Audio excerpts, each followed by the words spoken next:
This is the D6 generation with your hosts, Craig Gallant. You're wrong! If you're getting any compensation, it's not charity!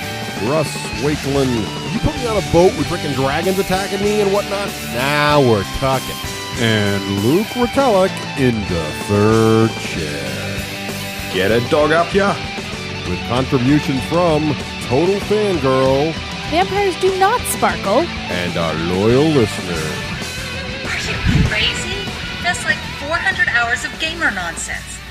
Welcome to another edition of Rapid Fire, the roundtable discussion of all things gaming, coming at the speed of a gun-toting Latina she-devil dancing through a gothic ghost town and laying down the law. Yeah. Today's edition is brought to you by Cakes Cove. Cakes Cove makes every genre delicious with custom cakes, chocolates, cookies, and more geeky delights. Visit www.cakescove.com. I'm Geekly McNerdigan, your host. Today, as always, our panelists are Russ Arcanus Wendigo Wakeland and a very special guest, the Master of Gaming Thunder from Down Under, Luke Razorspine Rattler Retallack. Let's begin. Okay. Issue number 1. Shut up. The term rebirth refers to a second or new birth, reincarnation, a renaissance, a revival, such as a rebirth of a popular game system within the miniatures gaming industry. An event that happens with relative regularity nowadays, it seems. Question. When a miniature war game is going through the awe-inspiring process of a great rebirth, what is the number one fear, complaint, or plaintive whine heard most often by the established fan base for that game? Guild Warden Wakeland. They nerfed my army. Relic Hunter Retallack. Will the rulebook have an index? Wow. I'm gonna give that one partial credit. Otherwise, how could you forget the forest for the trees? Every player of every game ever to reboot has the same haunting moment going through their heads. What will I possibly do with the old carrying case? I mean, we all need a brand new carrying case with all of the patches and whatnot, right? Maybe. I can't be alone in this, can I? Needing a new... Guilty. Anyway. Issue number 2. Whenever anyone starts to classify any enterprise, looking for the best in a variety of categories, digging through the various competitors, looking at all their strengths and weaknesses across the board, the one thought in everyone's mind, of course, is, who would be best in show? Question. In what country did the 2000 movie Best in Show have its best gross ticket sales in theaters? Rat Terrier Russ. Ooh, I'm going to go with Canada. Lasso Apso Luke. I'm going to say Australia just in case you've tricked me on this one. No tricking. You're both wrong. España with 12 million euro, I think. Seriously, the website was very vague, and I have no idea. Woof! Issue number 3. In any real good comic book movie, you need great bad guys in order to really show off the hero's abilities and prove how much cooler they are all around. In Thor the Dark World, of course, the main bad guy was Malekith the Cursed, a name known to every Warhammer player the world over. As far as bad guys go, he was pretty good with a typically apocalyptic goal and a penchant for taking disfiguring damage and still moving. Question. What was the name of Malekith's sidekick, the loyal warrior who sacrificed himself to take the form of the last cursed in their bid to shatter the defenses of Asgard? Radioactive Man Russ. Oh, man. I forget. Time up. Lorelei Luke. History does not care. That's interesting. No partial credit there. Wrong! Algrim the Strong. And it sounds like he was an okay guy, too, at one point. You know, for a dark elf. Issue number 4. Based in an alternate Earth, Malifaux uses gothic steampunk Victorian horror with a dose of the Wild West to inject fun and depth into the magical lawlessness of a world rife with monsters, necropuns, man-machine hybrids, gunslingers, and power-hungry politicos. Actively using character-driven stories to define the world of Malifaux, seek your fortune in this fast-paced and brutal 32mm tabletop skirmish game. Assemble your crew and stake your claim. Question. In the very first issue of the Wyrd Chronicles, Wyrd founder Nathan Carolan ends his first-ever introductory essay with a metaphor comparing himself with something. What does he compare himself to? The Embalmer Rafkin Ross. A long-eared rabbit. Jacob Lynch Luke.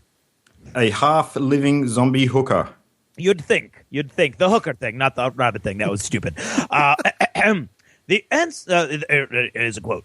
The crew has made certain that the captain is lashed to the wheel, and I can only hope to land on an island paradise instead of going down with the ship. So, yeah, a ship captain, which I believe there are none of in Malifaux.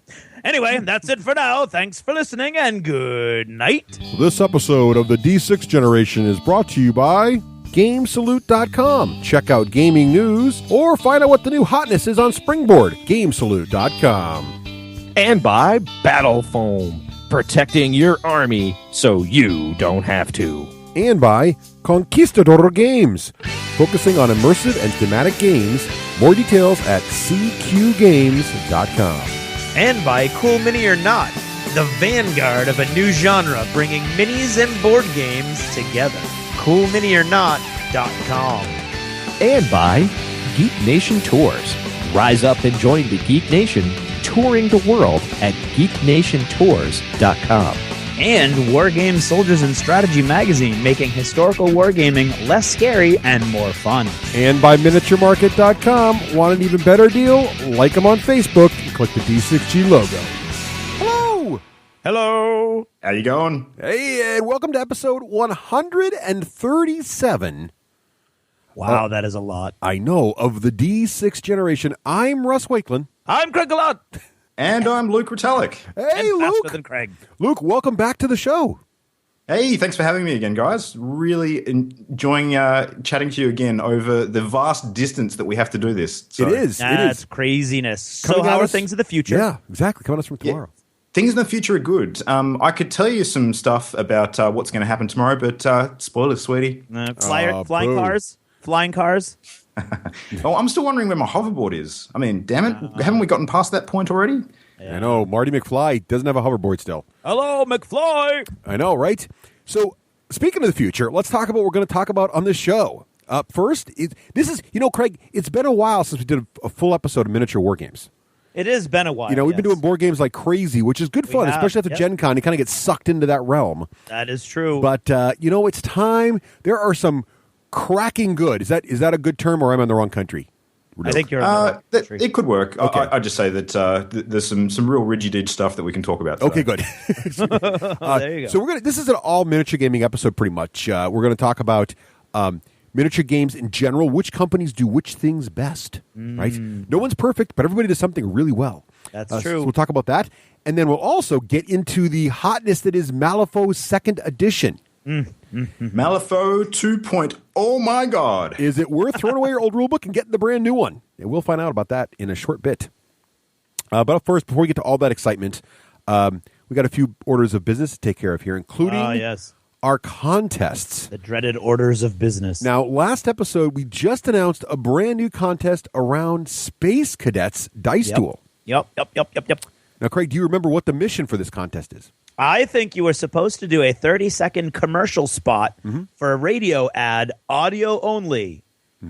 And we had one signed copy to give away. Or was it two? Or more? Three signed copies. Stephen Bonacor. Signed by whom? Signed by By me? the Inglestein Signed by Development you? Studio Oh, there. the actual game designers. That Yes. makes so much more sense. Yes.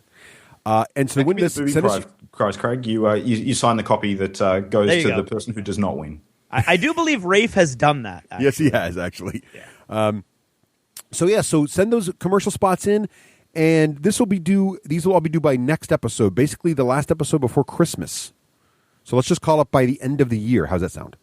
By the end of the year, get them all in, and we will then pick a winner. How's that? By the end of the year, It sounds like quite forever, a ways. but that's not really. Not really. Yeah? Okay. No, because this episode is going to be airing, first week of December. So you're looking at Oh, yeah, good point. Yeah, Good point. getting down there, Okay. And they've already Thanksgiving, had 2 it's, weeks it's or very more. confusing because we're recording this episode now, the night before Thanksgiving. We're recording in the future. No, Right, we're in the the past. past. No, we're in the future. No, I don't know. I don't. even Speaking to Luke- someone in the future, Yes. which is going to be in the past, which is going to get posted in the future, Right. my brain hurts. Right, Exactly. mine too. But the thing that's weird about this year in particular is because Thanksgiving is so late for us here in America, and I don't know why exactly that happened. Nah. It is actually less than 30 shopping days I of blame the Christmas. government. Yes, it sounds like a conspiracy of some The kind. conspiracy. So in any case, to enter this contest before the end of the year, you want to send your email to contest@thed6generation.com And your assignment will not be accepted if it is not sent to the correct address. and attach your entry, attach a WAV file or an MP3 file or whatever you want. Get it to us, and we will listen to them all. We'll play them all as long as, they don't have anything profane or anything in there, and we'll pick a winner or two or three. Right? yes, Sounds like a absolutely. plan. So what else? Oh, and Luke was kind enough to join us for the Lost Chapters recently. Mm-hmm. Now, Luke, here's your trivia challenge. Do you remember what we discussed in our Lost Chapter? It was really fun. One might say it was quite a marvelous chat. Oh, I see what you did there. I saw what you did there. That's right. So, we talked about our favorite comic book movies and what sort of stuff we liked and dredged up some of our gems from the past as well, which is a lot of fun. The past. Indeed. I was surprised how much old school stuff that was kind of campy made it into the top lists. Yeah, well, Well, it's okay. Some of us just can't let go of the past. Yeah, I picked a campy one too. I'm not going to lie. Yeah. So anyway, to listen to all that, you want to head over to book 66 of the Lost Chapters. And to get the Lost Chapters, you do what, Craig? You would go to our website, thd6generation.com, and you would look on the right-hand margin where you would see the lovely cherub Charlie, and he's holding a big stack of books and looks like he's about to fall over. You click on that, it'll bring you right to all the different options and the different summaries of what you've got to look at and all kinds of cool stuff. Exactly right. Now, Luke, before the show started, you told me I could throw any kind of D6G, challenges at you. Oh, you can bring it. Are you familiar with the D6G game list, sir? The game list I am. So basically everything that you guys discuss on the show, which dates back quite a way now. I think started in 2007, if I'm not mistaken. 08, but close. You we'll give it to you. actually have a document which lists all of the episodes that those discussions appeared in, so which you regularly update as new episodes post. We do. Thank you. So, yes, go to the game list. You can find all of our game lists in alphabetical order and list the episodes. If you wanted to know, like when we reviewed Shadows over Camelot or Battlestar Galactica or even Pandemic. It's on the list somewhere there, and you can find out which Something which I episode. found really handy that you guys did too is if you sort of revisit the topic of the Lost Chapters for a minute and head back and check out some of the past episodes, you can actually see you guys talk about some of the games that you did review way back in the day and revisit them and see actually what's going on with them now and whether you're still playing with them and have a bit of a retrospective look at where are they now, which is quite cool. We try to do that. Yeah, we try to do that, and we're trying to update those as we go. So every once in a while, to be honest, we have no other topic to discuss. We go to the let's revisit old games and see what we're doing with them. But people seem to like that. So yeah, thanks for bringing that up. And I am woefully behind on my a game list. And don't forget now, people look at the list of like 66 lost chapters, at $2 each, and they're doing the math on that. And like, that's crazy expensive. But not anymore, because now you just do the monthly subscription. It's like Netflix. Yep. Pay the $4 for the month and listen to as much as you can download onto your little MP3 player. When they talk about Netflix, they call it binge viewing, but we're looking to you to binge listen. Binge, get it all in. See if you can listen to every single of the 66 lost chapters in 1 month for only $4. Can you do it? Can you do it? It's like a challenge. It is. It is a challenge. It's like millions of hours of gamer nonsense. It's obscene amounts, really. It is craziness, actually. I don't even know why we're doing this. And let's just go home. And speaking of nonsense, we should just start talking about what we've been playing lately. So, Craig, what's the time now for? Well, with a smooth segue like that, I would imagine it's probably time for Achievements in Gaming!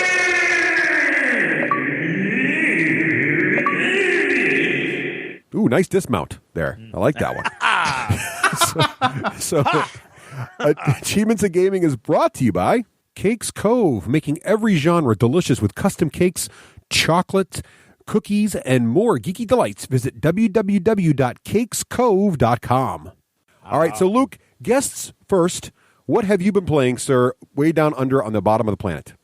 Cool. Well, this has been a slightly more quiet month for me than usual because around October each year we actually get through running a huge tournament which we call the West Gamer Ultimates over here in WA, which is kind of like a premier state event that I run with my friends over here that help me run one of our community forums. So and that takes a huge bunch of time out of my schedule with regards to my usual social gaming. So what I've kind of been doing, given the lack of time outside of working hours, is actually trying to fit in as many games as I can during my lunchtime at work. So we've got a group of friends that actually head down to our friendly local game store in Perth during our lunch breaks because we all sort of work in offices in the city and try and get some games in. So we formed like a little bit of an informal group, which we call POGs, and POGs stands for Perth Office Gamers. And the rules around POGs are basically we don't have a set schedule or anything. We just try and bring down games to fill that usually it's a 1 hour lunch break that we all get or thereabouts. So we want games ideally that cater for a good number of players, so around 3 plus, preferably around 6, and that we can get done in about 45 minutes flat. So quick big player games. Yeah, exactly. Ones that are high energy, high enthusiasm, don't have a lot of sort of record keeping or anything like that that slows the game down. So yeah. Some of the ones that we've been playing lately, we've gotten in some games of High Command. Oh, nice. So what do you guys think? Now, how's High Command going over down there? Yeah, pretty well, actually. We got the stock a little bit later than you guys in the US, I think, but it's picked up pretty well out here. I think the thing that we found, though, is that a lot of the people who are interested in High Command are the people who actually play War Machine already. Yes. And when they tend to get together, it's usually for War Machine events, so they tend to play that and not High Command. So it's kind of a problem. Interesting. Yeah, that's right. Well, it's fast, though, so it's a good filler maybe between your battles or after a tournament or something, right? I think so. But the typical way that a lot of the War Machine events run is that they're pretty heavy on the schedule, and you don't have a lot of time between rounds. So I don't know if you could sort of just take a pause for half an hour to get a game of cards in. But I have seen it happen. It's ideal for us at lunchtime, though, because it does cater pretty well for 4 players, and you can play a slightly cut-down version of the game as well, which ends a bit quicker. You just sort of remove some of the location cards, and that drops the time down a bit. So I'm enjoying that quite a bit. I haven't actually picked up a set for myself yet. I've been using the sets that a couple of the other guys own, but that's been a lot of fun. I do like the game a lot. I think it plays quite well, and I think with the expansions that will come out soon, it'll only get more interesting. So, but aside from that, I have actually recently been introduced to a game that I'd heard about and I'd seen played from a distance, but never really given it a go myself, which is Kings of Tokyo. Are you familiar with that one? I am, yes. Yes, indeed. So I think Will Wheaton did a recent tabletop episode on it as well. Yes. It's a lot of fun. It's the typical sort of kaiju-themed monster smash in the middle of Tokyo, but it's really a dice game. So you have your monster that the actual playing board is only partly relevant to the game. It's more about buying upgrade cards using the dice that you roll. It's a bit Yahtzee-ish, I guess, because you're sort of rolling dice to try and get resources to spend on upgrades and to get attacks that you can spend on hitting the other players. And if you happen to be in Tokyo, you become a big target to everybody else because usually all of the players outside of Tokyo direct their attacks in, but then the player inside Tokyo directs all of their attacks out. So if you manage to score a hit while you're actually in Tokyo, you hit everybody as opposed to just one person, but you also get hit by everybody. So it's a bit of a tricky balance to work out how long you want to spend in there, in the danger zone, I guess, as it were. But the funny thing about that is that playing Kings of Tokyo got us all fired up for Monster Smash sort of genre games, and it ended up coming down that a whole bunch of us actually picked up, as a result, our old Monster Apocalypse figures. Oh, nice. So we've been playing that again. So, Great. yeah, that was a real blast from the past. We had a lot of old stock that was sitting at this particular store, which some of the guys did a deal with the shop owner and bought out to get a few new factions, and we've been playing that. So, yeah. That's Do you good guys game. Still have all your MPOC stuff? Yeah, I have all of my Monster yeah. Apocalypse stuff. In fact, my youngest daughter and I, when we saw Pacific Rim this summer, she loved the movie, and so I said, "Have I got a game for you?" And I started teaching her Monster Apocalypse, and she really enjoys it. It's a fun little game. She loves all the bits and the buildings and everything. So yeah, it's a great game to still break out. Great rules, easy to learn. And I put mine all in my trunk, but Russ won't play with me. Bring it. We'll play. It's in my trunk. It's always in my trunk. Next time. It's been in my trunk since. So I was just going to say, it's not the most beginner-friendly game, and when you haven't played it for a while, it does sort of take a little bit to, I guess, brush the mental dust off and get into it again. But when you are sort of back in the zone, it's really fun. Like, it's a great game. I enjoyed it immensely. It is really good. Yeah. Great. So aside from that, a couple other small games, Samurai Swords, which is a card game, Bonanza, which is another one about bean farming. So I don't know how that would go down with you guys. I've played Bonanza. I've had a lot of fun. It's a good camping game. It seems to come out whenever we're camping.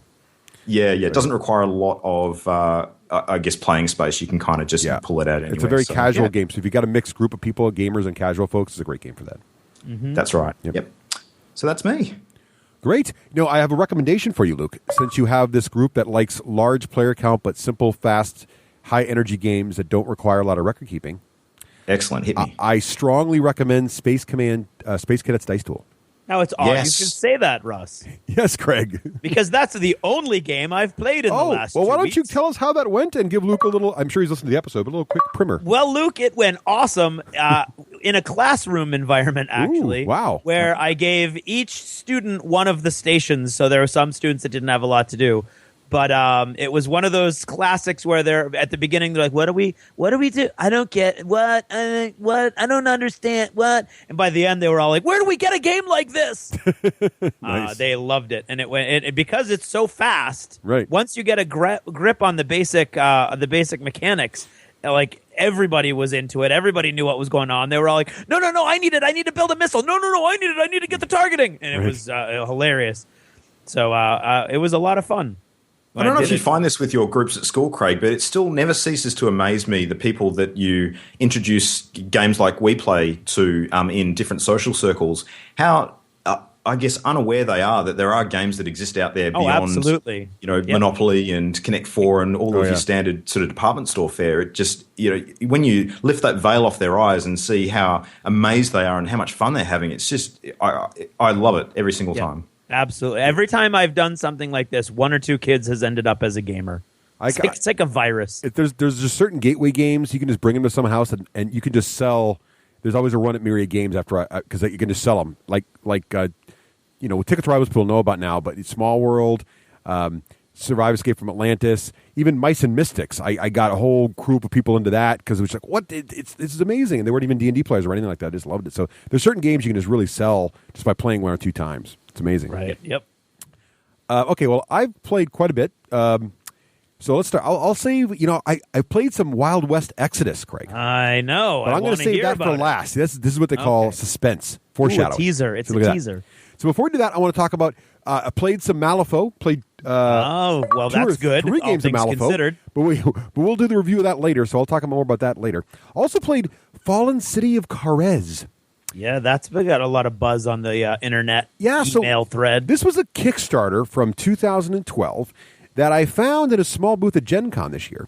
And it intrigued me because the artwork was fantastic, and the sort of the shtick here is it's a worker placement city building game, fantasy, kind of like Lords of Waterdeep, but it's got a much more intricate dungeon crawling mechanic to it. So when you go to fight the dungeon, you actually have a party of guys that can have equipment and a little more depth. Yeah, Rulebook's a little tricky to get through, but once you figure it out, it's really a good game in there. And we're looking forward to trying it again. Of course, I was teaching the game, and of course, I got a core rule wrong. Of course you did. So, of course, it wouldn't be you without that. Right, the first game went horribly wrong, but we all enjoyed it enough and saw enough potential and we want to play it again. So I will try that again. Fallen City of Kharez. It's got some bad press on the Geek. It's only got like a 5 rating because apparently the rules, I guess the first rule book was almost useless, but the book that I've got, I don't know if it's a second printing or whatever, wasn't bad. It was just I made the classic, blunder of not reading the rules thoroughly before we started playing and missing a core rule. For a second there, I thought you were getting involved in a land war in Asia. Well, that too. But that's an interesting game, and I'm looking forward to more plays of that. Love the components too. Also played What's He Building There? That sounds intriguing. Which is essentially a really slick little mad scientist game where each player is dealt a player screen, but the player screen is 2 components. And it goes in front of you, so the rest of your table doesn't know what the 2 things you're trying to build. One of the things is your grand plan, your evil plan, right? Mm-hmm. And mine was a mutant cat of some kind. The other thing is an escape vehicle, because as an evil scientist, you need both a clever plan and you also need a method of escape. And then as you do this, there's a big board in the middle where you're hiring help and building your evil lair and adding security and all these things generate victory points. But the trick to the game is unless you, at a basic level, build both the minimum version of your escape plan and the minimum version of your master plan, no matter what else you do victory points, you get no points until you've gotten both those things to the minimum level. So even though a lot of us are focused on all these little side things, getting really, really smart, building all kinds of cool gizmos on the side, having all kinds of inventions, we couldn't quite... A lot of us screwed up that basic mechanic. Really interesting game. I really liked it. A lot of Is that a fast one? It was pretty quick, about 45 minutes to an hour. Yeah, not a bad little game. I liked it a lot. So it was really very much like... I feel like I was playing Doofenshmirtz from Phineas and Ferb. I was role-playing Doofenshmirtz the time. I think I remember that email. Sounds really familiar, Ross. There's another game that I've played a number of years ago. I don't think it's a new one by any stretch, but it was called Muhahaha. Yes, I have that game as well. Yeah, how similar is it to that one? A little very different component-wise. The theme's the same, but the components are very different, and the missions are different. This is much more of a Euro worker placement, block each other out kind of affair. Right. Whereas Muhahaha, if I remember correctly, was more of a card game. if I remember correctly. Yeah. So also been playing online version of Through the Ages with several other podcasting folk, including the Cody Jones and John Richards and Jeff Engelstein. Having a great time with that. I'm always the culprit who doesn't do a move for too long. So, and then I get the nasty emails. Are we playing this in real time? Because if so, it's going to I'm like, stop it. And they all think this joke is great because each of them send me the same joke every week or so. But I try to keep it moving. It's actually, I'm having a blast with it. Actually, it's a very fun game. Also, our level 7 group is still meeting. And actually, we had a bumpy month, but we did get one really good game in it. It was fantastic, Craig. Came down to the wire. I killed 2 of the commandos. And if I killed one, I'd have had one more dead, they'd have lost. They actually made it out alive, but they're actually 3 turns behind the timer now. And the 2 guys that died lost all their equipment, and they spent a lot of equipment to get through, so they barely eked it out. Who died? Real big nail biter. They thought they weren't going to make it, and I thought I had them, actually. And I was actually rooting for them at the end. It was such a cool exit. So lots of fun. Who died? Oh. Can you hear me? Who died? Yes. Jeremy died, and I forgot Jeremy was even in there. Is it Jeremy that died, or Matt died? Is Jeremy in there? The heavy died. Brian That's what died. happens when you die, Craig. People forget you. That's true. Yes, Yeah, the heavy true. died, and the super ninja dude died, I believe. But they're Is back that now. Dave? No, that was Matt. Yeah, that was Matt and somebody else. But now they're back. So what happens when they die? They start the next level in the down state with all the wounds on them. Wow. So they're going to have to spend like a turn or two getting healthy, and they're already a turn behind. So now I've got them on the ropes. So now it's good. So I'm looking forward to the next battle. Oh, yeah. I think I'll take Rafe up on his offer to take my place permanently. No, it's going to be. See, that's what I'm afraid of. No one's scheduling anymore. I think they're all feeling like they're going to lose now. See, you get ahead. That's the only problem with these games. That the Overlord actually can get ahead. Now the players are like, we're losing. I don't want to. No, that's not true. No, I'm just giving a hard time. It was 2 of us. I don't know what Brian was doing, but I was watching Thor. Yes, well, there you go. All right, It is a delicate balance, though. I know what you mean, Craig. You kind of still need to, I guess, give the players the impression that it could go either way. So Yes, it's all about lying, Russ. It is. No, I don't think it's. I finally got a little lead on them. That's all. They've had a lead on me every game so far. So It's not how many nearly as games bad. does a typical campaign of Omega Protocol go for? So Russ? it's actually 9 missions, and what's interesting about this is the campaign mode will carry over your stats from mission to mission, so the gear they find. But the big thing is we're playing the advanced campaign, which means there's an overall timer clock on the entire campaign. So even if they get to the next mission, if they've taken too long, the next mission will start sooner in crisis mode than later. If they get done fast, they'll actually have more time in the final mission. So the bellwether for whether or not they're doing well in the campaign is how far ahead or behind they are in the main clock. Gotcha. Because the crisis mode's bad because the aliens get more powerful, but also I can't kill the heroes until crisis mode kicks in, then I can start killing them. Right. Mm-hmm. So that's really interesting about it. They're really digging it, and the thing also about the campaign is if they lose a level, that's it. The campaign ends and the Overlord wins. So basically, the fluff here is they're fighting their way through a compound, and if I kill them on level 2, then that's the end of the game because they all died. Right. So Right. so they're really feeling it, but they're doing well. They're doing very well actually. So we'll see what happens. Cool. Well, sounds awesome. All right, so I got to talk about Wild West Exodus. I was fortunate enough to receive my Kickstarter. Now, Luke, are you involved with the Wild West Exodus at all? Or did you manage to avoid that? Not as of yet. There's been some interest in it locally.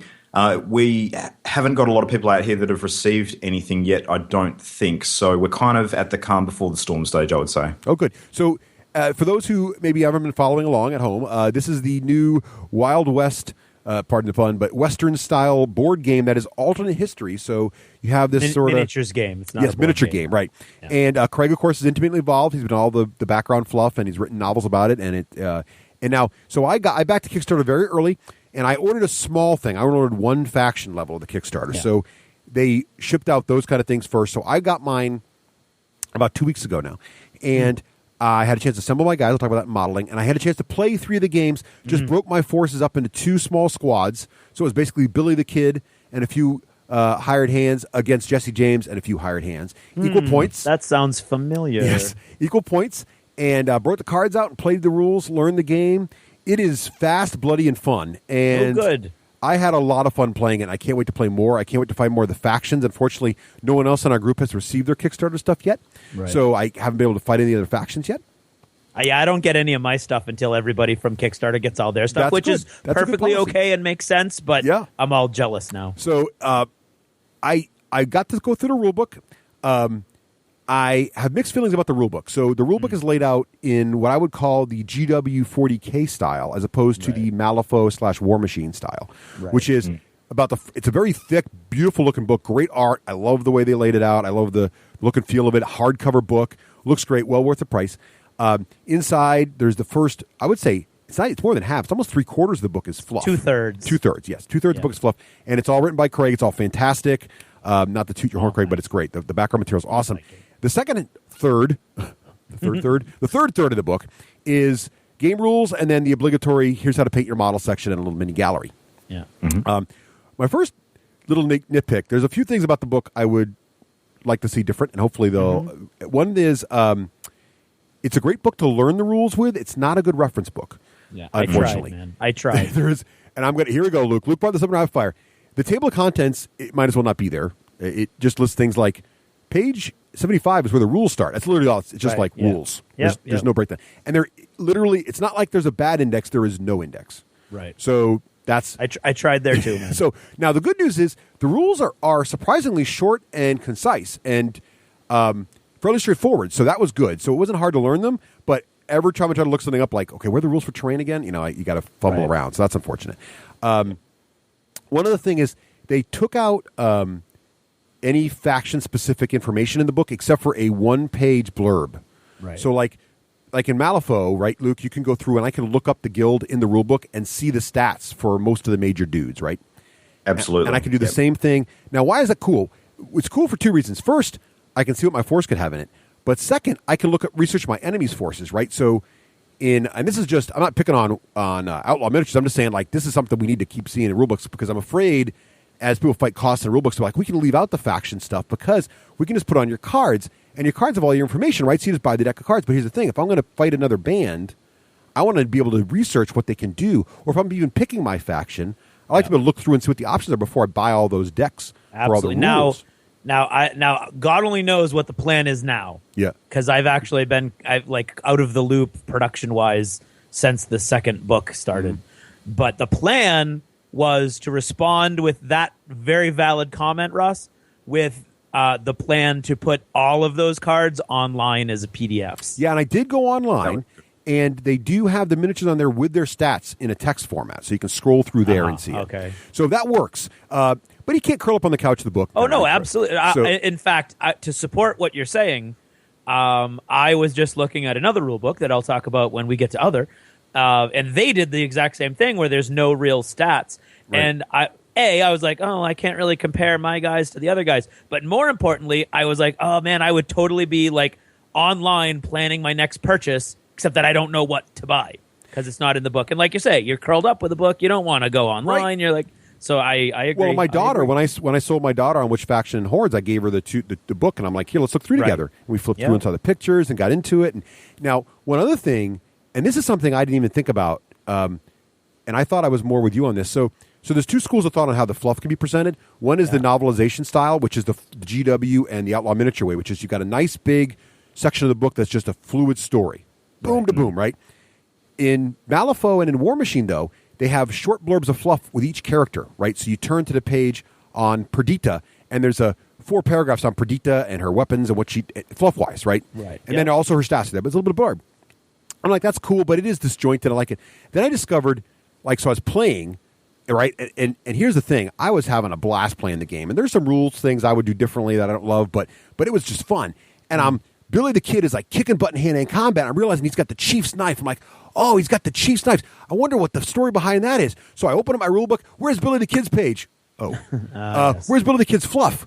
Oh, yes. Where can I read more about Billy the Kid? I gotta grab a novel or flip through an entire book and hope I can land on the page where talking to Billy the Kid. So it's in one of the stories or something, is it? Right. So it's somewhere in there. But now I have a huge advantage because I can call up my good friend Craig and say, Craig, what's the story behind Billy the Kid's knife? Right. Yeah. But that's a little thing I never knew about before. So just that as well. And there's no fluff on the cards either besides the background material. So those are total nits though, guys. This game is really fun, and the models, which we're talking about modeling, will just blow you away. More about that later. I think what you brought up is a really good, I guess, look at the state of the industry with how consumer demand for rulebooks has changed, though, because you almost need 2 different rulebooks for every game these days. You need one that supports the new hobbyist who's just getting into the game for the first time and needs that taste of the game world and all of the characters and the stories and that sort of thing. But then you need the book for people more like us, just for the quick reference where you can dive in and play a game without having to log around a phone book-sized novel with you. So, and the answer to that demand has come from, GW started it, but now everybody's doing it with the mini rule books now. Yeah. And Malifaux's responded in an interesting way. We'll talk more about this later, but their new mini rulebook they just announced actually has a better index in it than the main rulebook. Mm-hmm. Like that's their advertising thing. Now with an expanded index that actually works. So like, do you know if there's any plans for the Wild West Exodus rules to go digital?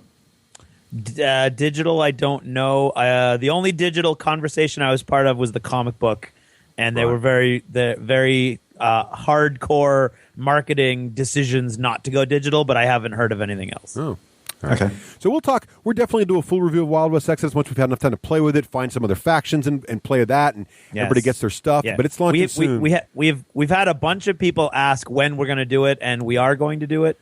But we want to make sure we've seen. Russ will be taking the lead because of my in-depth. I'm stoked. I was nervous. To the whole thing. Honestly, I was nervous because we're close to the project. Well, Craig's close to the project, and I'm close to him. But I was nervous, and I was I was nervous, and that's why I'm being critical of it too, because I would be critical of any other book like this. Absolutely. And I just wanted to give you guys a preview. I think there's good stuff in there. There's some rules. Like one of my bugaboos in rules is I don't like games where sometimes high numbers are good and sometimes low numbers are good in the same game system. This game has that a lot, right? So there's things like that I'm like, oh, guys, really? And I was nervous. And when I got to the table, started rolling dice, all that fell away, and I was just like, dude, Billy the Kid just kicked the crap out of that dude. It's just fun. So, and I played all these games, Craig. Guess where I played them? Yes. I'm going to guess that you played them at Myriad Games. Indeed. Now with 3 locations in New England.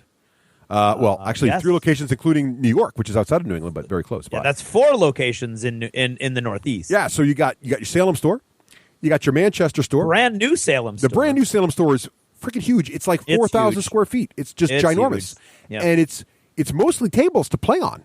Right, and they've got what's awesome about this is they've got a large open area for all us loud, crazy, miniature war gamers / board gamer guys. Then they've got a quiet back room for RPG players, and then they've got the premium lounge in the way back for the high roller guys who have like high level game subscriptions that can go back there and have their own private times. Really cool location. So that's fantastic. The Manchester store, which is our favorite haunt of Craig, myself, still going strong. It's still a great location. The new Dover location just opened up in Dover, New Hampshire, up by the seacoast and University of New Hampshire. So if you're that kind of person, check that out.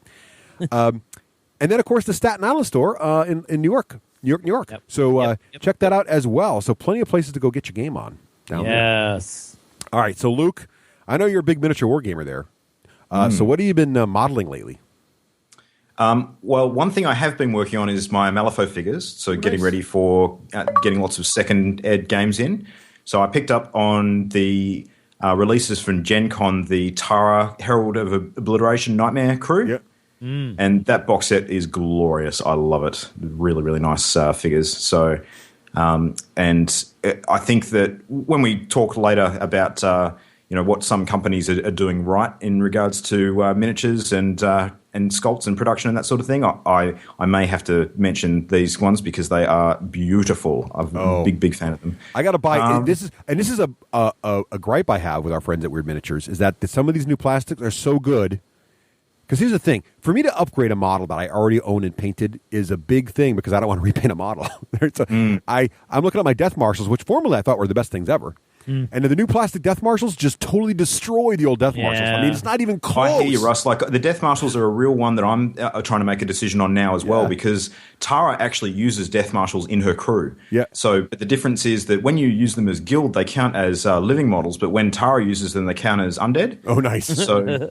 Yeah, and like I did think for a minute that I might want to keep the theme of having an all Nightmare Edition force and actually using the Death Marshals from the Dead Justice box set that was done a year or so ago. But then I have the dilemma of, okay, then I've got a crew that's part plastic, part metal. So do I actually want to do that? Because the sculpts look slightly different. So Yeah. I love the new plastic Death Marshals, the ones that are actually, on fire and leaping over the coffins. And they're probably some of my favorite Malifaux models they've done. Now they did this to me too, Luke. I don't know if you saw this, but the Black Friday special at Wyrd. Oh, yes. I've been looking at all of these. If you spend $100. I know exactly what you mean about trying to convince yourself not to repaint models that you already own. Okay, so There's, I have 5 or 6 versions of Pandora now, and I want the new one gone. Well, here's my problem. It's doubly evil for me because I have Perdita all painted up, the old metal sculpt of Perdita, where she's just standing there with her hands on her hips, right? And the new second edition Perdita, I don't like that much, where she's got a cigarette and she's kind of in a weird kind of pose. Don't like that. But the new alt sculpt Perdita, they just came out where she's standing, her foot's on the chest of a downed like zombie, and it's grabbing her and she's not even looking at him. She's looking away, shooting somebody else. It's an awesome pose, and you can only get her if you spend at least $100 on the Black Friday deal. Like, oh, come on! But don't you already have that? Hard. I don't think I have that one. No, I think you do, because that's not Perdita is just standing straight, looking over her shoulder. That's the alt Perdita. No, the what one. What you're thinking Isn't that about is the Santiago model you're thinking of? you're thinking Santiago. about Santiago, which I think I gave you. Oh, maybe I have that one then. You do have that one. Never mind then. I'm all Which set. actually looks a lot like Perdita. It does. That's what confused me. Yeah. So anyway, that's awesome. Anyway, so Luke, So you've there you go. You've been working on Malifaux stuff. Happy Thanksgiving. I have been, yeah. The Malifaux stuff, I actually have Malifaux, strangely enough, is the one game system that I own that most of what I play with is painted, whereas a lot of the other factions for different games, of course, because there's a larger model count, I often play with stuff that's not quite to the standard that I normally like to get my models. But my Malifaux Neverborn crew looks pretty sweet, if I say so myself. And the only things that I'm missing out of that are things that the rules are sort of in flux for at the moment, because they're going through the second phase of the beta test. So I don't actually need to get them painted up until they're available for use. So it's not something I'm particularly worried about. So I can play games with Malifaux where everything's painted and it looks fantastic. Well, that's the really thing good. about a true skirmish game, right? You can get away with a low model count, so it's nice. That's right. Yeah. Aside from that, I have been working on a little bit of scenery for my look. So this tournament that I run in October, one of the things about it is that we have about 40 odd players that attend this thing each year. It's an invitational event, so we actually have a fixed number of places. And it is basically 3 tournaments in one. It's for War Machine, Warhammer, and Warhammer 40,000. All of the tables that we use for this event, I own. Like, I own all of the scenery for this thing. I've basically got like a games club worth of scenery that I store in my house. So every year I spend a fair bit of time actually updating the scenery and adding new tables and all that sort of thing. And if I'm clever, like I'm trying to be now, I do it ahead of time by about a year so that I don't leave things last minute. So I was still really motivated after we finished running the event this year, so I decided immediately afterwards to get stuck into some of the new boards for the following year. So I've just spent the last couple of weeks finishing some work on some really nice-looking Khador bunkers for War Machine. And I've got a great-looking circle of Orboros table with some pylons that look like large-scale representations of the shifting stones. Oh, very cool. So there was an excellent article in one of the No Quarter magazines on how to build those. So I've finished that up, and they're looking really good. And hopefully I won't have a last-minute panic as a result. Sweet. That's awesome. I'm going to fly down to Australia, Luke, so my daughter and I can play on that table. That sounds great. There you go. That sounds awesome. I'll send you some pictures. Oh, yeah, please do. Tweet them up. We'll retweet them for you. Absolutely. Sounds awesome. Love to see those. So, Craig, what have you been modeling?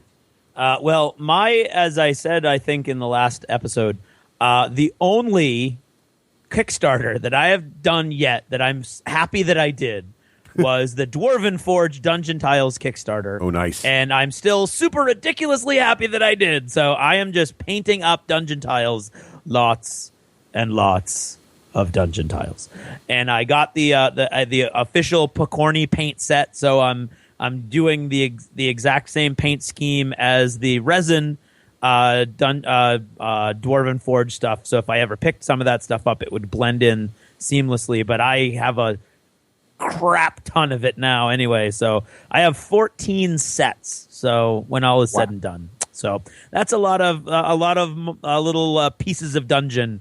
And I'm super excited. And I'm super excited about they've just announced that they're going to do another one. And if it's caverns, I'm going to have to spend even more than I spent on this one.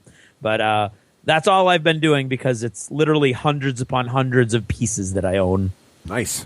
Yeah, I'm enjoying it immensely, though. So when my Wild West Exodus stuff came in, I just had to assemble it, and I wanted to build enough. so that I could play a small skirmish. It turned out to be 4-on-4, so I built 2 bosses because the Kickstarter deal was if you back the faction, you got two bosses. So for the Outlaw faction, which is what I chose, I got Jesse James and Bill the Kid. Yep. And then you got a bunch of, and those are resin. So all the boss figures are resin.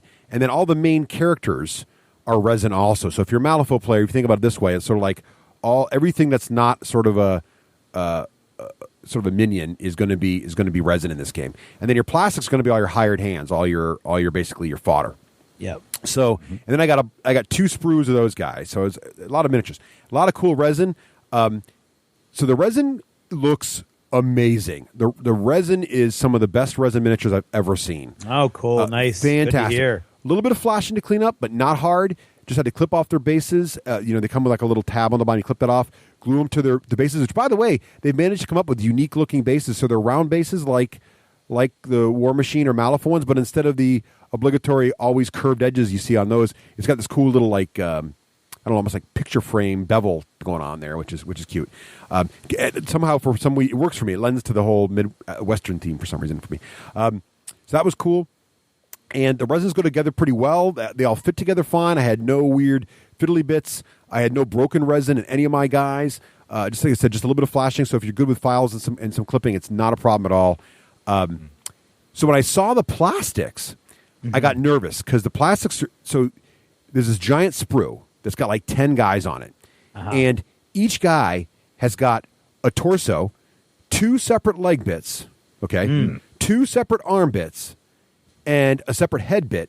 And in some of the guys, they have a separate, like, part of their coat is missing. The separate, like, flappy bit of the coat is separate also. So it's like, this sounds like the style of a particular miniature designer company that we know. Right. So it was kind of like Malifaux, right? Because it was like 8 pieces a guy, right? Mm-hmm.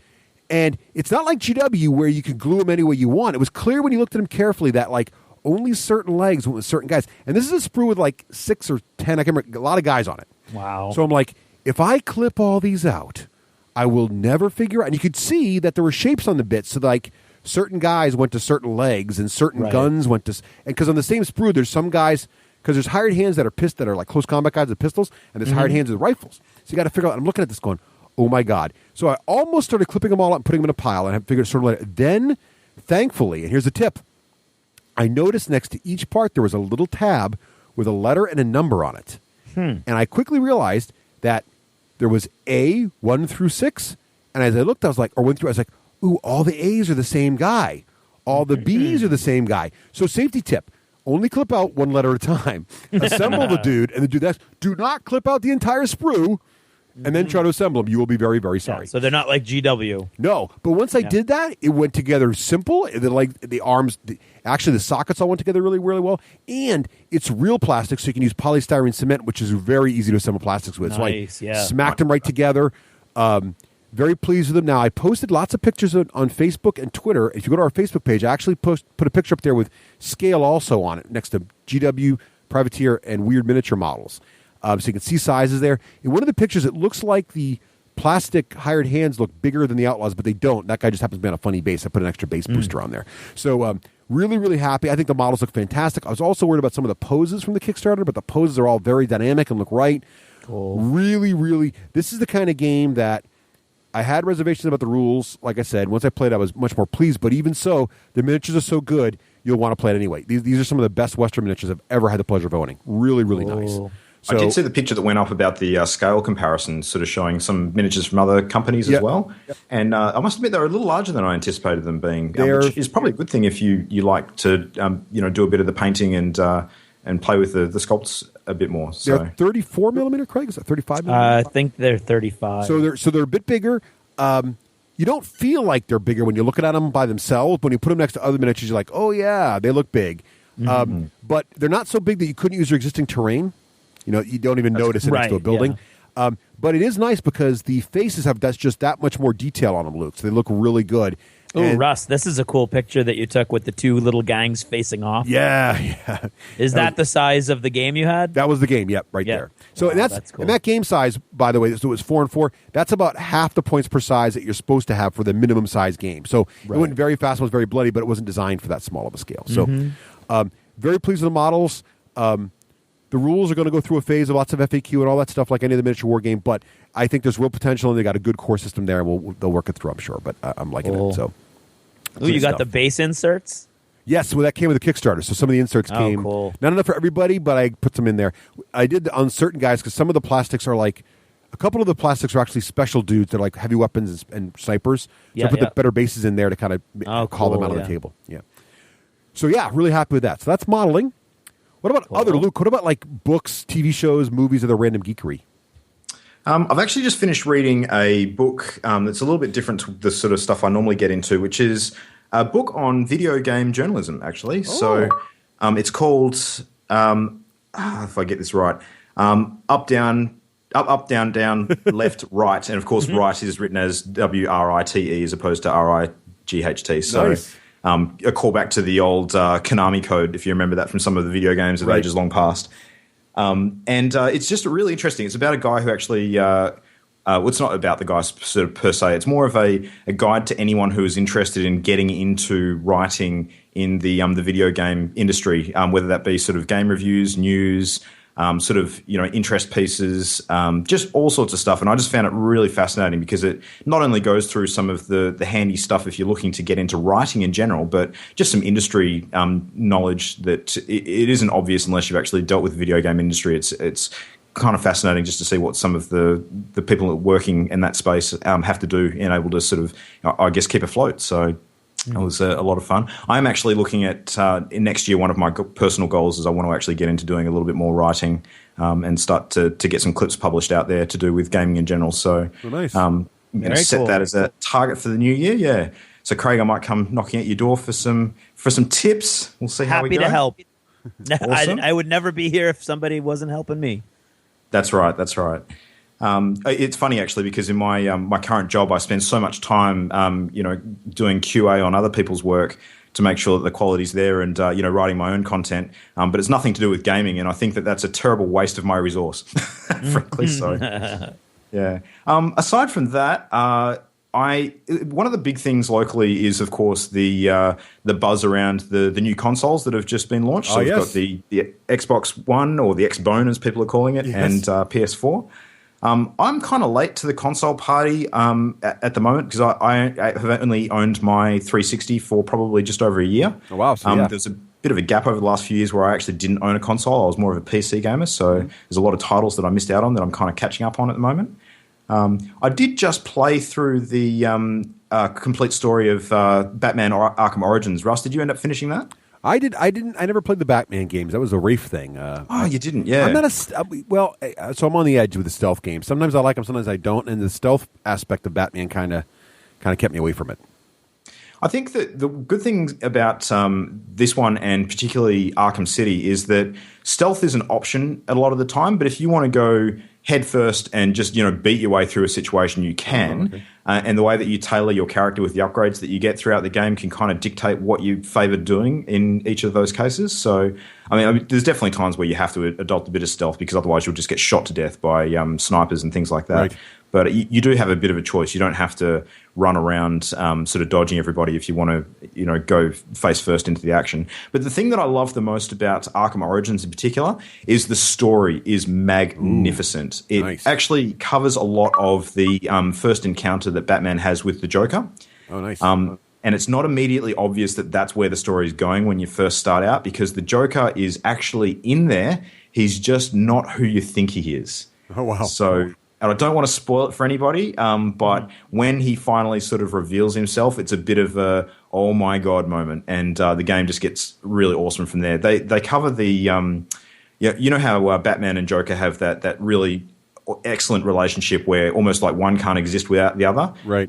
They explain that really well in this game. Oh, cool. As to how it sort of comes about. So yeah, I was a huge fan of that. I haven't decided if I'm going to pick up a new console yet. If they announce that The Last of Us is going to get ported over to PS4, that's probably going to make a very quick decision for me, and I'll pick up a PS4 immediately because I haven't played that yet. But otherwise, I'm just looking for what is going to come out over the next few months. TV-wise, the one thing I wanted to talk about, I think, is on your list as well, Russ, which was the awesomeness of Day of the Doctor, the 50th anniversary special for Doctor Who. How good was that? That episode was it could not have been better. Wow. Yeah. There is just I don't even know how they could have done that any better. It was just so well done. The chemistry between Smith and Eccleston was just so. I mean, not Eccleston. Tennant. Yeah, it was so good. They were so good. The whole plot was good. You know, the choice to go after the whole to be about Gallifrey and the fall of Gallifrey and all that was just perfect. 'Cause that's like the biggest mystery of Doctor Who. And so they built that up since the reboot of the entire show. So right. It just was great. I don't know, Luke. What would you think of it? I just was blown away by it. Yeah, I'm a huge Doctor Who fan. Yeah. Over the last few years, I've just been gorging myself on it, and never watched Doctor Who as I was growing up. It's more something that I came to in the last few years, but I'm hooked now. It's a very leave your brain at the door kind of space opera sometimes, but it's just such a pivotal part of sci-fi TV culture in general. There's just so many sort of drawbacks to Doctor Who that you can sort of thank them for. There was a TV special that went up recently as well about the origins of the show and sort of the battles that they had to fight to keep it on air when it first started as well, and that was really interesting to watch. But I don't know if you knew this, Russ, but there's actually a website that went up which actually has a list of all of the hidden Easter eggs in the Day of the Doctor episode. Yes, Nicole put it up on her blog too. Yeah, I loved it. And there was quite a few that I picked. Did you, when you were watching it, actually see when they showed all of the Doctors sort of in their TARDISes, the very brief snapshot of Peter Capaldi's eyes? Yes, we caught that. Nicole shouted out, "It's him! It's the next Doctor!" Yeah. I was very surprised, actually, because I was kind of expecting, and I must have read this wrong, that they were going to do the regeneration into the new Capaldi Doctor during this special. Yeah, but apparently that'll happen when they actually start the next series instead. So... but that was the only surprise I had. The rest of it was well. Awesome. The big surprise I didn't know, and this is the slight spoiler, but I did watch Doctor Who when I was young, and Tom Baker was my first Doctor. So he's always. It's kind of like James Bond. When you start watching James Bond, whichever actor's playing James Bond when you start watching it is usually, unless you're really young, then I'm sorry for you, is usually your favorite. So if you're old enough to remember Sean Connery as your first Bond, it's Sean Connery. I happen to like Roger Moore a lot, although Connery was great too. So. Doctor Who for me was Tom Baker. So Tom Baker's always my favorite Doctor. And because he had such an awesome unexpected, because I didn't do a lot of research on the show before it aired, I didn't know about his unexpected cameo. So I was just blown away. That just made the whole episode for me right there. Yeah. So. And the great thing about Doctor Who, perhaps compared to Bond, is that even though they've rebooted the show, they haven't actually rebooted the storyline. They've managed to keep perfect continuity from what they did way back in decades past to now. And I guess that's the beauty of telling stories about time travel, where you literally can find an answer for everything. So, yep, it's cool. I'm totally couldn't have been happier with the episode. Yep, so cool. Craig, how about you, man? Well, let's see. I'm going to put on my TV because, Russ, I noticed you have the Sleepy Hollow, so I'm going to leave that to talk about when you go with that. Okay. Walking Dead got a little slow for me and then picked up when they went back to the governor, so I'm loving that. I did see Thor, The Dark World. Yeah. And I loved it. Probably not quite as much as Russ was foaming at the mouth over it in the last chapter, but I liked it a lot. And I loved the vortex grenades and pretty much everything Russ said. I have just finished Red Country by Joe Abercrombie, the latest in his 6-book series now, and I found it. One, it's awesome because it's Wild West. Yes, it is, and it's totally a Western. Well, that's just cool. If you watch that book, it progresses. Time moves forward in the entire series from medieval through sort of like industrials coming. You can see, and then the Wild West is in at the end. Yeah. The only thing that bothered me in the whole book is there's a little blip of time where they're traveling up to the mountains and they have their big adventure and then they come back, right? Mm-hmm. Yep. And I know for a fact that coming from the mountains to the city took a day. You know that because they keep referencing it. So I don't know how long it took them to go from the city to the mountains and then have their little adventure, but it wasn't that long. And in that amount of time, that industrialist guy goes through 3 factories. Well, he's very industrious. Yeah, he's very industrious. I was like, oh, so that this is, and it's at the beginning of a chapter, so you're like, oh, I bet like months have gone by or something, and then they come like stumbling into town from the battle from the last chapter. Like, nice. Wait a minute. So that's the only little blip that confused me, but I loved it. it really brought me right back to the original 3 books. Yeah, I thought isn't that So, Craig, I've only read the first Lore trilogy. Are they planning on doing more after Red Country? I would guess yes, but I don't know. It does put a bow on some stuff, though. It does kind of I think it puts a bow on something. Oh, it puts a pin in several things, but it opens up others. So we need to do a book club on this now. Absolutely. Got the whole series. Yeah, absolutely. Yeah, for sure. And so I got that at Audible. But speaking about Audible, I have 6 books now in my Audible library, all of which I picked up for either free or like $1 here or there that I've just been collecting dust because I keep like wanting to read the next big thing. And so I finally went back into that little collection of stuff that I got when they were on sale. And I started reading something called Patient Zero by Jonathan Maybury.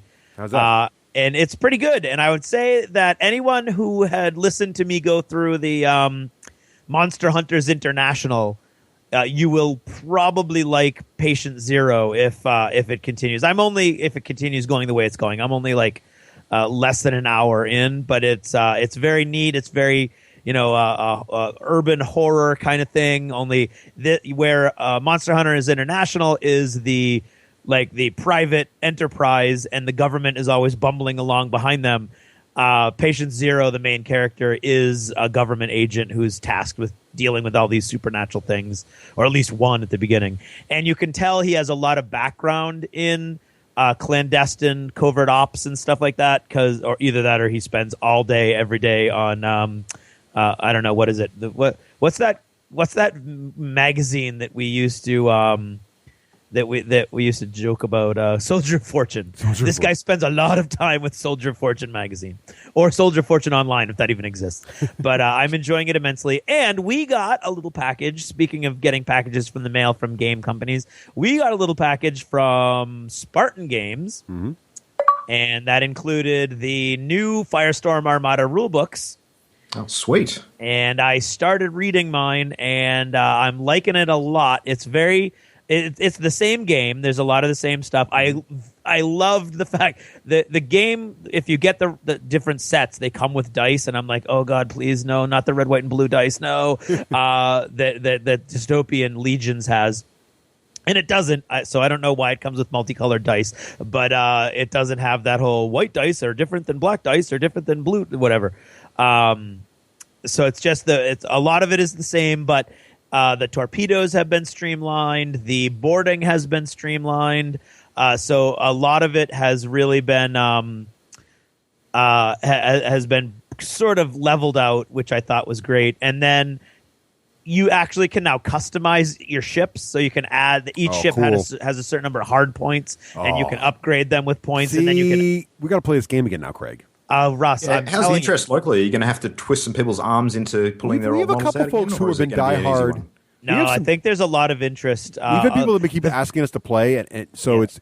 I think we can get Janet back up again pretty easily. Yeah, and not only that, but with Firestorm Invasion coming out in the new year, there's a lot of other people who are interested in that, and most of those are the big mega battle guys who really want like a on one table Firestorm Armada, and on the other table Firestorm Invasion that's being influenced by the Armada table. And that brand new giant Myriad Games in Salem would be perfect for that venue. There you go. There you go. And it's just, it all harkens back to that mega battle, that Armageddon mega battle you did at Daka Daka Russ, that first mega battle. BFG on one table and 40K troops BFG doing bombing runs and all kinds of crap. And that was 40K playing on like 8 tables or whatever. But yeah, I just love that concept. So I'm super looking forward to that. Those sorts of games. Yeah, that's good fun. Okay, so let's see. Well, speaking of your Audible, Craig, what you want to do if you want to listen to audiobooks, like I've done, I'm catching up with my kids. So my kids are voracious readers. When I say voracious readers, my 9-year-old daughter will blast through a book like The Hunger Games in 2 days. Like boom, she's on the next book. So they're currently blasting through the Percy Jackson series. So my oldest daughter just discovered. My youngest daughter found it first. She's already on the 5th book. My oldest daughter just discovered. She's blasting through it now. And I want to be able to have a dialogue with my kids. You know, what are they reading? What are they talking about? So the only way I can keep up with them, because they're kids, so they can like sit down for half a day on Saturday and just blast through a book or after school, is I have to listen to Audible. So what I do is I get these books, and what's great about Audible is not only do they have the entire catalog of grown-up books, but they have a fantastic young adult and also even younger catalog of books. So all the books are in there. Harry Potter, of course, and Hunger Games, of course, and the Divergent series, of course, but of course also Percy Jackson and everything else. Narrator for Percy Jackson, by the way, is fantastic. Does a great job. So, Craig, what do you do to get into Audible? Well, to get into Audible, once again, you go to our website, the d6generation.com, and once again, you look on the right-hand column, and you're going to see the Audible logo. You can click right on that. What they're going to do is you're signing up for a free 30-day trial. You get a free credit, which is almost any book in the Audible catalog, and you are eligible for all the deals. And this isn't like fake stuff. This is like real deals, like $2 for an awesome sci-fi book or $5. It's different all the time, and you know you've got to kind of catch it when the sales are really good.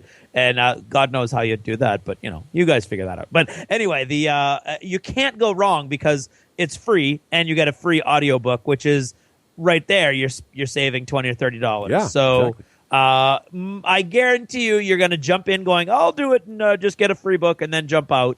And just like me, you'll be sticking to it 2 years later. Yep. And eager Free to is my spend favorite more. kind of price. Free, exactly. And it supports the That's where show it for free, starts. too. And it does support the show for free, which we are very thankful for. So that's awesome. So head on over, check that out. So I blasted through. I'm reading or listening to Percy Jackson now. I finished the third Hunger Games book. That was a very depressing book. Oh yeah, absolutely. It was not as depressing. Everybody who told me about it was like the third book's the real downer. You lose all faith in humanity. It was bad. It wasn't as bad as I thought it was going to be because I'd been so prepped for it being really, really depressing. Right. I thought the second book was actually more depressing, but more depressing from a reader's standpoint because I felt like I just read the first book again. Yeah, the second book was sort of Right. The third book was sort of like this nod to we're having Hunger Games again, but not really, kind of thing. Yeah, right. But yeah, it was pretty downer in the end. Talk about nihilistic. Woo. All right. Yeah. So but I'm glad I read it. It was enjoyable, and the writing style was great. All right, so we'll go backwards here. Also, TV shows. So, man, 2 TV shows that I am in love with right now. Agents of S.H.I.E.L.D. I'm not in love with. I'm liking Agents of S.H.I.E.L.D. It's okay. It's worth watching, but I'm not loving it. But there are 2 shows I'm in love with. Right now, Sleepy Hollow. I love it. OMG, that's a good show. Yeah. Luke, have you seen this show yet? Is it on? I haven't. I have been looking at it, and as soon as I can clear my schedule of a few things at the moment, like I'm just getting through the finale, which is coming up for Sons of Anarchy, and a few other shows that are wrapping up currently, and then I'll have some time to dive into some new ones. So such a good. It just gets better and better. The plot gets better. The way they deal with his references to the past gets better. The whole thing, the dialogue, everything is just really, really good. I can't recommend that show highly enough. The other show that a lot of people who watch the show are liking Sleepy Hollow. The other show I'm not hearing a lot of buzz about, but Nicole and I are in love with, is also the new Dracula show. Ooh, so I haven't heard about this one. This is with the actor who played Henry VIII in Tudors, the Starz or HBO series. He's a Dracula now, but the interesting take on this is it's in Victorian times, but Vlad is also like Tesla. He's like the super inventory guy, and he's invented this alternate way to power things. So he's going head to head with like major oil conglomerates who are trying to make oil the main power source of the world. But he's saying, no, look, and he's got a power source that actually can radially power, so you can hold the light bulb in your hand and it lights up because his power source like generates energy wirelessly. So he's got this really cool idea. Meanwhile, like all the characters from the original book are in there in interesting ways, but also it's like a reboot transform. So like Renfield's in there, but he's this kick-ass sidekick. He's not this little sniveling dude. He's like this really, really kick-ass guy who as you watch him, you're often trying to decide who's smarter here, Renfield or Dracula. And then Lucy's in there, and all the other characters are in there in ancillary ways. It's a really, really fascinating take on it. Very dark. Dracula's still a kick butt, much more Anne Rice or original Dracula than anything close to Twilight. Much very bloody, good murdery kind of vampire. And there's these interesting societies that know about vampires and try to fight them and have all kinds of occult powers, and they're trying to get him. And he's fighting back on those vampire hunters, but he's like got the main vampire hunter in his pocket. He's actually sleeping with her, and she doesn't know he's Dracula. So she's like going out killing all these little minion vampires, and he knows she's a vampire, but she doesn't know he's Dracula. So he's like totally playing her, keeping his enemies close. It's really, really cool intrigue, cool writing, fantastic dialogue. Really, really like it. Dracula, check it out. Vampire hunter sleeping with the big bad. That's kind of where you hang your crossbow up and admit failure, I think. I think that's where they're going, but so you never see her. You never see into her thoughts. So you don't know how far she's falling for him, right? But he thinks he's got her on the hook, so you don't know. Right. That's not a huge spoiler. That kind of happens near the beginning of the series. So Luke, I did get an Xbox One. Mm-hmm. So I got it on launch day because I'm a total Microsoft fanboy, and I really like my 360, so I got one. And quick rundown, I'll probably, if the news guy lets me, I'll probably talk a little more about this in the news, but quick rundown, the launch titles. Dead Rising 3 is really, really good. And I wasn't a huge fan of the first two Dead Risings, but the third one's really good. It's basically Zombicide, the board game, in a video game. So what they've done to make this game really take care of the next generation is the amount of zombies on the screen at once is just stupid. Like literally 400. I saw some photos of hundreds of these things rendering flawlessly, so I was really There are impressed literally by that. hundreds of them in the street. It's like imagine the Zombicide table with all the plastics on the street and then getting down at eye level and then driving over them with your car and squishing them all and then having them jump on the car and weigh it down. But then it crosses with Shaun of the Dead because you can make these stupid, crazy weapons. Like you can merge a steamroller and a motorcycle into this thing with a steamroller wheel in the front, a motorcycle in the back, giant blades in the front, and flamethrowers on the side. It doesn't make any sense, wrong? But it's just fun because you're driving around flamethrowing, running over Works zombies. for Bruce Campbell. It must work for this. It's exactly right. So it's got that level of silliness in it that's just over the top camp, but along with you're just basically mowing. And it's open world, like Grand Theft Auto. You can go anywhere and do anything. But there's also a really compelling story, fun game. Forza, which is the racing game, I'm a pretty big car guy. I never really got into racing video games that much, but I watch Top Gear, and of course my wife's a huge gearhead. And Forza's blown us away because it's totally narrated by the Top Gear crew. So if you like Top Gear at all, you must get this game. But it also shows off this really interesting technology that Microsoft's doing called, they're leveraging the cloud. So every time you race your car, the status, the data for how you drive, what lines you take on a track, whether you're aggressive or passive, do you power slide in corners, do you drive straight, how much wheel stuff, it figures out your driving style, and it uploads it to this thing they call the Drivatar. When you race, any race, even if you're not online, all the drivers you're competing against aren't AIs. They're other players' Drivatars from Xbox Live who've been updated as well. And you'll see their names above their cars. So I'll see my daughter's play. So they're all on there with me. I'll see my friends from my friend list in there. And you'll see their aggressive driving style. My youngest daughter likes to ram cars. So she's in the track and she's starting ramming people out of the way and causing all kinds of trouble. So the driving style does work. And it's really impressive because you start to aggressively yell at your friends. Even though they're not playing with you right now, you're seeing them in their car going, stop it. So it's really, really interesting. Let's see. Black Flag is pirates trained by assassins, so pretty much pirate ninjas. So you can't go wrong with that. That's a fun title. It's not next gen only, but it's cool. And Rise is Rise. I could take it. It's a cool Roman game. Craig, you like to watch the videos for this? Yeah, I've seen the videos, but the actual gameplay is could have been better.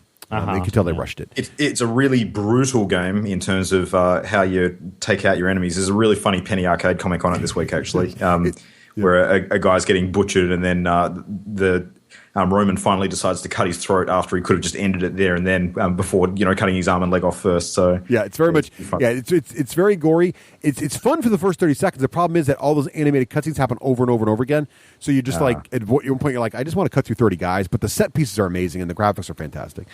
And the last thing I want to mention is the media experience on the Xbox One. The whole reason I got this thing, really, in addition to the games, was I'm a Kale cord cutter, and I'm trying to use this one media center in my house, and the Xbox One really brings some of the promise they're trying to do with 360 to life. And I'll talk about more in the news, but I've been really pleased with how it, the IR blaster built into the Kinect controls my entire living room, so now my Xbox can turn my television on and off, it can turn my stereo on and off, it can turn my cable box on and off, it can set the channels, it can adjust the volume, all from my Xbox and my iPhone with second screens with Smart Glass. So basically, now, Russ, I've got one concern about this that I'm hoping you can answer for me because this will determine whether ultimately I get one down the track or not. Is there a way to actually lock out the voice commands on the Xbox One from different people's voices so that it only responds to, say, you? You can turn voice commands on and off, but as far as I know, you can't turn them off from you can't make it so your kid can't say anything, but you can. Okay, so let me put this into perspective for you. Is there any way you can prevent your wife from walking into the room whilst you're in the middle of playing a game on the last level and saying Xbox off? No. But damn it. No, you can't. But it'll prompt her and say, "Are you sure?" And you could. But what you can do is it does need the room to be kind of quiet. If there's any talk over the voice, it doesn't work. So if you see your wife coming, just start shouting. You'll cancel out whatever voice command she tries to make. Seems like a plan. One thing that works really well for it though is the games seem to save in real time to the cloud all the time, and you're provided now with Xbox Live infinite cloud storage. So basically, all your game saves are constant.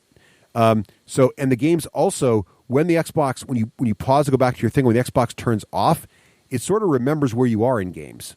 Because it's always in cool, it's like I don't know about the on and off part, but definitely when you go back to the main screen, you can go back to the main screen, like watch Netflix, come back to your game, and your game's paused right where it was. There's no reloading it or anything. So there's a really neat sort of standby mode that's pretty impressive. Anyway, I know it's a lot of information, but it's been a big couple weeks here in the gaming realm. It certainly has, yeah. So is that achievements? That's achievements. That's achievements.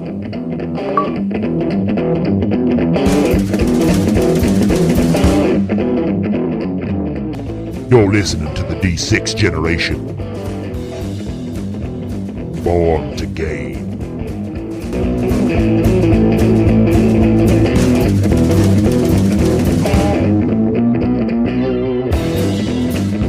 Now it's time to talk about our friends at battlefoam.com, Craig. Yeah, they are just winding down from another insane Black Friday sale. Absolute craziness. It is nuts over there when that happens. Crazy things happen, but they're not out of stock. Oh, no, not Battlefoam.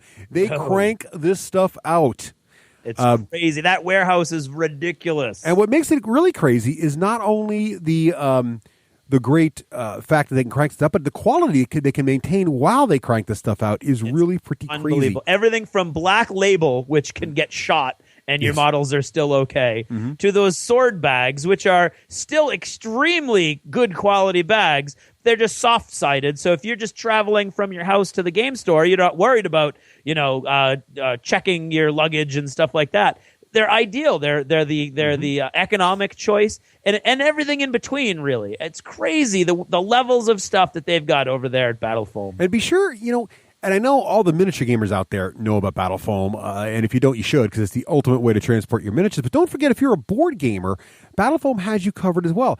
I went over to my brother's house, broke out Super Dungeon Explorer over the weekend, popped it open, had the cool foam right in the box. All my miniatures were safe before. It's like, where did you get the awesome foam custom made with the logo of the game in? I was like, that's Battlefoam.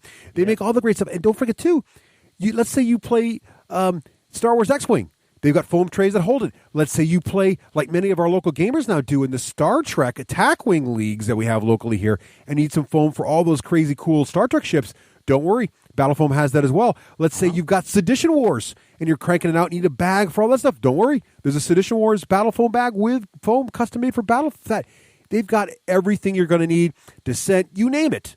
They have foam for it. And if they don't, if you find a strange, obscure game that they don't have foam for, don't worry. Go to their now world famous.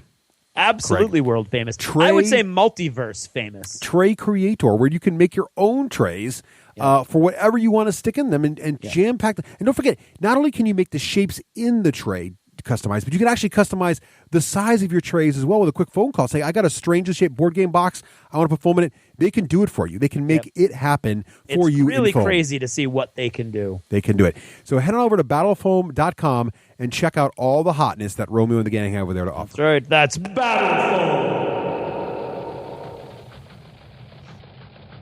And now, what's in the news? With the shout-out, Cakes Cove makes every genre delicious for all geeks on your Christmas list, with the many genre-inspired items found at www.cakescove.com. And now, the news. Up first, a new Warhammer 40,000 video game has been announced. It's actually specifically 40K Space Wolf video game.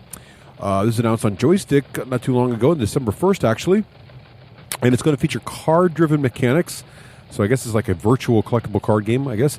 And it's going to come out on iOS, Android, and PC. So if you're a fan of 40K and Space Wolves, keep an eye on that. Let's see. Also in the news, big news, a little more detail on the War Machine expansion coming up. The next War Machine book will be titled Vengeance. And it's been given a release date of March 2014. And we don't know a lot about it. We still know there's going to be new Warcasters, including epic versions of some of the original War Machine Warcasters. 6 new novice Warcasters. I think this might be, we suspect this is related to some of the novice Warcasters we heard about in the recent Kickstarter for War Machine Tactics. By the way, if you're interested in War Machine Tactics, they just released a new video to backers. So if you're not a backer, head on over to the Kickstarter, look for War Machine Tactics, and check out the latest video showing the status of the game. Let's see. Also, in addition to the Novice Warcast, there's going to be some new units and solos expanding the War Machine armies. And more fiction, of course, extending the story beyond where it ended in the War Machine Colossals book. Of course, another painting guide and new theme forces for the new Warcasters. So that's that. Ooh, and speaking of gaming upgrades, Battlelore 2 was announced not too long ago. Well, now, finally, the Battlelore 2 rulebook, as well as the reference book, are both available online from Fantasy Flight Games. Head on over there if you're a Battlelore fan. A lot of changes to Battlelore, but it looks good, and definitely worth a look. And I think that's all we got. Wait. Yes, Wakeland? I want to talk about the Xbox One. Jeez, Wakeland, seriously? Yes, I do, really? All right, well, we're going to give the remainder of the news here to Wakeland so we can talk about his experience with the Xbox One. I guess you've had it now for what? Since November 22nd now, and it's the second week of December or so. So you've had it for 2.5 weeks. Yeah, that's it. And play with it a lot. Oh, yeah. So what do you want to tell us about? Okay, let me get closer to the mic. All right, here I am. Okay, so quickly just wanted to go over the Xbox One stuff and my initial thoughts on it. Been having a lot of fun with it. As both consoles came out this year, of course, not a lot of amazing must-have launch titles. But just a quick rundown here. If you're thinking of getting this thing on a Christmas list, here's the games I'd recommend. Dead Rising 3, definitely a must-play game if you like fighting zombies. Open world, really cool. And while you're making cool weapons and doing things, try the light staff. It's awesome. It's a combination of a car battery and a traffic light. It lets you shoot electricity and slam it on the ground like a giant thunderhammer explosion, although there's also a thunderhammer type weapon as well, which is basically a car battery and then a baseball bat. Kind of fun. So wacky fun. Good stuff with Dead Rising 3. Definitely the most new generation feeling game. Well, it's close time between that and Forza. I'm also really enjoying Forza 5. Not a big driving game guy in the past, like him a little bit, but I'm a huge Top Gear fan, and the integration of Top Gear into the Forza driving experience is incredible.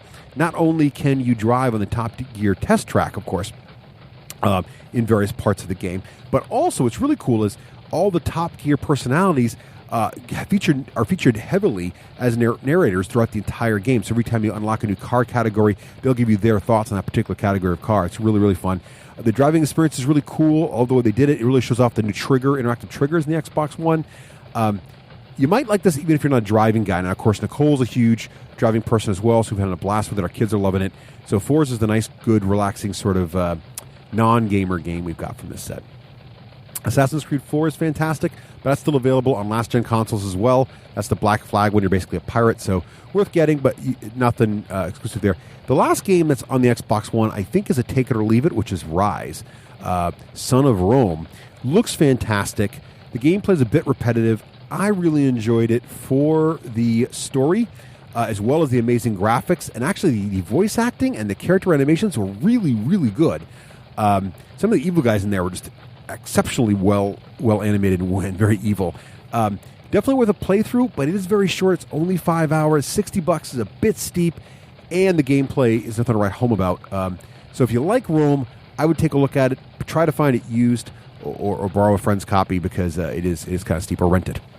And one last thought I wanted to talk about is the actual secondary capability of the Xbox One, which is its whole new video set of features and the fact that it actually sort of runs your living room for you. One of the things I didn't really know about, I got as kind of a bonus, was that the Kinect, you do have to get the Kinect. It comes as part of the game system, so it's why it's $100 more than the PS4. But what's interesting is the Kinect has a built-in IR blaster into it. Why does that matter? Well, basically, it's really powerful, and it's a way to send out infrared signals to all the other components in your living room. So what's interesting about this is I went into the Xbox, looked up all the components. It was very easy to do. It knew about my old 2002 era Yamaha audio receiver. It knew about my television. All that was in there is pick the components. And immediately the Xbox One now controls my volume, whether or not it's a TV volume or the audio receiver volume. It controls my channels. It controls my television turning on and off. I can say Xbox on or push the controller, and all my TVs and audio equipment turns on. I can say Xbox turn off. Everything turns off. It's really nice. And I can now give a controller to someone visiting my house, and they can control everything. The stereo, without a fancy $100, combo remote control kind of thing. So I was really impressed by how well that worked. I'm also really impressed by how well it integrates pass-through video from your cable box through your Xbox and into your TV. Now, I'm a cord cutter. I don't actually have... it's sort of a cord cutter. So in our house, we got rid of extended cable. we have basic cable. And the only reason we have basic cable is because two reasons. One, internet is just the same price. So the cable companies, but if you want just internet, it's the same price as having basic cable also. So we have basic cable. The second reason is my mother-in-law comes over and babysits the kids a lot, and she likes to watch PBS Live and QVC and all those other shows. So it's nice to have basic cable for that. Loving the pass-through feature now. Don't have to switch through the video inputs on the television. And what I also like about this is Nicole used to complain as a cord cutter that she never knew which app to go to in order to watch her favorite shows. Some of our favorite shows were on Hulu. Some of our favorite shows were on Netflix. Some of our favorite shows are on Xbox Video, had to pay for. Some of our favorite shows on other Amazon Prime, all these different services, and you never know. Well, now what's cool about the Xbox One is you can take your favorite show, whichever service it's in, and you can pin that series to your front home screen. So I can say, okay, I like my current guilty pleasure is Duck Dynasty. That happens to be in Xbox Video, so that's pinned to the front page. We're also loving Almost Human. That happens to be in Hulu Plus, so that's pinned to the front page. My kids love watching old episodes of My Little Pony. That's in Netflix. That's also pinned to the front page. So now you just go to the front page and you see all your favorite shows. You click on it, it takes you right to where that is. And also, now that it has a pretty interesting little multitasking thing, kind of like cell phones do now, where you can flip back and forth between apps very rapidly. So there's not like this 30 to 40 second or even a minute wait between apps loading up as well. So it's much, much more dynamic. So there's sort of this always-on feature now in the background where your Xbox is just always there, whether you're watching television, playing a game, doing anything else. And actually, I have to say, it works really, really well. The other nice thing is the ability to pin, so you can actually pin a secondary app to run in a smaller frame next to whatever you're doing. So you can actually pin like Pandora and Internet Explorer and stream music while you're playing a very simple game. Let's say you're driving a Forza and you're not really interested in the sound effects that much. You can have your favorite music. You can even stream video in Netflix half the screen while you're actually doing something else as well. Pretty slick stuff. Definitely worth a look. It is a little pricey. There's not a lot of killer apps right now, so unless you're a hardcore, new technology guy, kind of like I am, you may not want to jump in yet. But if you're a cord cutter, you're looking at different options, definitely worth a look. So check that out. And if you are getting on your Christmas list already, which games to get? Dead Rising 3 and Forza, I would say, are two really great choices. All right. I think I'm done now. All right. Thank you, Wakeland, for that little update report. You went along. I think it was double our normal segment length, so watch out on the length there, Wakeland. And that's What's in the News. Craig, our friends at CQ Games, they have some really great games in their collection. Wait, Russ. Yeah. CQ Games? Conquistador! I think you mean Conquistador! Yes, over at CQ Games. Yes, CQGames.com, home of that great game we've been mentioning before, Tomorrow, which you can talk about today because it's out now in stores. Just look for the big black box with the nuclear and biotoxin symbols on the cover, because these are the kind of options you're going to consider as a world leader trying to, thin the population a little bit. Little biohazard, little bioactive, bioradioactive. It takes a little tongue in cheek to get this game going. It does. It is. If you can't sit down with somebody who can't take this stuff, with a grain of salt. But don't forget there are other games too, like the New Science, which I love, which is all about publishing theories and becoming a well-known scientist. And this one I particularly like because it sounds like something that only a teacher would love, but it's actually a lot of fun. I love the board. I love how it captures the scientific method. I love all the different the different various scientists you can play. All the different people you can learn about. And Road to Line. But the other thing about CQ Games you really want to check out is head on over to their gaming extras in their gaming game extras. Have you seen these, Craig? Pulling out your games. Yeah.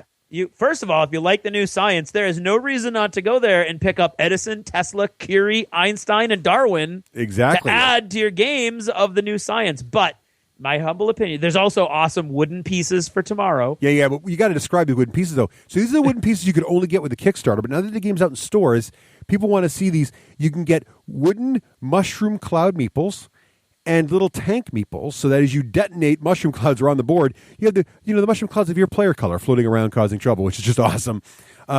Also, yes, as Craig was mentioning, the doubloons. Yeah, the Road to Enlightenment doubloons are by far and away the coolest thing on this the accessories little section there, because they are actual metal coins that you can get, $20 for the set. We created a limited number of sets of gorgeous metal doubloons as an extra for the game as part of our Kickstarter campaign. Now you have a chance to own them as well. So these are limited time. Yep. Okay. It includes 5s, 10s, 5, 10, and 40 of denominations 10, 5, and 1. So, yeah. Check them out for probably enough in one set to bling out a game of Spartacus. Just saying. Exactly right. So head on over to cqgames.com and check out all that great stuff. CQ Games? I think you mean Conquistador Games.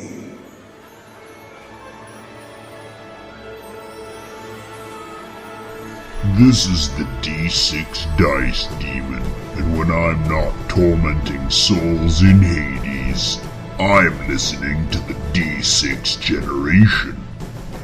Shouldn't you? The D6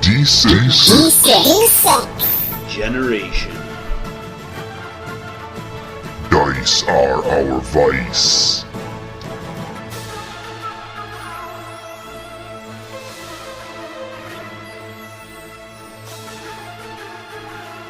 Hey, welcome back. And so we like to go back and look at the state of the industry every now and then, of course. And Russ always wants to get that controversial spin into whatever we do. He loves that. And Luke really enjoyed the idea of being able to talk about multiple games because, of course, he's the master of multiple games. Quintessential is a word I would use here.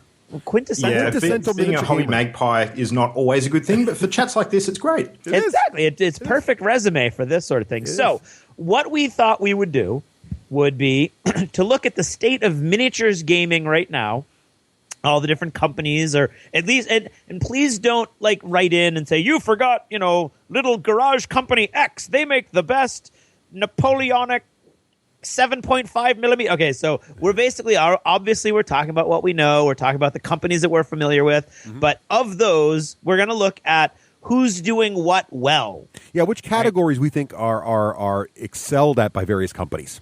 Right, exactly. Yep. I guess one of the ways to look at this too is that if we were to have an open discussion about just miniature companies, then that's a much, much broader topic than miniature game companies. So when you start talking about the ones that are actually currently producing well-known titles that are actively being played as game systems, it narrows the list down a little bit. Yeah, that's a great point, Luke, because we definitely are talking about companies that have game systems and game systems that are reasonably active. Active, yes. Now, where I say don't email us and tell us anything, what you could do is go to our discussion page on Daka and get this talk going, and we definitely go there and we can have a conversation about it, or you can tell us what we missed. Yeah. But right now, let's begin. All right. So go ahead, Greg. Well, I was going to say, I'm just going to start at the top of the list. Okay, fair enough. Okay. Models that are most easily assembled or prepared right out of the box. All right. So who is producing models that look great right out of the box without a lot of effort, without a lot of modeling requirements? Well, Luke, you want to start with this one? I think one of the interesting things about this particular category is that there's certain game systems that are designed to have models straight out of the box where there's no customization involved in the rules. So you don't have any options for changing weapons or changing war gear or equipment or anything like that. And the companies that do that do it quite well. But the one that's really caught my eye recently, and this has probably caught my eye more because it's a huge transition from terrible in this regard to absolutely fantastic, is actually Wyrd Miniatures. Oh, interesting. So really? Yeah, I think that Wyrd Miniatures, the metal range that they started off with when Malifaux first launched, it had its misses. So I remember a late night in particular where I was gluing together Ramos's little steampunk arachnids and wanting to put my fist through the wall. It was horrific. So the things had like a pinhead to join the legs onto the bodies, and it was just it was almost not worth the trouble. So, but these days the plastics that they are producing in terms of ease of assembly, they are magnificent. I cannot get enough of them. Well, I would say that Wyrd has definitely improved. But they would not be the company that leaps to my mind when I think about how easy it is to get out of the box and assembled on a base. Yeah, I would say that Wyrd is going to show up on this list for me, but definitely not for this particular category. What was that plastic model, Craig, you had that the face was separate from the head? I had one of those. I don't think I have that model. I think I do. There is a model where the face is separate from the head. The Death Marshal special one. But anyway, her face is a separate bit from the back of her head, which is a separate bit from her hat. Oh no! Yes, actually, I had several of those. The geishas are. That's a lot of work. Yeah. But they look fantastic. Yeah, and I would say it's not easy. I would also say because of their poses, which are awesome and dynamic. Yeah. But unless you're gluing them onto another plastic, so you can use plastic glue and just keep it steady, it's a very fragile bond. It's a very fragile model because I have half of my models are up on their tippy toes with the 10 Thunders. So they look great once you figure out how to do it, but it takes a long time. And those plastics, especially, and I have heard now in defense of Wyrd, I have been told by several people that their plastics kept getting better and better, so that obviously the 10 Thunders were the first that came out last year. Mm-hmm. And so these are the first kits. These are the kits that have faces that are separate. But I don't know because that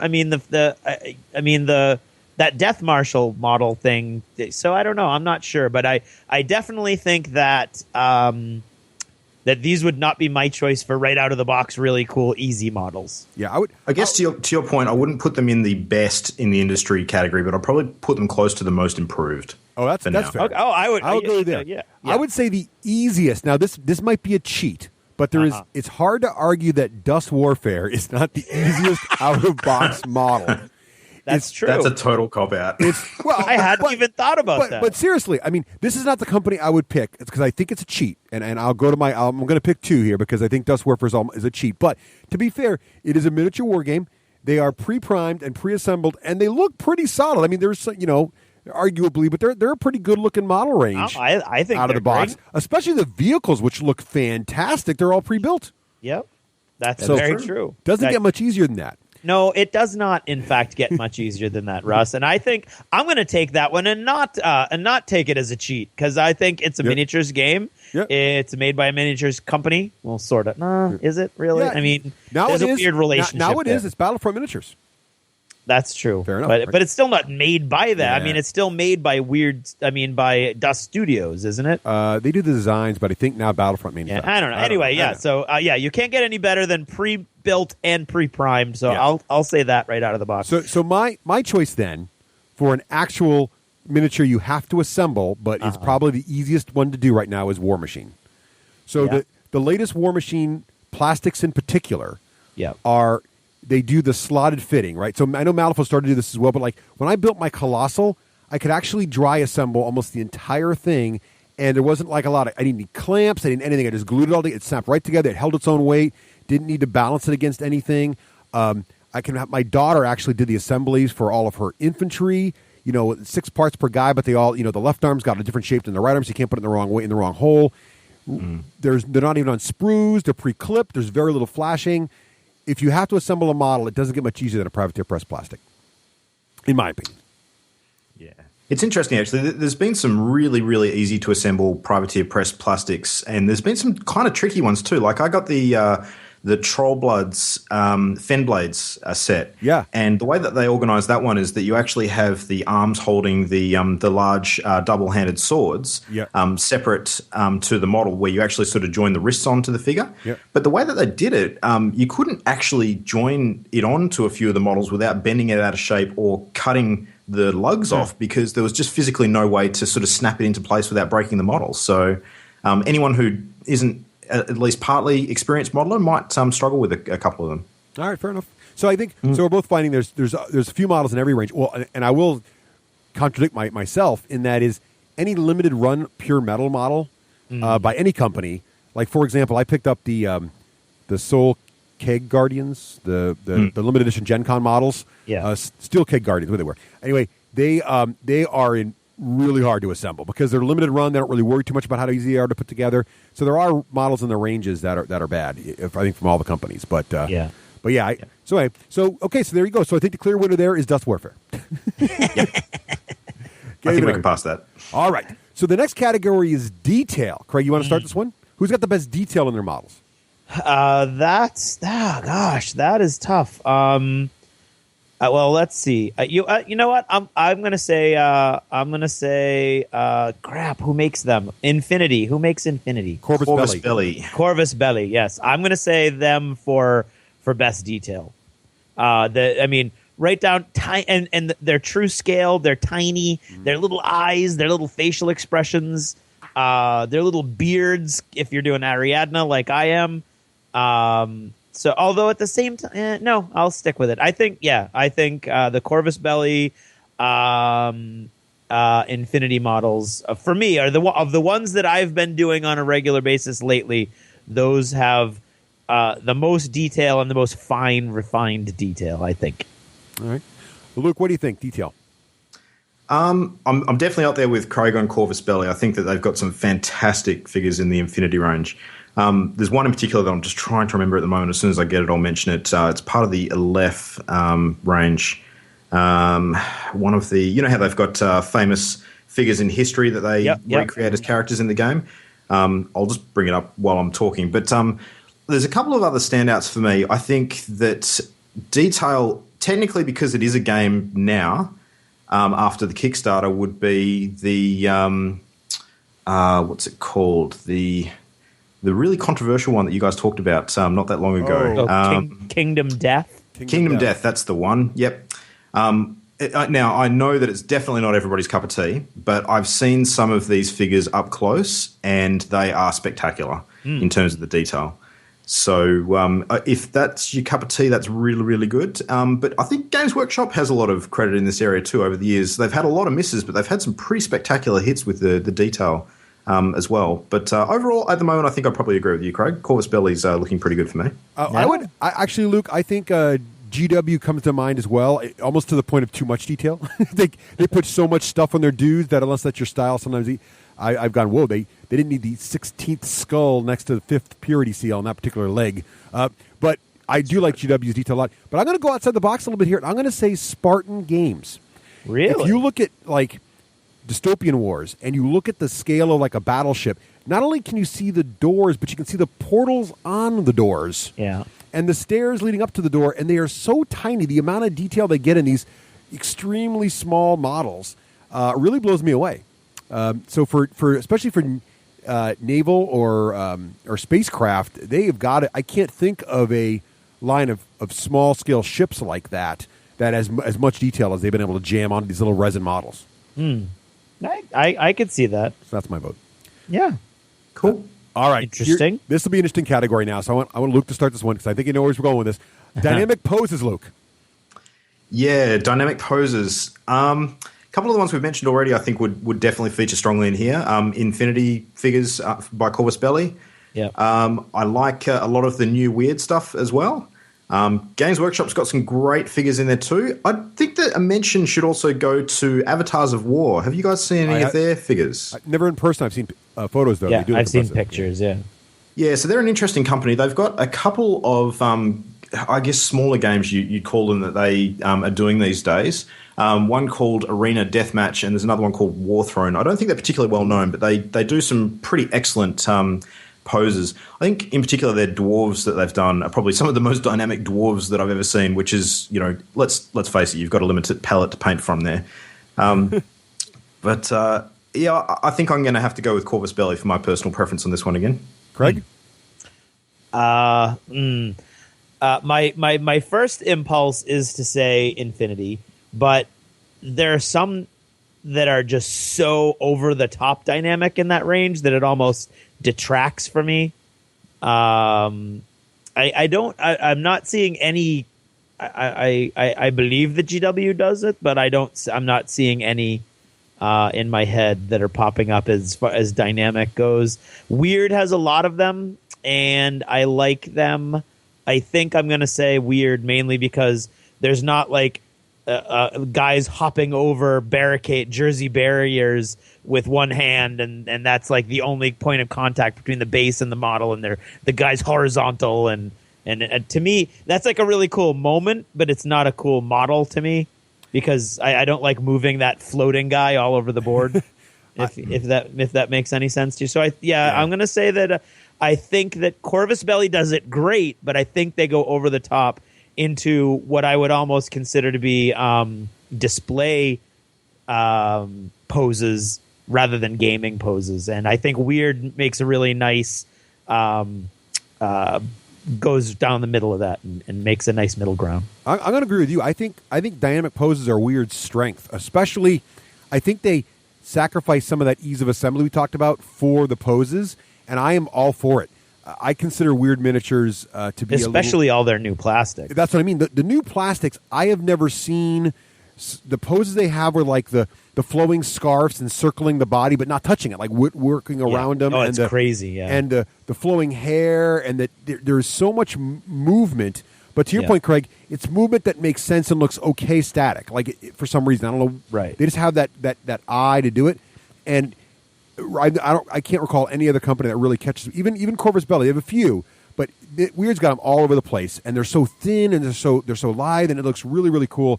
A little harder to build, but I think the end result is unmatched right now in terms of really a realistic illusion of movement on the table. Yeah. I think the honourable mention to Wyrd also goes for the fact that they can achieve those dynamic poses and have the models assembled in such a way that the joins and the mold lines are hidden by the way that those poses come together. That is so very it's true. not obvious. Yeah, no, that is very true. Their models look fantastic when done, and I think they really are pushing the boundaries right now of what you can do with models to the point where I think other companies got to really watch them carefully because they're really figuring it out. And to your point, Luke, earlier, they've gone very rapidly from no plastics to plastics that are cool but hard to build to plastics that are no cool but getting much easier to build. And I can see them in a year from now leading the category of both ease to assemble and detail and dynamic. They're really on a roll. Definitely, absolutely. definitely. Now, Luke, I don't want to call you out without any warning, but just out of curiosity, like when you say Games Workshop, you think has a couple cool entrants for dynamic poses, what's coming to your mind? To be fair, probably not the most recent stuff. Some of the favorites that I've got in, I guess, over the last decade would be some of the Dark Elder figures that they remade. Yeah. A couple of the special characters in that range I think look really fantastic. Lilith Hesbrax is a really good one. She's the witch sort of lord that they've got. But I think some of the really big special characters, the poses really sting out to me with them. There's one in particular which wasn't Gorfang Rotgut. It was one of the other huge orc models that was on the gigantic sort of display war boar. It might be Azag the Slaughter was on the Wyvern. I can't think of the name right now, but it was just spectacular. Couldn't hope for a better figure. Now, in defense of you, it was interesting because as I was asking you that question, I suddenly realized the entire spread of the latest White Dwarf with all the new Dark Elf models, and half of those are ridiculously dynamic, including Shadowblade, who is literally launching him. It's on the regular size square base, so he fits into the regiment, but he is literally leaping off into space off of a little piece of wreckage. So he would actually be like flying out of the unit if you put him into the unit. Yeah, actually, that's really just reminded me. Another couple of great examples were in the last incarnation of the Skaven special characters. So, Queek Headtaker and Deathmaster Snitch, they are a couple of the most dynamically posed Games Workshop figures you're ever likely to see. I think the thing with Games Workshop is because they've got so much of a range to choose from. It's almost like trying to hit a grape with a shotgun. They're going to hit something good every now and then. Right. So and they're getting really good because they're doing all their new ones in plastic as well. Well, unless we forget, the 3rd edition plastic goblins were fantastic. So the plastics can detract from it, though, because I think the thing with dynamic poses is that as soon as you have a kit that goes together with a lot of different assembly options, you're relying on the end user to actually create the pose. And some of the abominations that I've seen people put together. Oh, God, yeah. Well, that was always part of the fun of GW, though, was if you had the time and didn't mind a little work, you could really make a lot of variety in your own forces, which was neat. Yeah. That's right. Absolutely. And just while we're on the dynamic poses topic, I found that figure that I was looking for from the Infinity range. It was Ajax the Great, which is probably one of the nicest detailed and best posed figures in that entire range. I think it's spectacular. Yeah. All right. So now let's talk a little bit about materials here. So who's got the best metals? Yeah. Anyone? I'm just going to put it out there. Games Workshop no longer qualify this category. No, they don't. If they did, I'd probably say them. I'll jump in. I think it's Infinity. I think Infinity does work with a lot. In fact, they're still almost all metals, right? They even have plastics yet? No, they don't. So they still work entirely with metals. We considered them for most dynamic. We considered them for best detail. They've got really a fantastic range. and they're entirely metal, and they still do it. Everybody else is already. I mean, most everyone else is pretty much.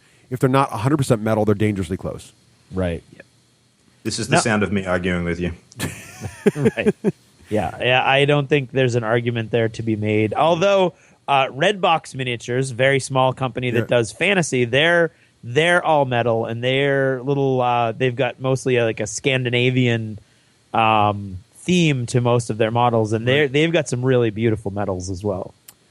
All right, so let's enter the harder category now. But they don't have a game. Sorry, shouldn't have mentioned them. They're not a game. You're breaking our own first rule. I cheated. So, who's got the? Here's the category, Craig. That should be easy to pick one from. Who's got the best plastics? Yeah, everybody. Yeah, everybody's got really good. I'm gonna say still GW. Real okay. Yeah, I think if you look at the average box of plastics for GW, the options that you get on the sprues, the poses that are possible, and the customization of every model, I could get 10-man tactical squad boxes and make 100 models, each one looking distinctly different from any of the other 99. I think that's I think that's there's a lot to be said for that, and I think that's true through their whole range as far as troops go. So I would say GW has the best plastics. I do not like, although they are easy-ish. They're not easier put together. The privateer. I'm not a fan of the privateer press plastics. So I guess that depends what you're looking for. Luke, what do you think about plastics? I think that you're misleading anybody if you say that it's a highly contested category, because there is one clear winner and one only, and that's Games Workshop. Yeah. So to my mind, nobody else comes close. I think the next one in the future that might be getting up to that level will be Wyrd if they continue on the same path they're on right now. But Games Workshop have the best range. They have the best manufacturing of the plastics. They've got the best, what I like to call sprue economy. So you've actually got a box set that has a huge number of pieces in it, rather than having a lot of dead space that you sort of open up. And one thing I will say that's interesting about Games Workshop, though, is that in recent years you've seen a lot of the new sets they've had have been dual assembly sets, and some of them are great, some of them are not so great. I think that they've really taken the idea of providing people more value for one kit to the nth degree. But you can almost always tell, out of all of those kits that can be assembled in two different ways, which one was the original version. Because it often seems like the second version of a kit that you can assemble a model as is almost like an afterthought. It doesn't come together quite as well. It looks like it's a bit forced, the sort of aesthetic. So they've gotten better in recent times. Like I think the new Dark Elf Cauldron of Blood and I forget what they call the other version of it. It's the one with the blood-racked Medusa. Yeah. That's the one, the Medusa, yeah. I think they both look equally good. But there are some others that are not quite so good. Right. Even then, though, Luke, to your point, the blood-racked Medusa is clearly sitting in a cauldron of blood. That's right. So I mean, exactly as your point, you can tell this was a cauldron of blood, and then they were like, "Crap! What can we make out of most of these pieces?" Well, we switch out this for a mirror, and we put this guy in there, and then ta-da! It's a new piece, which I think is cool, and I all the kudos to them for doing that. Obviously, they're doing it because they want you to buy more kits because you want one of each in your army or whatever. But I like options. I like a company that's going to give me options. And I think those options still look cool, even though, and I agree 100%, that a lot of them are like, oh, yeah, that was going to be this. And then they wanted to be able to, just, multi-market it, so to speak. Yeah. That's right. I would agree. To your point, I agree on the privateer pressed plastics, Craig. And I would even go as far as to say that they're not true plastics. Yes. I was going to say the same thing. I think it depends how you define plastic, because you could argue that privateers in the resin category are somewhere in the middle. Right. That's right. But I would agree with both of you. I think that GW was first to plastic, and they're still the best. They just have the range. They've got enough experience to keep doing it. And if you factor in also all their crazy, over-the-top, unmatched vehicle kits, it's really not even a discussion. So I'm with both of you on that. Yeah. I think it's sad, and I think they did themselves incalculable harm going with the whole fine cast route when they could have really pioneered the whole 100% plastic. Right. Well, that's why when we go to the best resin category, we can clearly state GW is even including Forge World, which has always been never a great experience, except you get things you could never get any other way, right? But they're always like covered in release stuff, and you even money that one of the bits of your model were broken, bent, or not included. It's just always that case. But who's the best in the resin category? I would challenge you on Games Workshop being the best in that category. Oh, that's not even... Oh, here we go. It's on. I'm rolling the sleeves up right now. There are two reasons why, and I'll explain. Number one, you've already mentioned, and it's Finecast. I'm sorry, but that almost dethroned them in one fell swoop when they went to Finecast. There are some people that I think have unwarranted negativity about Finecast that haven't actually experienced it and tested out the models for themselves. Yeah. I'm not one of those people. I've actually put together enough Finecast miniatures now that I know how rubbish they are. That's what I'm saying. So I think... I think you're both arguing the same point. Yeah, I argued that they're last place for resin. I would say that the best resin company is the company that taught me you could actually make cool models out of resin and sell them reliably without lots of bubbles in them, and that is Spartan Games. Yeah. Yep. I would say, without a doubt, Spartan Games is the master of that. Yeah. Not only because of the quality of their models, the wide range of their models, but you know what? They're the one. The pricing structure of Spartan Games really throws into question the pricing structure of any other company that uses resin.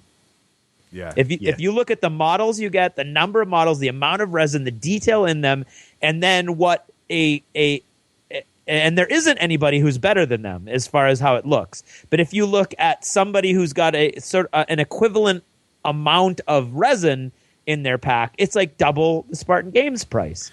Yep. Quite often. I do wonder with Spartan, though, because of their molding process, whether they have it slightly easier than some companies, but by the sheer fact that a lot of the figures they produce have flat bottoms.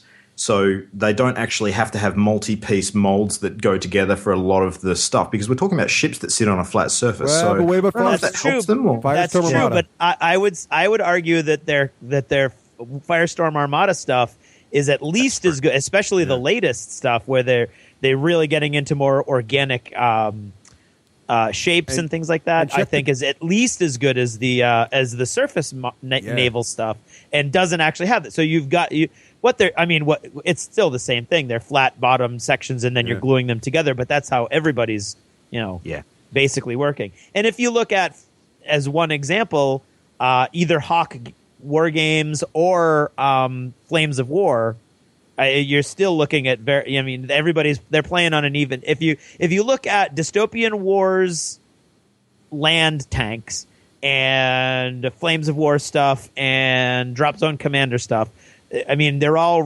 roughly within the same general size category, and they're all going to have flat bottoms, and I just think there's one of those companies is head and shoulders above the others in detail, and head and shoulders above the others in price as well. Completely agree. Yep. It actually made me wonder why, when Spartan released Dystopian Legions, that they didn't actually go the resin route for those. Yeah, well, you didn't have a conversation with the guy who owns the company, and he said he was doing resin. So only imagine how confused I was when I got my first box, and I was like, "Oh, what have you done?" I don't know what happened there. So I think I'm absolutely sure there was some sort of supply issue, I don't know that they could make that many resin infantry models to support the game at the scale they were hoping it would sell. So they went with metal. I mean, they buy everything they need every time they do a new project. They go out, find out what the best thing is, and they just buy the machines. And I mean, it's really a very well-run company from like a vision point of view. So I'm sure there was a reason, but I don't know what it was. And I was really looking forward to some awesome resin models, and the metals didn't quite do it for me. Yeah. All right, so the next category is sort of an interesting one. Poses per model type. This is bullets by Russ. So this may be a redundant category given what we already talked about, but basically my thinking here at this point, which was apparently not very lucid, was the idea that if you had let's say you have a unit of something, are you going to be dealing with one pose for that whole unit of 10 guys, or is there two different poses? Are you looking at a nice robust number of poses or near infinite number of poses? I'll say to me it has to be GW. Agreed. Yep. There's really no argument. All right. If you look at War Machine, it was really bad. It is better than it used but not to be. as good. Yep. But it's still not like, I mean, you still know that in your unit you're going to have 2 of these guys, 2 of those guys, 2 of those guys, and then I think where Infinity completely falls down, and although it's a fluffy, themey point, is that like you're talking about.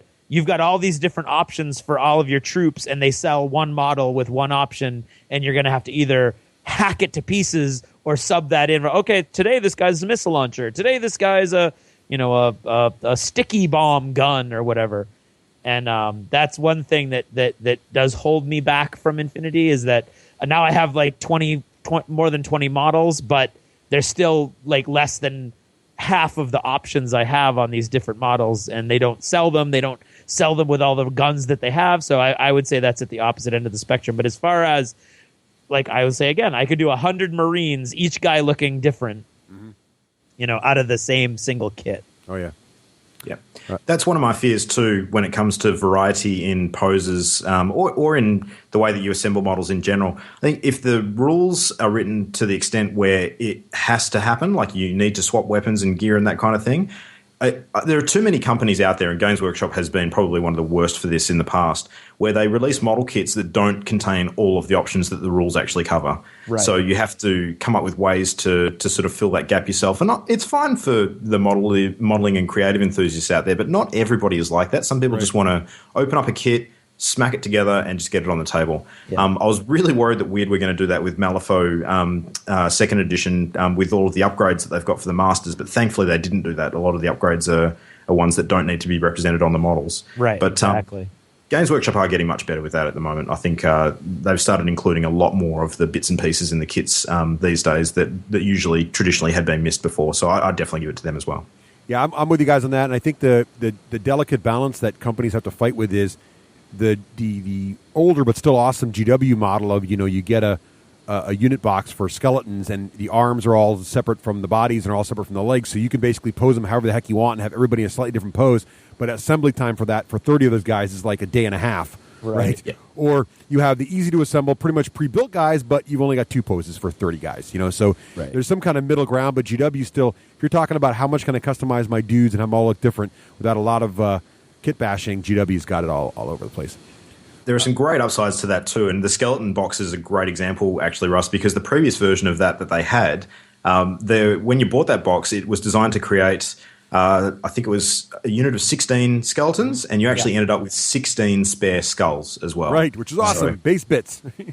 Brilliant. Yep. The Tomb Kings, when they came out, I was like in 7th heaven, all the dudes you could do in those boxes. Oh, yeah. All right, so how about this? Here's a category that, it was a one clear winner a while ago, but it's getting closer now. Who's got the best variety in factions? And now I think we should, to be fair here, we should count not only pure faction count, but also feeling of how much distinction there is between factions. So they all feel kind of the same, or they actually feel distinct and interesting to play. That's a tough one. I mean, automatically my head would go to GW. Yep, I think in terms of count, I think there's a negligible difference now between GW and Privateer in terms of actual faction count. I think like total factions and War Machine now. If you combine War Machine and Hordes because it's one playable system, you're at like 13 factions. Really? Yep. Name them. Yeah. You got Russ, I think you are kidding yourself if you think that there's anywhere near as many as wait. 40K and. Yeah. No. I mean, when you look at 40K, you've got all of the new sub-codexes that are coming out as well, which are factions within factions. So, well, but you have that too with themed lists in War Machine. Yeah, but no, you could argue that. I mean, you could. So if you ignore themes from it, just do pure like thing. So you've got the 2 core games of 4 each. Yeah. Hordes and War Machine. That's 8. There's then the additional faction of the Crisis of Convergence and Retribution. So that's 10. Yeah. And then you've got there's like 3 different minion factions and 3 different mercs factions. So that's 6 more. So that's 16. If you look at it that way. I mean, yeah, there's some things that are close together, but I think those minion factions are pretty distinct. Some of the merc contracts are pretty distinct. Yeah, too. But they're not very. There's not a lot of depth there. I mean, I would argue more that you need minion and merchant. Well, the pirates merc is one. The pirates are pretty different from the dwarves, who are pretty different from the I mean, there's some pretty good differences in there. I don't know. true. I don't know. Yeah. I mean, Okay. it's- You're arguing me around. yeah, but so One thing that I really like about the way that these companies are doing it these days, though, the ones that are being successful with a huge range of factions are the ones that actually come up with a creative way where they can be completely incestuous. Yeah. So Yeah. what I mean by that is like your 40k allies rules, Yep. War Machine, how you've got your mercenaries and your minions that can be used by other factions, and even other faction models that can be used within the mercenary army. So, I mean, a lot of the Khador troops, for example, can actually be used in a couple of the contracts. Yep. And Wyrd Miniatures have got it down pat as well with the way yes. that they've got all the dual faction masters happening now. So you can actually have a great excuse for a much larger collection where you can use things from multiple factions seamlessly without it being forced. So Yeah, I think if they can succeed in that area, it's great. Well, I think GW's always been the master, though, of the overlapping faction thing. With the whole Imperial Guard could also be Chaos Imperial Guard, and Space Marines could be Chaos Marines. All these little ways you could double use units or get people from different factions to buy the same models, and now re-bringing back the allies. But you're right. The variety is really nice in a lot of the game systems. So there's that one cool model in another faction you've always wanted. You can get it now sometimes. Yeah. So I don't know is there a clear winner? It's if you're doing pure faction count, I think you're down to just 2. But you have a lot of different variety though. In the other thing we should think about too is variety inside. Like another thing that like Wyrd does really well and War Machine does well is when you change just one model, like your central caster or your central master, the play style of the list very radically changes also. So it may not be a faction, but you have a lot more variety inside that faction as well, which is sort of interesting. I think in terms of models available, I'd probably give the win to Games Workshop, but it's a double-edged sword, and I don't think it's actually a good thing in a lot of ways because it creates an imbalance in the game with the way that they've done their faction variety, whereas Privateer Press probably does it much better. Well, I was going to say, if you add balance, if you add variety of balanced factions, I think they might tilt the scales a little differently. That's right. Yeah. But we could probably get into a philosophical debate about that all day, too, so we won't.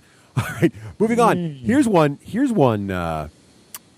I think is an interesting category, which is vehicles, and I put 28 millimeter in here, so I'm thinking like vehicles that are big enough, that are large vehicles for like a 28 millimeter scale game, and then we have another category coming up, which is more the small mini type vehicles. Yeah. What do you think? I'm not sure the 28 millimeter vehicle has much. I don't know who's making 28 millimeter vehicles other than GW. Well, if you count like Colossus and Warjacks. Dust. Yeah, I would say Dust has them. It depends how you define Warjacks and Colossals. And then you have GW, which GW clearly, in terms of just variety and kit complexity, it's not even close, really. And it's really not even a fight. I would not include Dreadnoughts, so I wouldn't as in my head as vehicle model as vehicle. Would you kits. include? Would you include the new Titan, the new Eldar big giant dudes, and the new Tau big giant dudes as vehicles? They don't seem to me as vehicles because they're the equivalent of or Titan, because they're kind of the equivalent of a Colossal. That's what I was thinking. Yeah, no, to me, when I'm thinking vehicle, I'm thinking something with wheels or tracks or hovering, but that's just me. I mean, that's just an arbitrary I'm with you, distinction actually. that I'm making. I'm with you 100%. I think the addition of the Colossals brings War Machine and Hordes to a place that's that giggly kind of silly, kid in you fun where you're building models just obscenely too big for the table, but they actually work and can be played. GW's had that for years, and they've built it up to the point now where they have kits that rival really good tank and aircraft kits that you would just get to build as a tank or aircraft kit, and yet it's also a playable piece. I don't think there's anybody that can touch GW in terms of vehicles of that scale, personally. I mean, I wish there was, because I would love to, fill my near future boards and my future boards with civilian vehicles and Dust stuff is like close. that. The Dust aircraft and the Dust tanks and stuff are really close. Their weakness, though, is faction count. Because there's only 2 factions, you still can't give them the nod. Three factions. Yeah. But no, I agree. I would say that when you get to the point where the detail inside the model is as good as the detail outside the model, then you know you're doing quite well. Yes. Yeah, that's very true. What about epic size, to use a GW term? What about little vehicles? I'm just gonna throw Spartan Games right out there. Yeah, I agree. I'm going to jump right on that Spartan pile and wait for Russ to jump on top of me. Yes, there we go. Ooh, excellent. Luke Sandwich. Spartan pile! Yeah, so, there's no doubt right now. And prior to Spartan, and that's why I think Spartan is so successful. They filled a niche that was really GW had locked down with Epic. And now that they came in and did such a good job with it, there's really nobody that can touch them. Well, I mean, if you at that think point. about it, they actually filled in a niche that GW abandoned 3 with niches. Man of War. Battlefleet Gothic, Man of War, and Epic. All 3 niches were filled up by Spartan. Yeah. Which is great, and I'm really excited to try out the new upcoming Firestorm Armada Rules 2. Dystopian Wars is simply a great game, and Uncharted Seas, has been reduced in availability, but it's still out there, so that's cool too. Yeah. Here's a tough one, Luke. You get it ready. I think I know who you're going to be all about on this one. Best. Now we're getting away from the miniatures a little bit here in our last few minutes. Here we're running along a little bit. We got about 5 or 10 minutes left. Okay. Who's making the best skirmish game right now? If you want a low model count, just nice, the heroes are the main thing game, what are you looking for? What are you going to play, Luke? That's a tough one because as soon as you say skirmish game, the first thing that comes to my lips is Blood Bowl. Oh, really? You know what it's like. I know where you're going. Yeah, well, look, it's tough. I think that when it comes to skirmish games, you often want different things out of your skirmish games because if you just want a self-contained game that you can play and it's almost like once off, you don't need to build on it any further, then certain games are better than others because others actually benefit from the expanded league or campaign sort of play. Right. I don't know. I guess at the moment, probably Malifaux is the one that's grabbing my attention primarily, but I really do flit between skirmish games a lot. So what you ask me today, I'll probably tell you something different next month. Well, give me a couple other examples of skirmish games that you play a lot. I think that we've gotten past the point now where I'd consider War Machine and Hordes to be a skirmish game. I don't believe that they really are anymore. Yeah, can be big when you play at small points levels, but I guess mentally I've just gotten past the point where I consider them in that same category. Right. And I don't think most people play them at that point level. Not anymore. Yeah. That's right, yeah. You've also got some of the other newcomers like Bushido and Eldorado as well, which is not necessarily a newcomer, but they're sort of making a bit of a comeback at the moment. Yeah. And there's some really great mechanics in some of those games that are well worth checking out. You've also got Knight Miniatures' new Batman miniature tabletop game, which one of my good friends out here has actually been involved in assisting them to tidy up the rule set for. So that's been really good to sort of see what's going on in that space. I don't know. There's a flavour for every taste, and I think that depending on what kind of mindset you're in, you might move between one to another. And it seems like your gaming group is really like that as well. Western Australia is typical for what we call satellite games actually getting a really strong following and actually taking off quite successfully out here. And I know not a lot of other areas around the world are able to do that. So a lot of other games might not actually even get a look in, depending on where you live. But yeah, if I had to pick one right now, I'd say Malifaux. Gotcha. Yep. Yeah. What do you think, Craig? Oh, well, I'll go. So I'm with you guys. I mean, probably the most common skirmish game I play is War Machine, if you count it that way. I still do because I play my daughter pretty often at battle box level. So, because in my mind, a skirmish game is anything under like 15 models. So I do play War Machine at that level a lot. But to be fair, when I play at the game store with adult gamers, it's almost always at 40 to 30 to 50 points, which is much more like 20 to 30 models. So, and the game does call me to the higher numbers now. So it has gotten like GW that way, where I want the more model count. And to be honest, also because I don't play many GW games anymore, War Machine is probably the highest model count game I play, except when I get my dust to the table once in a very great while. But skirmish right now, I would say Malifaux is probably my favorite true skirmish game right now of like 10 models or less. That's the game I'm really digging. But I'm like you, Luke. I like to bounce around from skirmish game to skirmish game. I also like Infinity a lot. The only problem I have with Infinity, and it's really a skirmish game too, it likes its low model count also. And in fact, I prefer Infinity at a low model count. I know some players like to get up to the higher numbers. I think the game breaks down at anything over 10 models. It just is too much rules complexity there. So I really prefer Wyrd that way. I'm hopeful we're going to get I'm hopeful Wild West Exodus will also be in this zone. Haven't played the finalized rules yet. I mean, I'm not pandering. I'm just saying I'm hopeful it's there because I'd like another skirmish game that's low model count and fun at that sort of level like Malifaux is. So we'll see what happens with that. But right now, Malifaux is my go-to pure skirmish game. Of the skirmish games that are being played currently, I would say Malifaux is definitely my choice as well. I love the idea of Infinity, but I don't love I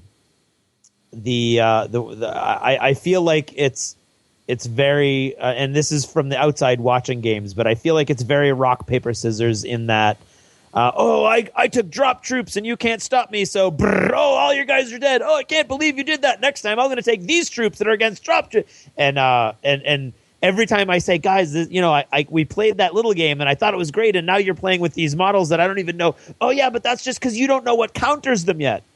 And when you're talking about a game of 10 models, if half my models are geared specifically to counter your models, then I don't know. I prefer games where I can have like most of my models are at least somewhat generalist, and I can get stuff out of them. I don't need it's not like this is my ECM guy and he can't do anything, but he can stop your computer guy, and which is cool on some level, but as like a go-to game going over and over and over again to me, I get exhausted just trying to think like 3 steps ahead in army selection before I even hit the table. But I think Malifaux 2E is great. I've liked it. I have loved it. And I love the new models, and I've got them all painted. I haven't been able to play a game in forever, but I'm really looking forward to, in the next couple of weeks, getting back to the table again. And I think the first game that I'll be playing will be Malifaux. All right, so we're running a little long, but I think we have time for one more category. Since we did do best skirmish game, why don't we talk about the best larger model count game? So I guess army scale, or we always get in trouble when we say army scale. People are like, no, army would really be 16 divisions, and you've only got 2. Right. Anyway, something larger than 30 models, 30 or plus, 20 to 30 plus models. Yeah, something like that, 20 plus, 30 plus models, something like that. Okay. Larger than a skirmish game. Yep. Luke, by sheer virtue of the fact that I didn't put War Machine and Hordes in the skirmish category, I'm going to put them in this category, and I'm going to say for me it would be that. Yeah. So the strength of the rule set, the strength of the community support, the way the company actually promotes the game and keeps it fresh and exciting with each new Steamroller pack each year. Yeah. I mean, you just can't go past it at the moment. It's one of those games that, of course, I mean, like many games, I suppose, are not everybody's cup of tea. And I think that the people who like to play it at a competitive level probably benefit from a lot of that extra stuff. But fortunately, I'm one of those people, so it's good. I'm with you, Luke. Obviously, I don't make any secret. I really like it, and for many of the same reasons you got. The models are great, but more importantly for me, because there are so many great models by so many different companies, the differentiator for me is rules, and War Machine has, I argue, the best, most solid, clearest rules right now. And also, the organized play is a big part of it. We've got a different gaming group that isn't my main gaming group, but plays at the same store on different nights, and they run this stuff religiously, and it's always there, and it's always organized, and all the stuff comes from Privateer Press, and it's all clear, and I just love it. So I think it's just a great experience at that level. Second place for me would probably be I would put Dust Warfare in here if I could get a 4th faction out of them. 4th faction, people. Just saying. I'm going to say, when I was playing War Machine again, when I went back and I got all the Retribution and I painted them and put them all together, I was really enjoying myself. But I would have to say that of all of the army scale games I have in my collection, if I were to put down a full-size game, the first game I would really want to play with all that stuff is Dust. There you go. Nice. So I would say that I would really like to, of all of these games, I would really like to play Dust. Although, Games Workshop did it again, damn it. I was thinking I'm never going to play Warhammer Fantasy because I hated that last campaign that we did. And they came out with this, what is it called? Blood and Treachery? Yes. Multiplayer campaign concept where you're playing, it's a way to play between 3 and 5 players. And I read it on the airplane on the way to South Carolina last weekend, and I was fascinated by the concept and by the little rules and little rules tweaks and the idea of playing. Of course, then I would play and somebody would throw like 8 giant monstrous cavalry at me and all my guys would die, and then I would hate it again. But until that happened, I thought it was a really cool idea. So I like a lot of the like you were saying, as far as constantly supporting games, Privateer Press has it way over Games Workshop. But Games Workshop every now and then will come out with these ideas on how to tweak. It was never my cup of tea, but the whole apocalypse concept was huge. No pun intended. But anyway, so I would say Dust. I'll bring it back around to answering Dust. There we go. Since I can't get any of the games of that in, I will say War Machine. Bookended by Dust. There you go. There you go. So you do need to check out Blood and Treachery though, Craig, because I've had a very close look at that and it is very cool. Oh, cool. That's what I think. I think I have to take a look at that. Blood and Treachery. Now I know Craig started the segment by saying don't email us, but you know what? If you have some thoughts about which games you like in these categories, let us know. Email us in, or better yet, write it on our Facebook page because Craig doesn't go there, so won't bother. Yeah, don't go there. But go to Daka Daka. That's what I'm saying. Or Get a Daka Daka, conversation. or The only whatever. problem with an email is that you will email us and we'll go, oh yeah, sorry we missed them, and that'll be it. But if you go to Daka Daka, you talk to us, we talk to you, other people jump in, it starts a conversation. There you go. Which theoretically, I guess, is what 40-year-olds and over are still doing on Facebook. But Yeah, or Daka Daka for that matter, because all the young kids don't use forums anymore; they're all on Facebook. They're not on G+. Facebook. Young kids hate Facebook or now. Twitter or whatever their favorite thing is. Yeah, I don't know what they're doing. Great thing about forums is that when somebody differs with your opinion and a whole bunch of people get behind them, you can tell like 20 or 30 people at once that they're all wrong. Right? That is It's very true. effective means of communication. Yeah. Great. All right. All right. State of the industry. There. Yeah. Thank you, Craig. Whatever I did. Yeah. You're listening to the D6 generation. Born to game. And now we'd like to take a minute to talk to you about our friends over at War Games, Soldiers, and Strategy magazine. Ooh, Craig, guess what this latest issue is all about? I don't know. What is it about, Russ? The title is Countdown to Doomsday. The Cold so it's War like, goes hot. superheroes? NATO versus the Warsaw Pact. Oh, it's awesome. It's all about the armor and weaponry and troops and infantry of the Cold War era. Really, nice. Oh, really good stuff. There's actually a scenario here of a Russian tank column being ambushed by Afghans. Who knew? These things happen. Who knew? Who knew? Yeah, that's not so much the war that didn't happen. Right.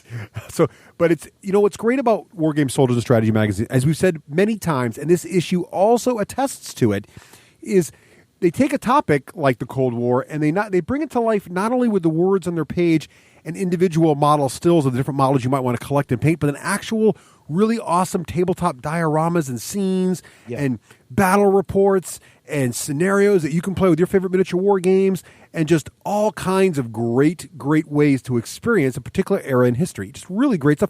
It's so detailed, in fact, that like whenever my kids are doing school projects, I'm like, wait a second, I might have a magazine that's got you good pictures of this kind of stuff. It's just really great stuff. It's fantastic. The way that it's laid out, the paper, the quality of the writing, it really is absolutely top notch as far as historical, as far as any magazine goes, actually. This stands up to anything you'll find on the newsstands.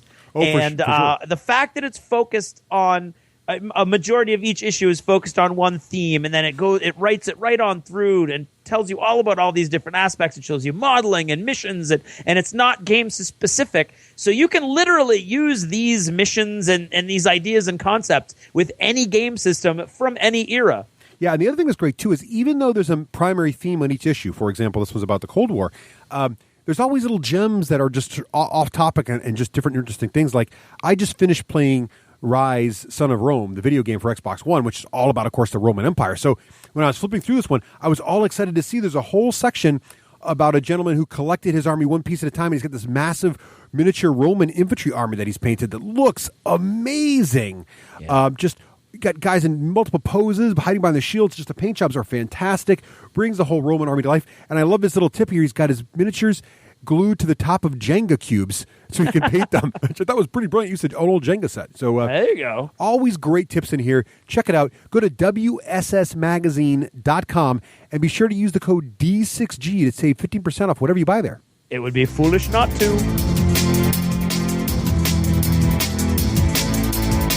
This is Total Fangirl. Regular Jane most days, Total Fangirl when the moment strikes. Han shot first. Starbuck is a guy. And Lestat, now there's a vampire.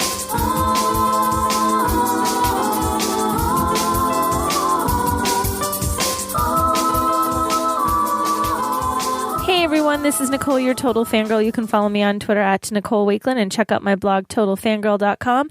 This week's shout out. Cakes Cove created a box of 3 decadent chocolate dragon eggs for the Khaleesi on your Christmas list. Find it and more at www.cakescove.com. This week, my segment is going to be about something that I managed to accomplish over the summer and that just became available to the public today, December 10th. It was this morning, actually, that it went live.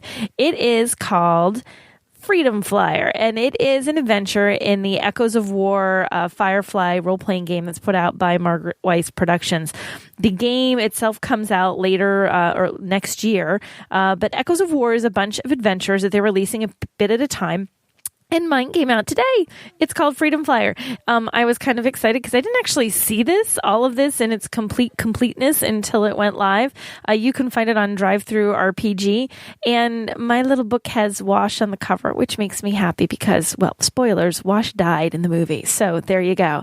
But my story is about a former brown coat called Maggie Miller, and she has to try and do some things to get her life back on track. She needs to find a bunch of money that's hidden in a mine. She needs to get a ship that she's hidden with her old flame, and she needs to get enough money in the end to have it left over to pay off her mom's medical bills before she disappears into the black.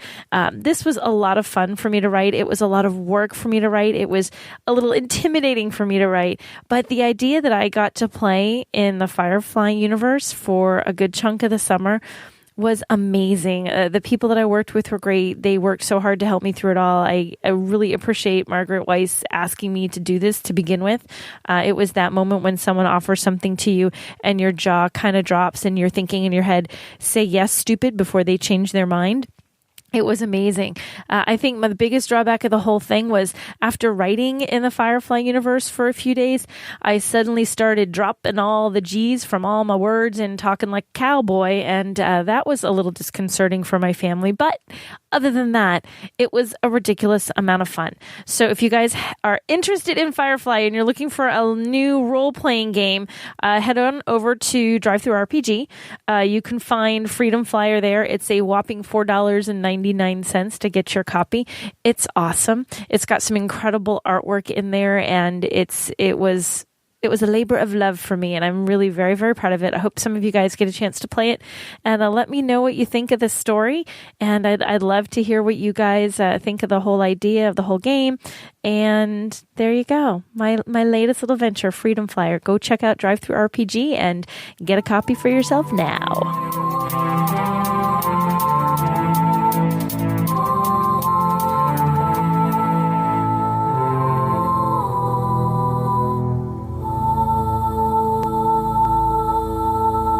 And now it's time to talk about our friends over at miniaturemarket.com. Oh, yeah, baby. Where you can get not only miniatures, not only all the stuff you need for your tabletop, but all kinds of board games, role-playing games, and card games as well. Yeah, especially, I want to talk a little bit today, Craig, about their role-playing game selection, because that's something we don't talk about very much.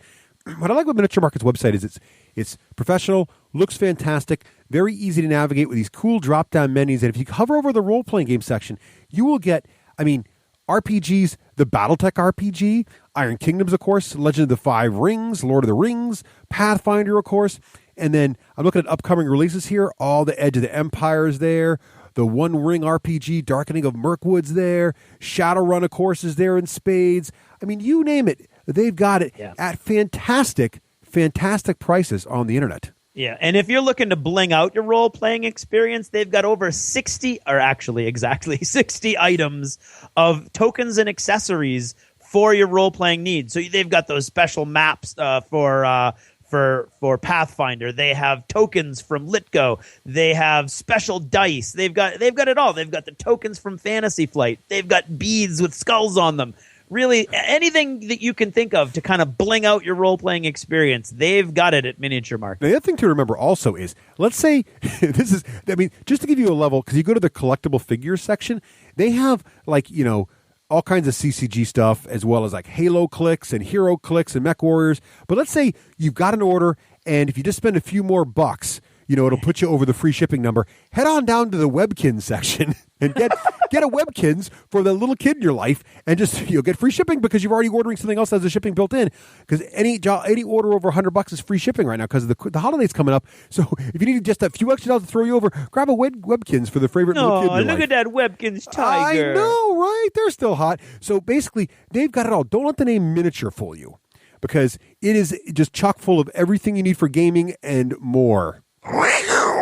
That's a Webkins leopard. Yeah, and don't forget, too, to make sure you head over to their Facebook page and look for the D6G coupon, only available for a limited time after each new D6G episode drops for extra special D6G deals for our Check listeners. that out. They're doing that for you guys, so there's a reason to go check it out. Sometimes it might not be for you, but sometimes it might be just what you've always wanted and never knew.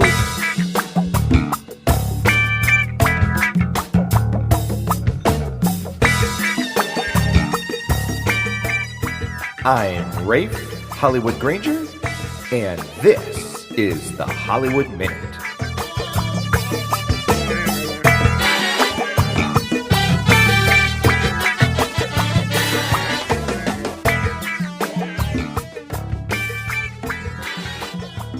Yo, welcome to another rendition and edition of the Hollywood Minute with your host, Rafe Hollywood Granger. Tonight, it's another lovely winter's eve here in beautiful upstate New Hampshire, East Coast New Hampshire.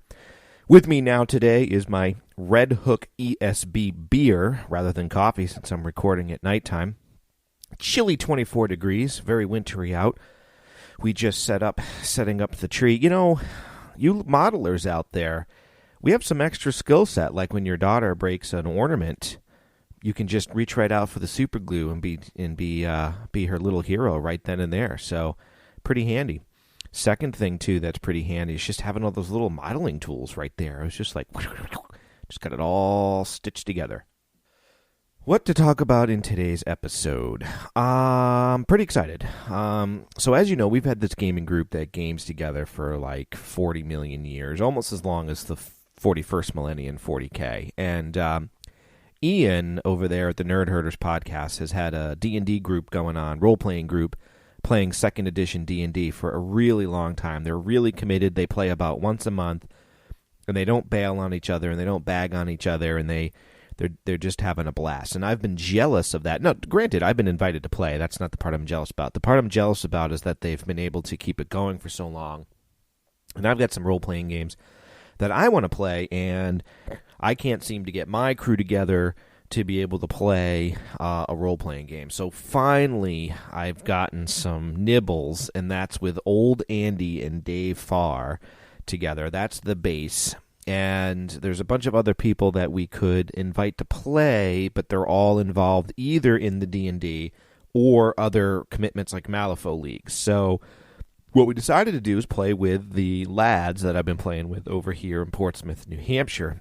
So we went up to a party from 3 to 6, or me as the GM in the party of 5. Now, it took us months and months and months to even decide on a game system. The two game systems that were bandied about were Savage Worlds and something in the GW fantasy roleplay settings, because A, we all have a lot of books on the Savage Worlds, and B, we have a lot of books on the GW. So we thought about Pathfinder. I would have played Torchbearer in a heartbeat, but I couldn't convince my fellow players to play that. And Mouse Guard, too, they didn't want to play on a continuing basis. So we flipped a coin. If Dave won, he was going to GM in the Savage World settings. And if I won, we were going to game in the GW role-playing settings, and I was going to pick either Black Crusade or Dark Heresy, and Dark Heresy won. So we're very excited. I've been scripting out a campaign setting, and I wanted to give you some tips on how I do that. And I couldn't believe it was back in 2008, and when I was doing some research, re-familiarizing myself with the setting, who did I see on a little Fantasy Flight video was my good friend Ross Watson, and it made me miss him and remember his influences in that initial game, so it was pretty nostalgic too, which was fun. Then, as I was nosing around, whoa, what do we have? A Dark Heresy, the role-playing game, is up for its Rules 2.0. Apparently, they're just getting out a beta. You can download the PDF. It's $20, and if you do that, you get an additional $20 off when you order the full PDF with all the fluff. I was very excited to see that. The GW role-playing setting is not to be trifled with for Game Masters. There's a lot of rules in there. There's a lot of crunchy rules in there, and it's a game system that, it describes exactly what happens to a grenade if you should drop it, how many meters it scatters, and, what to do, not just, says it scatters. So it can, it's not for the faint of heart, especially if you're very rules crunchy, because if you're rules crunchy, you're going to have a tendency to want to keep flipping through that book. Now, if you play with somebody as fortunate as I get to play with the game designer known as Ross Watson, I don't know if he was the official game designer for Dark Heresy, but we've played games, and actually what we played with him was the Space Marine game. But anywho, he knows those rules like the back of his hand, so he doesn't consult the book very much. But when I GM, I make it a vow never to have to consult the book. Now, that does involve a lot of winging it, and that can drive some of your rules crunchy players a little nuts. So here's what you do. You make your rules crunchy people on your side. So in my case, I'm going to have Andy backing me up with the rules. I'm going to be having Dave Farr backing me up with the rules. I put Dave in charge of reading the psychic rules, and Andy's going to help with character creation. But even then, it can still be a tendency to want to flip through the book. But what I plan to do is just create some cheat sheets on the most common rules that I'll be using. Of course, I have my Game Master shields. They'll probably be out of date now that we're in 2.0. But it's really fun because there's just so much fluff and fun there. And I'm looking for... I found an NPC, or actually a PC creator. I wonder if anybody out there has a NPC creator for Dark Heresy. But what I wanted to really do was talk to you about how I begin to script the story. What I do is I lie awake in bed at night, and I think about just whatever thoughts come to my head that would make exciting story moments. And I don't worry about weaving them together yet. And then I go to a legal pad, and I just sit down and I start writing down my story moments. I'll share with you one of them because the group's going to be hearing about it pretty soon anyway. And that is I want to... I feel like doing an old-fashioned, you get hired by the magistrate to save a wealthy merchant's daughter. And this works really well in D&D, right? You have to go to the wizard's tower and recover the lost princess. And for some reason, that's been on my mind to do. So that's going to be the story arc to begin the setting. And as I wrote that down, I started to flesh out who the magistrate was, and then I started to flesh out who the person is who stole the daughter, what kind of person he is. And then I have an interesting twist, which I don't want to reveal in case this episode reaches the ears before we play it, reaches their ears before we play it. And then what I do is I think of it as a story. So each mission, you want to have 3 acts. Act 1, you want to set what the mission is, start to set the clues. Act 2, the plot is revealed. And Act 3, they enact the plot or live through the plot or survive through the plot, whatever the mission is. In this case, it's going to be introductions and figuring out who's missing and where she's at. Number 2, go there, find her, and then encounter what they encounter. And then Act 3 is resolve, which is save the princess and, bring her back home. So that's my 3 acts. And then that way you can start to get your challenges and your pacings with each act. What I like to do is I just narrate the bare bones. I just script out the bare bones and what each main character looks like and how they might act. Because what that enables you to do is when the characters interface with them, you don't have to just wing it from complete scratch. You've got an idea of where they are, where they need to go, and how each of your main player characters, or NPCs may act in any given situation. And I kind of script that out. And then what I do is I'll script out some flavor text along the way. And I always try to incorporate the 5 senses, and that'll really get them immersed into the action. And then I let them go. Man, I just turn them loose inside that world, because if you script it out too tightly, your characters are going to go off the rails at some point anyway. So that's what I like to do, is I like to just get the bare bones nailed down, what everybody's like, and that lets you do a really free-flowing adventure. And then when it comes to combat, things slow down a little bit, and you consult the rules just a little bit to get that going until you've mastered them. And then, and that's it. And then you have a nice free-flowing narrative adventure that is very exciting for them, and especially because it lets them, the player characters, feel like they have some control, too, in the environment if you don't have it too tightly scripted. So that's how I do it. Germinate with all my ideas, throw all my ideas down, do them in acts 1, 2, and 3, set out what the challenges and what the battles are going to be in each act. And then the cool thing is with Realmworks by Army Builder over there at Wolf Lair, you've got an easy way to remember all your NPCs, all your worlds, all your planets, all your cool stuff. You can start scripting out in Realmworks. I haven't 100% checked if that's out of beta yet, but I'm going to do that. Look for my tweets on that, and that way you guys can be running your campaigns in Realmworks too. All right, went on a little bit longer than I wanted to, but hey, happy holidays. You might even be hearing this in the new year, and dust off those role-playing books. Get some gaming on.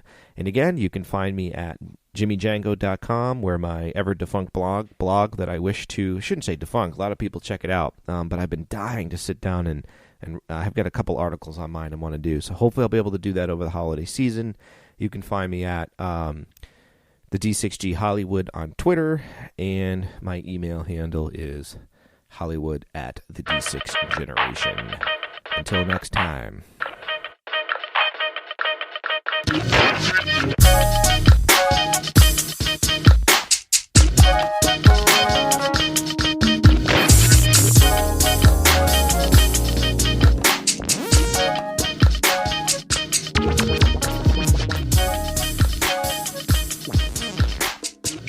And now it's time to talk about those cool dudes over at Cool Mini or Not. Indeed, indeed. Now, if you go to coolminiornot.com, the first thing you will notice is an amazing website chock full of all kinds of, well, cool miniatures. You know, you'll even see their, storefront up there, and they'll talk about, I don't know, a game that Craig might know, Wild West Exodus. There, yeah, a big review I just about noticed that on there. That's on there. Yeah. But here's the thing. We talk about their board games a lot, and I think this is what you really want to focus on. When you get to Cool Mini or Not's website, click on the shop button. And what you will find there is all kinds of great miniatures, but check out their board game section, because that is where you're going to find the great games that we talk about, that we rave about over here on our show. For example, again, I just played Super Dungeon Explorer with my kids over Thanksgiving weekend. My youngest daughter liked it so much she wanted to play it again yesterday. She totally stomped me as the villain. It was awesome.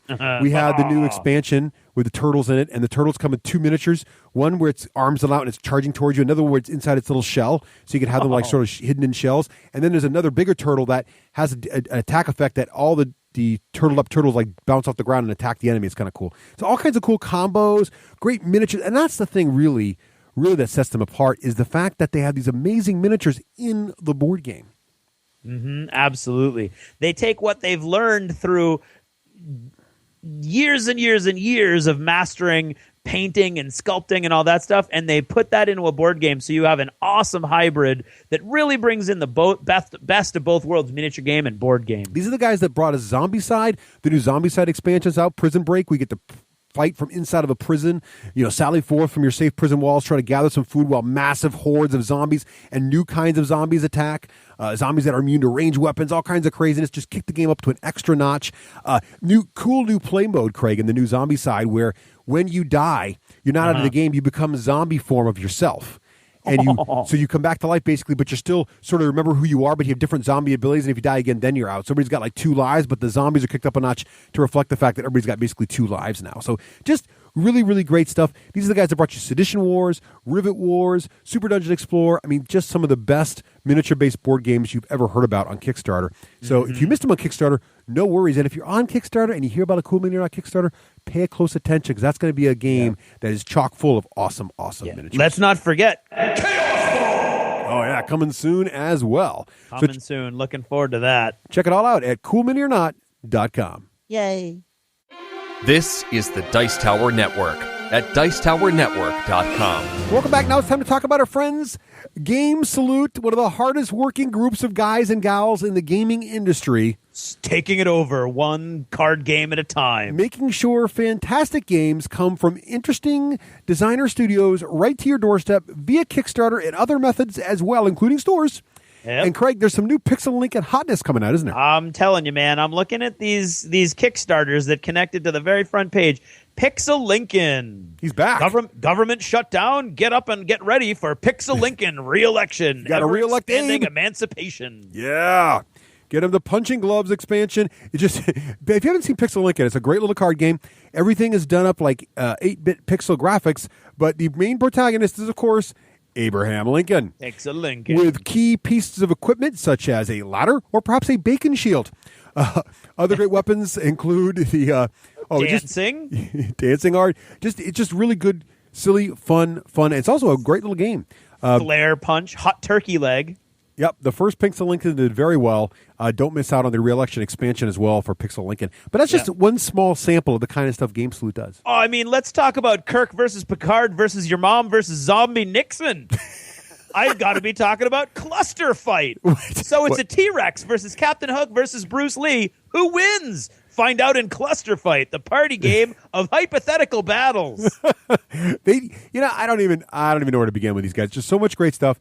Check them out. Head over to GameSalute.com.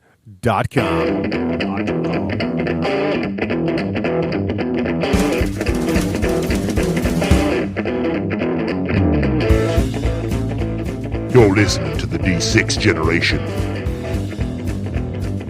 Born to game.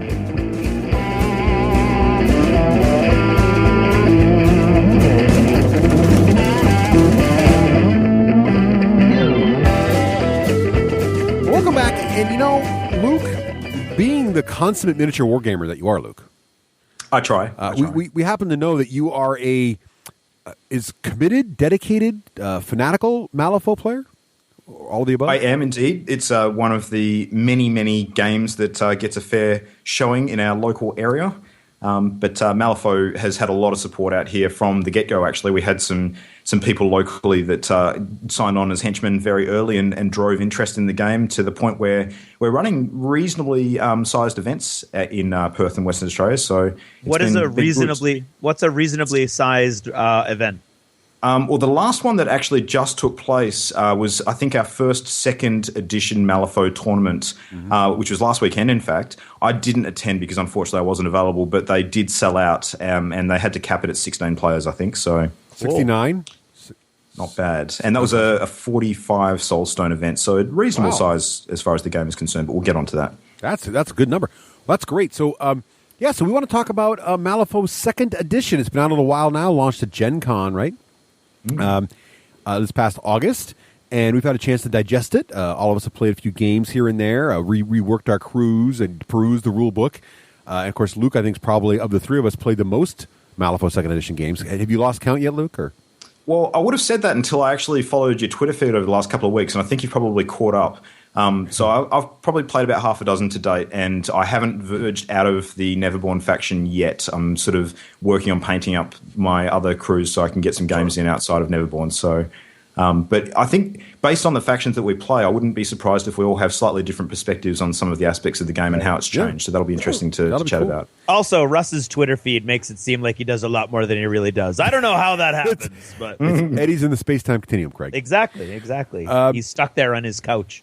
So those who aren't familiar with Malifaux, the basic tagline here is it's based on the alternate Earth Malifaux, blending gothic, steampunk, horror, and Wild West themes into a fast-paced and brutal 32mm tabletop miniature skirmish game. That sounds familiar. Only 3 millimeters smaller than Wild West Exodus. I wouldn't have thought that. If we're basing we're counting millimeters. Our miniatures games on their 35, their millimeter size. Right. Well, size does matter. Okay, so. We went there. We did. Yes. Well, it does. It didn't take long. Look, if you want to use the same size terrain. One might say that it was a faux pas. Oh, wow. Malifaux pas? Yeah, that's right. So let's talk, there's a lot of ways to approach this. I think the first thing is to talk about the new. So when they did a second edition, we've interviewed some guests on the show before about this. They rebooted the rules from the ground up. Total rewrite, right? The whole new rules, redid the stats for every figure in the game. We're out of beta now. The rulebook that came out at Gen Con is the official Malifaux second edition rulebook with the published rules and decks for all the factions for basic models. They're still releasing rules they're still betaing other models in this system. And by the first quarter of next year, supposedly, they will have the finalized rules for every single model in the range. But there's plenty of stuff to play with now, right? For all factions. Yep. And so let's talk about the rulebook first. The rulebook itself is full color. It's a $40 softcover book. It's about 284 pages long. Meaty, what do you guys think about the layout? Have you a chance to kind of peruse this, Luke? What do you think about how this thing's laid out? So we were talking about a couple of things just before about the layout. One of the first things that I immediately notice when I look at this book compared to a lot of other rule books that I use for other game systems is it is very easy to flick to individual parts of the book because of the coloured spine that you can see. Yeah. I say spine, it's actually the opposite end. So the open side of the book, yeah. Edge. Yeah. The edge, yeah. Let's call it the edge because that sounds all sophisticated and whatnot. I have no idea if it's right, but you know what we're talking about, though. Right. Yeah, that's right. So say for example, if you want to flick to the general guild upgrades, you know that the guild is red. You see all of the red pages in a bit of a clump there that you can just immediately flick through to. Mm-hmm. And that's really good when it comes to reference because a book of this size, as we were sort of talking about during the opening segment, it's not really designed for a quick reference tool. It's more an intro to the game. Whereas the smaller rule books, and we know that Wyrd are going to be releasing one now in the next few months, are better designed for a quick reference volume that you can carry around with you, and it doesn't add a lot of weight to your gaming bag.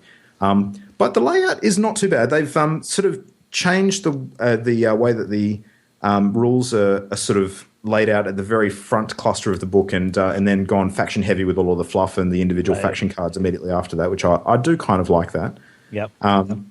And the index could use some work, but it's there at least. Yeah. Mm-hmm. Yeah, the index needs some help. The weakness the index has is it's not granular enough, right? So you have like an entry for schemes, but not specific schemes. And there's so many schemes in the book now, it's like 10 pages. So you still end up flipping through trying to find that kind of stuff. Yeah, so it's 2 pages with a very large font. Right.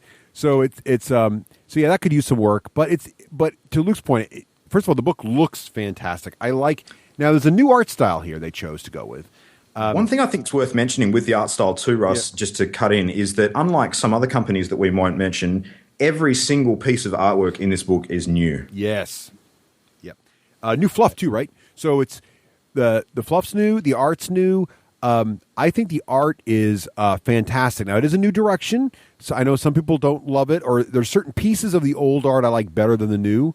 For example, I like the old artwork of Perdita better than the new artwork of Perdita. But on a balance, as I flip through this book, I really like, as a whole, what it looks like and how it comes together. Right. The only thing that I noticed, and I noticed it relatively quickly because I love flipping through and looking at pictures, is that there's only a single piece of artwork in the whole book that's not card art. So they're double dipping on their art. So every picture is actually the picture from that model's card. So there's not a lot of there's one scene painting. Everything else is, and it's extremely well done and well laid out, and it flows well with what's going on around it. But it's all the artwork from the cards, which is not a problem, just something I noticed. Yep. The other thing too about the new artwork is because the artwork for Malifaux matches the miniature sculpts so perfectly. I actually like that we're effectively getting a preview of some of the newer models that aren't out yet that will be in the future, and we know what they're going to look like. That's a good point. That's a good point. Yeah, very good point. Yeah, I like it. You're right. I hadn't noticed that, Craig, but you are right that it is card art reuse, but it's still And again, I love the artwork. I love the direction that they went.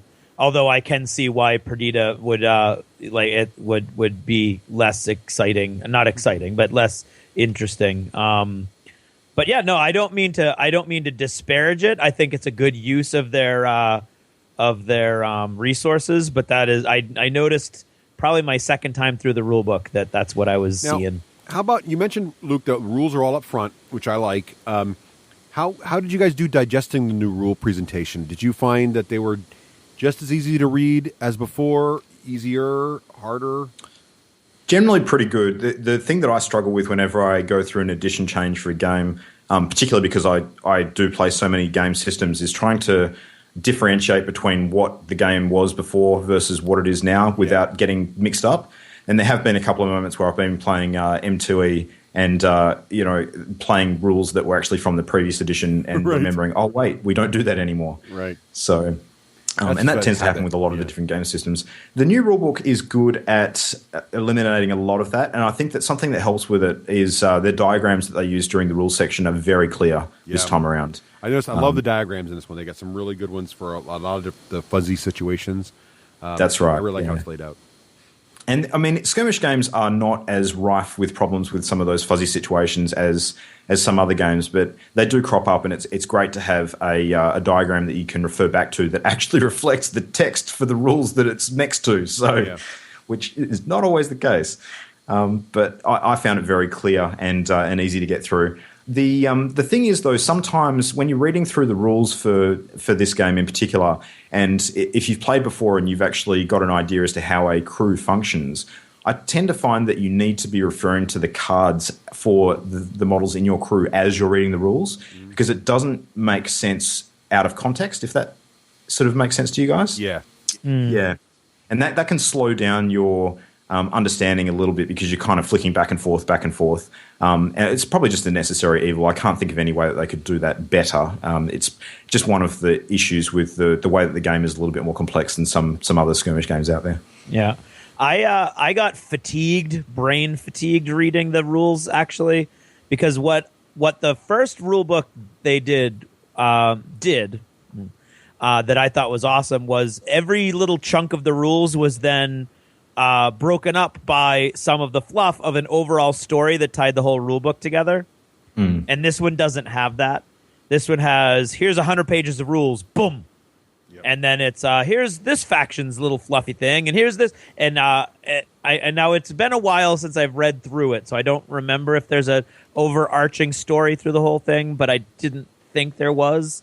And there's also another thing that I noticed. The original rule book was done by one writer, really, with a couple little pieces done by somebody else, and it was very engaging all the way through. This is done by a team of writers, and there's a couple things that are really jarring and below the quality of most of the other writing as far as the fiction and the fluff goes. So, and I think that's another just necessary evil, probably, when your company is so much bigger and their project is so much broader, and you're going to need to bring in more people because on one person's not going to be able to do it all. But it did bring me out of it, and I think it was my factions stuff, but I can't remember specifically. But I think one of the problems that Wyrd will face eventually with the fluff content that is available is that some of the newer stuff that's getting written does rely on assumed knowledge of characters that are already established in the game world. Yeah. And for people who aren't lucky enough to actually have the previous books that sort of do the origin stories for those characters, they probably won't understand as much of what's going on as they need to, which is the same sort of problem that War Machine and Hordes have, to be fair, where a lot of the previous books for those games, unless you have access to them just to read the fluff, then you won't understand what's going on as well as someone who has started from the beginning. So I really hope that Wyrd look at compiling all of that at some point into a resource that players new to the game can absorb in one hit, rather than having to lug it around with them as a game book. But I don't know, how do you find that? Because correct me if I'm wrong, but have you actually done some writing for Malifaux, or is that not you? No, it's not me. Nope. No, not for the roleplay game or anything like that. No. That was fantasy, wasn't it? Yeah, I actually approached Wyrd, and they were very positive. And the very same day, I kind of had a business day, quote unquote, at Gen Con, where I was like, I'm gonna look into my contacts and see what I can do to expand my horizons. And Wyrd and Battle Foam were actually side by side, and I visited one. And Eric was very interested and told me to email him some stuff. And I went over, and then I talked to Romeo and the guys over there, and they offered me a job. So. Right. So there you go. But it would have been neat. Yeah, I think on the whole it's good. But you're right. I think the Privateer's done an interesting thing where they now have their Privateer digital app on tablets, and you can now buy the old rule books for dirt cheap. So you can get Apotheosis, you can get Escalation, and you can read through all the backstory. So if Wyrd did that, it would work too. Right. And they're going to have I was going to say, Wyrd kind of have the Wyrd Chronicles, which they launched via their website, but that kind of makes it even more of a problem than fixing it, because it introduces additional story material that's not printed in any of the books. So you have to look at that as well as everything else to kind of keep up with Eventually, you just got to novelize everything. They're gonna have to do at least what Privateer Press has done if they want people to stay engaged, because they did such a great job moving their universe forward through the first 3 or 4 books. And then the last book last year was kind of like, we're not going to forward the story because we don't know what's going to happen. And then this one was like, we're not going to. So they've kind of stutter-stepped now a couple times. But if they want to sort of re-embrace that, which was a huge element that I thought was a positive for Malifaux, they are going to have to somehow make all of that fluff available at some point in some other alternative location. Yep. So my final thoughts on the book: I think it's solid. I think I like the layout. I like how they have the factions and the stats for each guy in there, and a little bit of fluff for each person. And I think the only real oversight I can ding it for is as a reference work. It's tough, but it looks like they've already identified that problem, right? And with the new, we already talked about this a little bit, Luke. The new mini rulebook coming out for $15 with the advertised, expanded, more flexible index. Sounds like they know the problem and they're going to fix it. So. Yep. I would say the same. Now, one of the other big selling points for 2E, and we'll get to the specific mechanics changes, but in addition to, cleaner, tighter rule book, they came out with new cards for all the models in the game. And the reason they did this was primarily they were going to pull back on the number of wacky special abilities per person in order to streamline the game, but then offer an ability to customize your characters as well. So what they've done is they've created these new decks now, faction-specific decks at $8 a deck. My favorite thing is the cards are now normal card size. Right. So before there were these absolutely funky, oversized cardboard cards that were not the best quality. Now you've got high quality, nice glossy playing card size bits. Pieces you put them right into a card protector, and you can mark on them now with your dry erase marker and mark out all the little circles of damage and everything. The art looks better on the cards. I think the layout's fantastic. They've got whenever anything on one side of the card references something that would be on the other side, it's now on the same side. So you could basically look at your gun on the back and also see the number bonus you're going to need to flip to hit and that kind of stuff. So it's all right there together. It's easier to reference. I don't know. What do you think of the new cards, Luke? Yeah, I think the ability to actually use standard card sleeves is a huge step in the right direction. The cards are an interesting one. I think that there's going to be a few people with the new edition change that are put off by the fact that they are going to need to get new cards for all of their figures. And Wyrd this time are not, to my knowledge, doing what they did sort of partway through first edition, where they actually did a reissue of a bunch of the cards because they updated them with the errata and rules changes that they had been doing sort of along the way. And the problem with that, of course, was that it was actually very hard to tell them apart. So any of the cards that had been errated were only, unless you knew what you were looking for, it was very difficult to tell the difference between the two. One example I can think of that springs to mind is the old Candy card. I think Candy's total number of wounds changed when they errated her partway through the edition. And the only way you could really see the difference is with the number of wound splats that were on the card. So it's kind of difficult. So I hope that they have a more obvious way with these new cards of tracking any changes that are made. They've already started doing some errata on the Wyrd website for a few bits and pieces, but the cards themselves are beautiful. They're a lot easier to read. They've broken down the different sections for the abilities versus the actual attack actions and the tactical actions a lot more simply. And you only have to look at the difference between the first edition cards and the second edition cards to see how much rules bloat was creeping into the game and how they've really dialed that back, which is great. Yeah.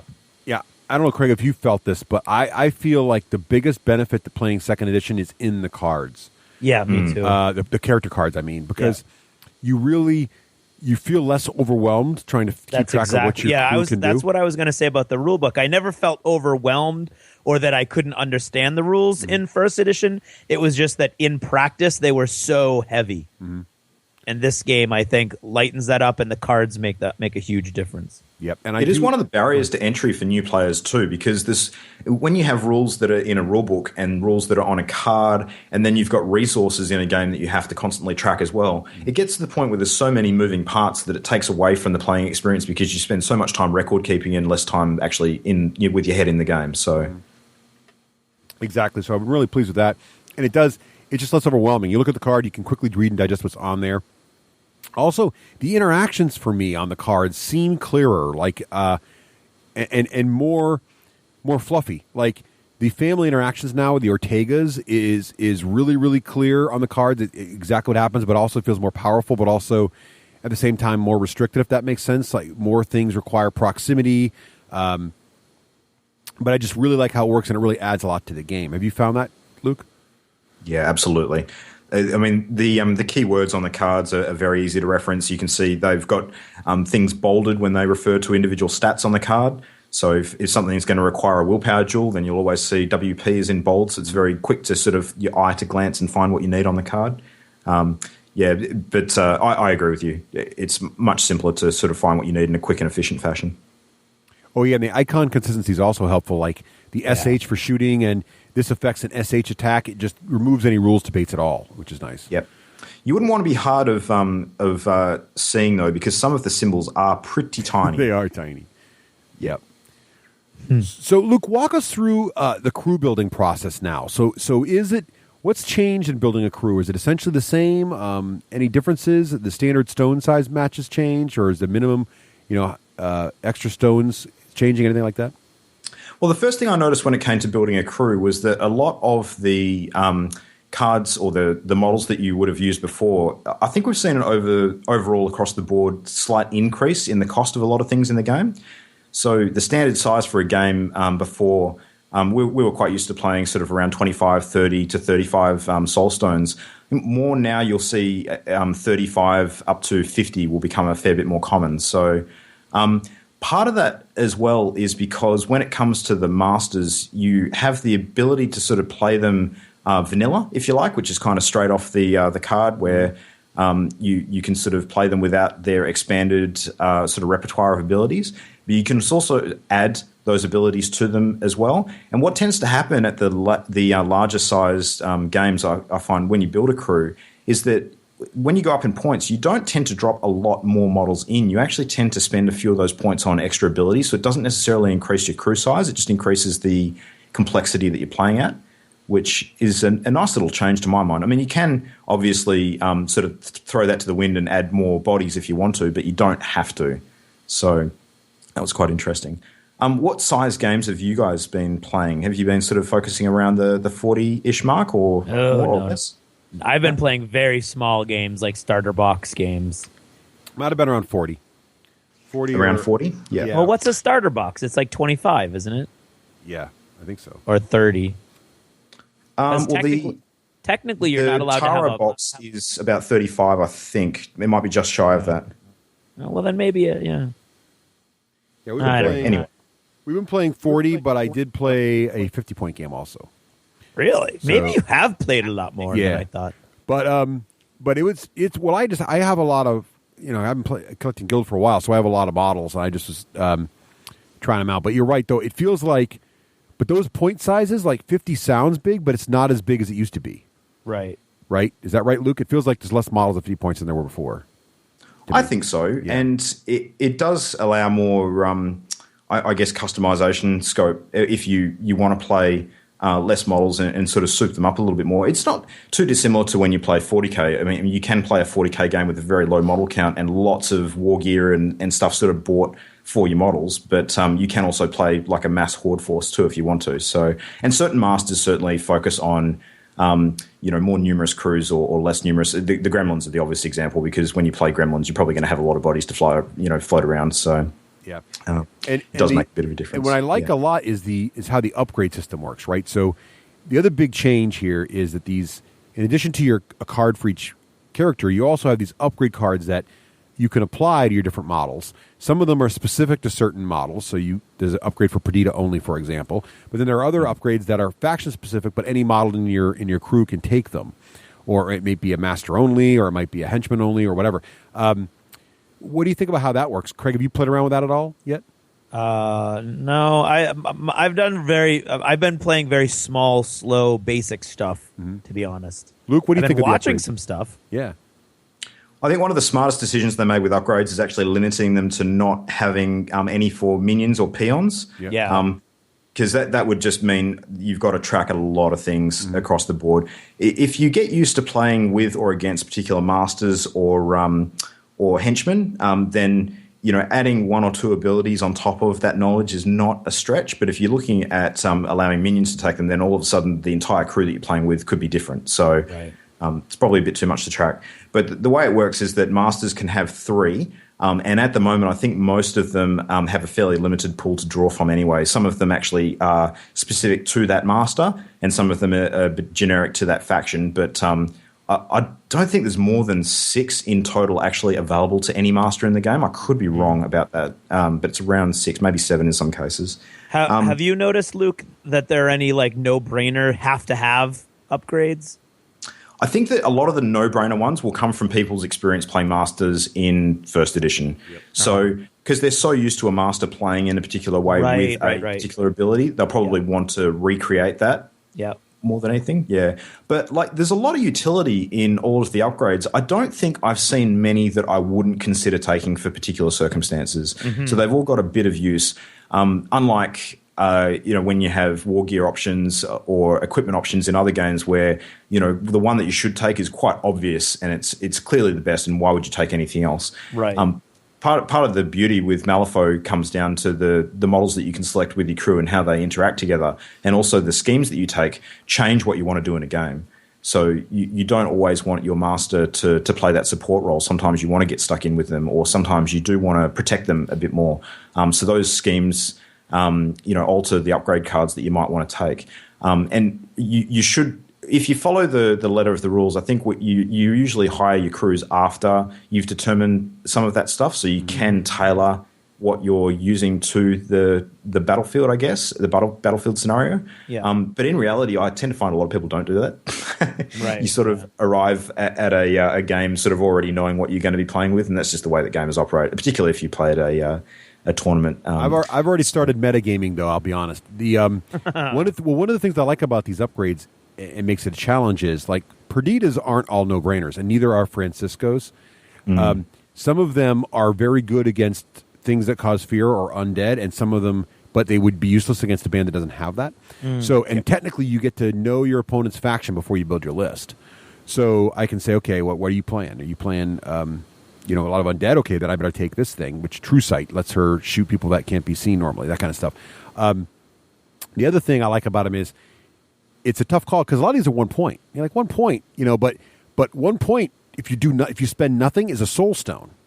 And a soul stone is a general use thing that's got a lot of power in the game. So it's like, is this specific use upgrade on one model really worth losing a soul stone for? Those are the kind of tough decisions you end up making a lot of times. And so sometimes taking nothing is better if you don't, than some of these abilities, depending on what you're going up against in the scenario too, right?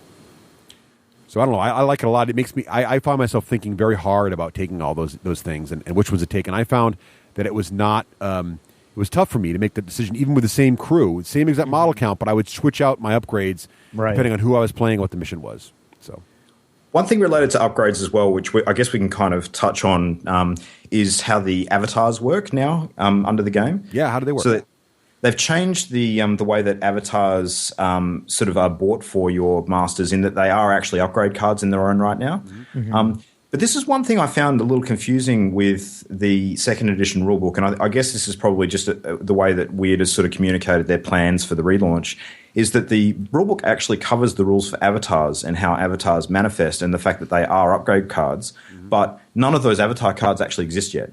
Right. So when you read through the book and you're like, oh, wow, avatars, I can have my master turn into this super, version of himself, like, Seamus can turn into, basically a undead version of the Incredible Hulk, which is what he looks like. And, how do I get in on some of that action? The card isn't available. When's it going to come out? I have no idea. Right. Doesn't seem to be any information on the website about it. I guess I'll just have to wait. So, yeah, that was a little disappointing. I think that maybe they could have communicated that a bit better. It only becomes relevant because the rules for it are in the core rulebook now. So, whereas before they were sort of in the second expansion that Malifaux had. So people who got started in Malifaux on the very first book didn't need to concern themselves with it because it wasn't part of the core rules. Then it was sort of something that came later. Right. Yeah, that part confused me also. Yeah, I think they're just trying to have all the core rules in there, but they They just wanted to nod to it probably because they're not done with the Avatar rules, I'm guessing. I do like the way that they've streamlined the ways that avatars manifest now because, again, that was something that really suffered from rules bloat before because every master had its own unique way of manifesting its avatar. And now the system's a lot simpler. I mean, without going into detail because it's not particularly interesting to sort of talk about, it's the same for every single master. So nice. And there's a lot of that. A lot of the things are now sort of the same, and keywords are shared. And a lot of the stuff we saw a War Machine trim down is sort of similar here, which is great. All right, let's talk about the core mechanics and what the different stuff is. So I think I kind of got us in broad sections here, Luke, but feel free to jump in where you feel proper. If I left some major changes out somewhere, some stuff's still pretty much the same. I mean, the core mechanics of the game are the same. You have a certain number of actions per model. It's integrated activation. So I'm going to activate a model, do all of its stuff, and then Luke's going to activate a model, do all of its stuff, and then I'll go back and activate. We go back and forth till all of our guys are done, right? Movement's still the same, pretty much, right? You activate, you move your speed, and you're done, right? I don't think that changed much. Well, there is one thing that has changed with movement quite considerably, and that's that pre-measuring is now allowed in the game. I wanted to mention that. Yeah, pre-measuring is back in, right? Or is in now. Yep. Yeah, so, I mean, a lot of games recently seem to have gone down this road, and I think a lot of people have mixed views on pre-measuring depending on what the game is. I don't think Malifaux suffers from it at all. I think it's actually a very positive change. But it does alter the way that you approach the game with actually having precise knowledge of just about where everything is at any given time. So have you guys found the change to pre-measuring? I like it, but I'm used to it from other games like Dust and stuff. War Machine doesn't use it, but it kind of uses it because you have your control area, which you can pre-measure. So you kind of guesstimate there a little bit. But to be honest, I prefer games with pre-measuring. It does lend to analysis paralysis theoretically, as players can over-measure everything. And but in the end, it just removes a fiddly bit from the game because when you move, you can sort of, in my turn, I can make sure that I'm not going to be in your charge distance, right? Or that I am going to be in your charge distance next turn because I want to be. And there's no argument later that, because what happens in games you don't allow pre-measuring, invariably you get into arguments over how you move your model because I thought I was going to be out of your charge range for sure, but I wasn't, and someone bumped the table and just all that stuff goes away. So, the only thing, did line of sight change? Did area effect terrain change at all? I thought it did. Did the rules for that change or is it the same now? Still. I'll probably have to file that under one of the ones where I've completely obliterated all memory of what it used to be like. Yeah. I think what happens, I'm certain there were some small changes, but I can't actually recall what they specifically were. Yeah, the one that got me by surprise was I think it used to be that so area effect terrain like trees, right? I think it used to work kind of like War Machine and 40K did, where is if neither side is inside the trees, they completely block line of sight. If one side's inside the trees, they see some inches through the trees and they can see out. But now I think it's if anybody's in the trees at all, they can see out no matter how big the template is, and they can see in to get them. I think was the subtle change. That's what I was taught. I may be screwing that up. But basically, the long story short of it is, other than pre-measuring changing, the basics of movement and getting around the table and LOS didn't change much at all. Right. Right. Pretty much the same mechanics. But what's interesting is, I think, and let's talk about duels and combat. So the combat system subtly changed. It's still flipping cards. It's still you have a hand of cards. It's still you can cheat. And everything else, but talk about duels now, Luke. What do you think about the subtle changes to how duels work? Well, I think it's much simpler, and the way that Soulstones kind of can or can't interact with duels, I think, is an interesting change as well. But look, to be honest, a lot of the duels that I have been using with my crew haven't changed a great deal. So Pandora still likes to mess with people's heads in much the same way that she did before. Probably one of the areas of the game that I've had the least amount of practice to do with in an on-the-table sense. But from a perspective of, I guess, shooting and combat, I think the guild crews would probably have a bit more to do with that. So I'm just struggling to find a way to describe what the key changes have been. Well, there is I think the big changes that I've found is in how we can talk about Soulstones, I guess, because that's pretty much the biggest change. So that's huge. I think the smallest changes is really not in the actual mechanics of how you flip, but how things are presented on the cards, right? So the stats for what I need to add to my flip. So basically, to run through it and make sure I get this right, Luke, if I'm going to shoot you, I basically say, okay, let's not do pretty. But this death, someone who's can't use soul stones, keep it simple. So this death marshal is going to shoot one of your dudes, right? Mm-hmm. So I flip a card over from my deck. I'm flipping to hit. I'm going to add the model's shooting statistic, which is right there next to his weapon now, which is awesome, to the card. And I'm trying to beat. Now, the defender is going to flip over a card as well, add his defensive statistic to it, right? And I'm trying to equal or exceed your defensive total. So you flip a card over, take the face value of the card, add it to your defensive stat. You get an 11. I flip over my card, add my shooting stat. I get a 12. 12 is higher than or equal to 11. I'm going to hit you. And the difference between those two numbers indicates how badly I hit you. If it's the same, it's a double negative damage flip, meaning it's going to be really hard to hurt you. If it's a little bit better, then I get a -1 flip, meaning I'm going to flip 2 cards and take the worst for damage. If it's 5 or I think it's 6 or more, anyways, if it's 6 or more better, I'm going to take a even flip, which means just flip a card over. Now, the big thing is if there's no negative flips, you can cheat the flip, right? So I can then jump in and replace it for the card from my hand to do better damage. And then if it's positive flips, then, of course, I just keep flipping over. So that's basically shooting. Mm-hmm. What I like about it also is it's very simple. Also, I think casting spells is simpler now, too, because now you don't flip a separate flip to cast a spell and then it hit, right? You just flip it. If you beat the number, that's also the attack value of the spell, right, Luke? I think it's the same as shooting now. That's right. Yep. So that got simpler.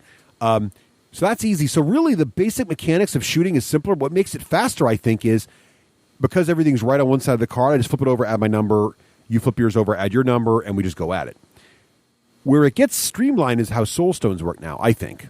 Yeah. Well, they no longer add onto totals, so that's an interesting change. So you can now, you can discard a soul stone to add a suit to the total, right? Or to give a positive to the flip. So that means that when you have masters that before could almost guarantee a hit just by using a soul stone, that's not so much the case anymore. No. Well, the big thing I noticed, and this is actually huge to speeding the game up, is when you have to declare you're using a soul stone. Mm-hmm. You must declare you're using a soul stone before you flip any cards. So basically, you have to say, okay, Perdita's now going to shoot your dude, and I have to decide before I flip, am I going to spend a soul stone to either give me a positive flip on offense, meaning I'm +1 flips, and I'm going to get 2 flips to pick the best, or am I going to use a soul stone to add a suit I want? So for those who aren't familiar with Malifaux, 2 things when you're shooting, or you want to get a high enough number to hit your opponent, but you also want to see a certain suit on those cards to activate certain triggers. So, for example, Guild likes rams a lot because all their guns have critical ram damage. So I'm looking for rams. If I really want to hurt you, I might say I'm going to spend a soul stone for Petita before I flip and say I'm going to make a ram on this card. If the card comes up and it wasn't a ram, I've got a ram now, which is great if I really needed that ram. Or there's other cases where I can decapitate a person if I get a raven, that kind of stuff. But I got to decide before I flip. So if I flipped a card and it was already a raven, I wasted my soul stone because I didn't need it. But the big thing is the flip itself is fast because the only analysis paralysis is whether you really want this shot to hit or not and putting the soul stones down before you flip. Once you flip, there's no big debate because nothing you can do at this point. Everything's locked in. Yeah. Usually soul stones we will try and be put on to activate triggers and things like that, like triggered abilities these days. The other big thing is defense. They're really strong on defense. They're actually better on defense. I would than say on that's offense. where they're the best. Yeah. But the triggers is huge. And the thing also is soul stones also have 2 other abilities that make it tough to make the call on when to use it. One of them is that now who else can use soul stones? Because henchmen can use it now, right? Isn't that right?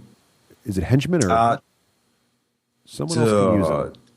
I don't actually use any henchmen currently, so I'd have to check that. It's not just masters anymore, though. It's masters and somebody else. Right. No, well, before it could be used by all of the henchmen have become masters, like the existing henchmen that we had before. So all of the ones that you were used to having less access to soul stones before now are masters in their own right, so they can use them regardless.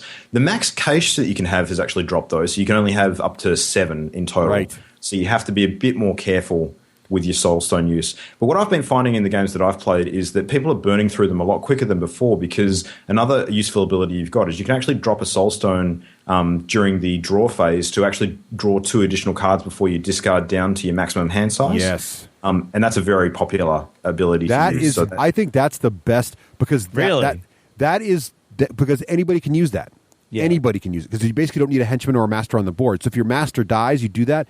But basically, think about it. Your hand size is 6. So by discarding a Soulstone, you're adding 2 cards to your hand. For certain masters, it's crazy good, because Perdita has an ability where she can discard her hand and draw all new. Oh, wow, yeah. So if you got a crap draw, like if you drew 6 bad cards and you burn a Soulstone and burn 2 more, so now you've got 8 cards in your hand. If those are bad as well, you flip them all out. But if a couple are good, if you really need a good card, you can burn more Soulstones. So you find yourself really making that call, is this bonus to shooting really worth 2 additional cards in my hand? Because the cards in your hand are super powerful, because anybody can cheat with them as long as they have a decent shot. Right. So, but I think the reason that I think the defense is huge is because it's -1. It's a minus damage flip, but that also means they can't cheat. It's a minus damage flip, and it's a minus flip to hit. And they can't cheat. Which means you can't, if you're ever negative to flip, you cannot cheat, which is huge.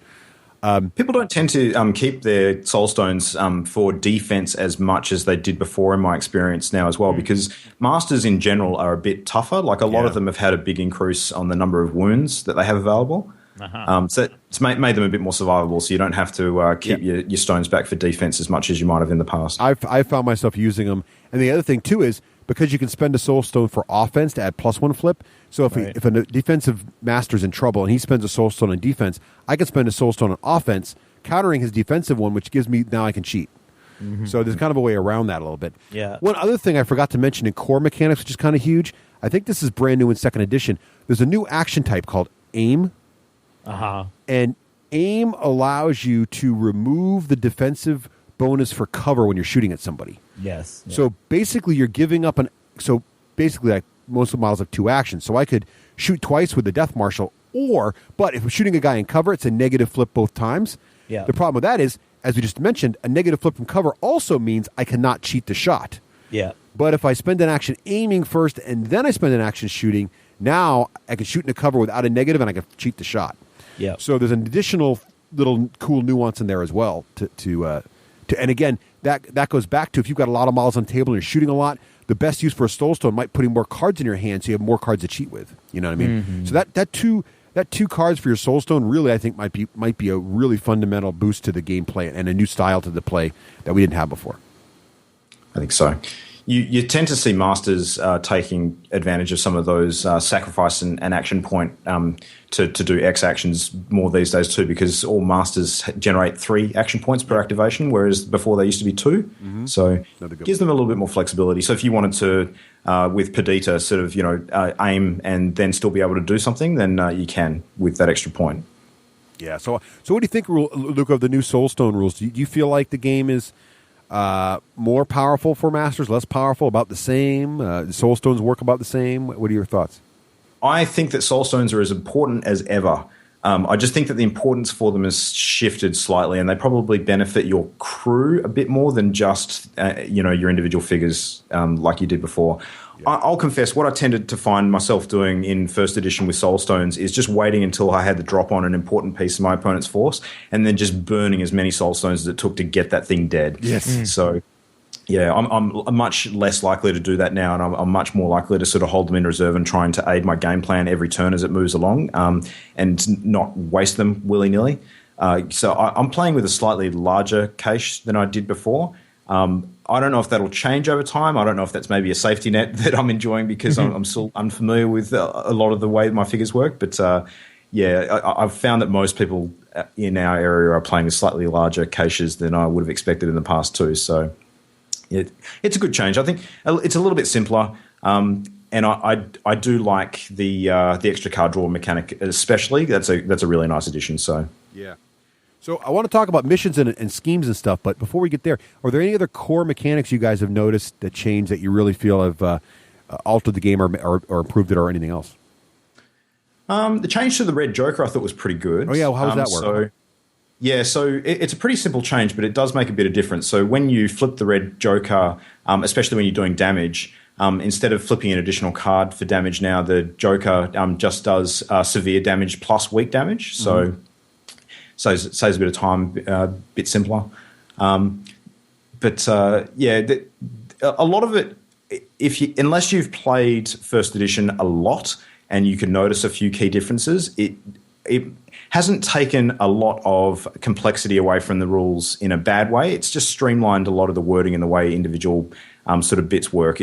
I don't think it's streamlined the game as much as what some people say it has. I think a lot of the streamlining for the game comes with the abilities of the individual pieces as opposed to the core rules, which I find is good because I wouldn't want them to simplify the core rules too much, because part of the beauty of Malifaux is in its tactical complexity. You have a lot of options, a lot of different ways you can skin a cat. So I kind of like that they haven't removed a lot of that.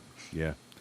Agreed. I think the real simplicity of the game comes from the changes to the characters as well. I like the rules, and it still feels like Malifaux to me. It does not feel... Yes. Yeah, that's the key. It doesn't feel like it's a different game or that it's a dumbed-down version of Malifaux at all to me in any way. Exactly right. Yeah. And you've got the optional complexity there if you really want it to. Exactly. Yep. Now, one thing that also makes it feel like Malifaux to me is the schemes and objectives. Because one thing that I think... And we talked about this earlier in the show, in the what companies do well. I think Wyrd Miniatures set a new trend when they launched Malifaux, and they said, not only are we going to have missions and objectives, but we are going to have a huge, really awesome array of how and why your gangs are fighting and all these awesome hidden schemes and things. And, they took the idea of missions being an afterthought in the back of the rulebook with 3 pages to a core part of how you play the game, which I love because I think missions... If you look at any company that maintains their game over time, they maintain it and keep it exciting by launching new missions and new campaigns and new ways to play the game and keeping variety in what you're trying to do on the table. I think Wyrd really excels at this. And so it's really cool to see that they have refined it, but the core awesomeness and flexibility of all that is still there. So what do you think about the new scheme system, Luke? I think they benefited a lot from some of the early work they did with the Gaining Grounds tournament document that came out for Malifaux First Edition. When they started to look at some of the scheme setups. I guess I'm talking more about encounters here, but schemes sort of factor into it as well, because it does ultimately create the theatre that you're playing in. The encounters, I think, before, there was too many of them that were largely applicable to particular types of crew and not others, and it made it difficult when it came to playing them against certain sorts of forces. Like there was a encounter previously that I don't know if it was the encounter or the schemes. I'm probably getting the two mixed up. But it was very easy for, say, like a crew that excelled in doing direct damage to an opponent, like a Pandora crew or something like that, to just wipe the floor with another crew, when maybe the other crew is more intent on pursuing an objective that's a little bit more fluffy with the way that their faction works. But now that they've actually broken them into standard encounters versus story encounters, if you want to play a tight, sort of balanced competitive game, you can go to the standard encounters for that. Whereas if you want to play something that's a little bit more narrative and has a bit of space for interpretation and sort of driving a good story, then the story encounters are probably better suited for that as well. So I do like the change, how they've split those in half. And no matter what sort of game you want to cater for, now you've got something to do that with. Yeah, and I like how the strategies and the schemes work now, too, where you get a similar shared pool of them, right? So you kind of randomize what pool is available, and then both sides have to pick from that pool. That's right, yeah. Which I think is so the faction-specific schemes are the sorts of things that you're probably more suited to story encounters now, whereas... Right.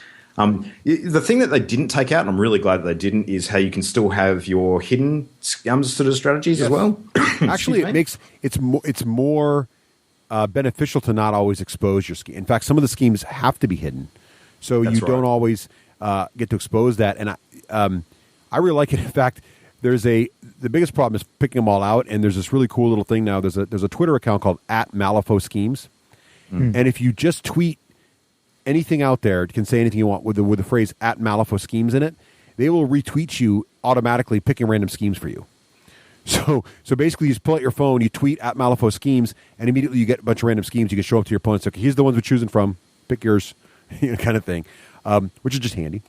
But But I like how the schemes work. I also like the scheme markers. So there weren't scheme markers in Malifaux 1, were there?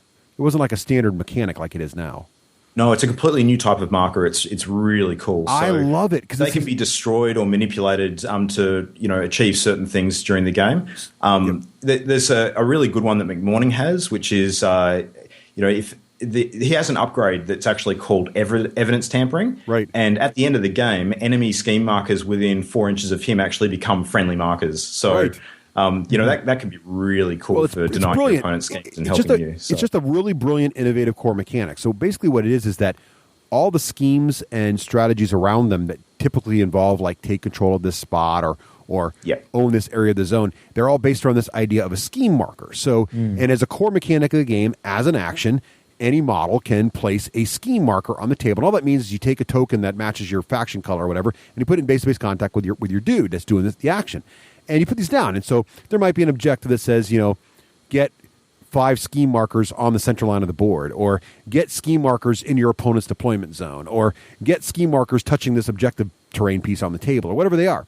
But the cool thing about it is because it's a core mechanic, there are models with special abilities that affect scheme markers, as Luke just pointed out. There's one on Death Marshals, for example. Death Marshals have finished the job. Whenever a Death Marshal dies, he drops a scheme marker where he is. So if you have your Death Marshals like race to the center of the table and they stand on the center line, as Death Marshals die, they're putting scheme tokens on the table on the objective if you're trying to get them on the center line. So it's like there's just really cool, subtle mission objective things you can do that are all so that the missions are built into the core mechanics, and the core mechanics all support the missions, and it's really very integral, and it makes the game so tactical, and it's not even remotely about anymore how many guys can you kill. In fact, most players that focus on killing lose.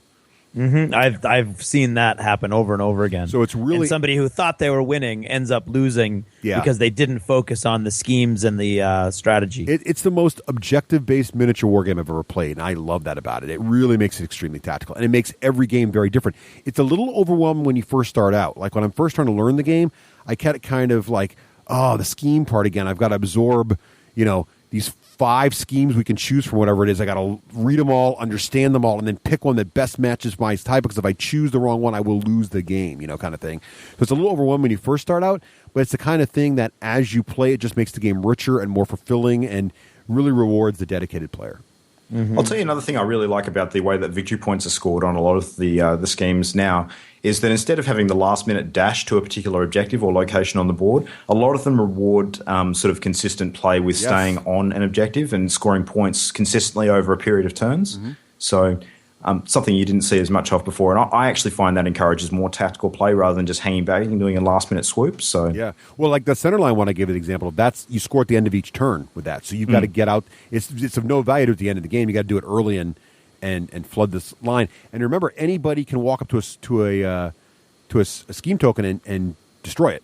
So you can't just leave it and run away. You got your opponent can destroy it. And then there are tokens like you mentioned. The Executioner on the guild, for example, he can just cut through enemy tokens and destroy them. There's all kinds of cool little moves. So it's just a great mechanic. I really like it a lot. Yep. All right. So that's any other thoughts on missions and objectives? No. I think we've nailed down all the main differences that I can think of. Any other big differences, Luke, before we start summing up our thoughts here? There's new game levels that they've introduced that you can play. So you've got your shootouts, your scraps, and your dust ups. So depending on what size game that you want to play, it's a little bit more like how War Machine works with the different size matches there. And it gives you a guide as to how many Soulstone games. How many Soulstones you can use at that size, and whether it can be led by masters or henchmen. So, scraps, for example, are 41 Soulstone games which can only be led by masters. So you can't have some of the lower caliber leaders leading the bigger crews, which is kind of cool. So. But there's a few other things that have just been tweaked throughout the game. Some of the conditions that you play with, like poison and burning. So.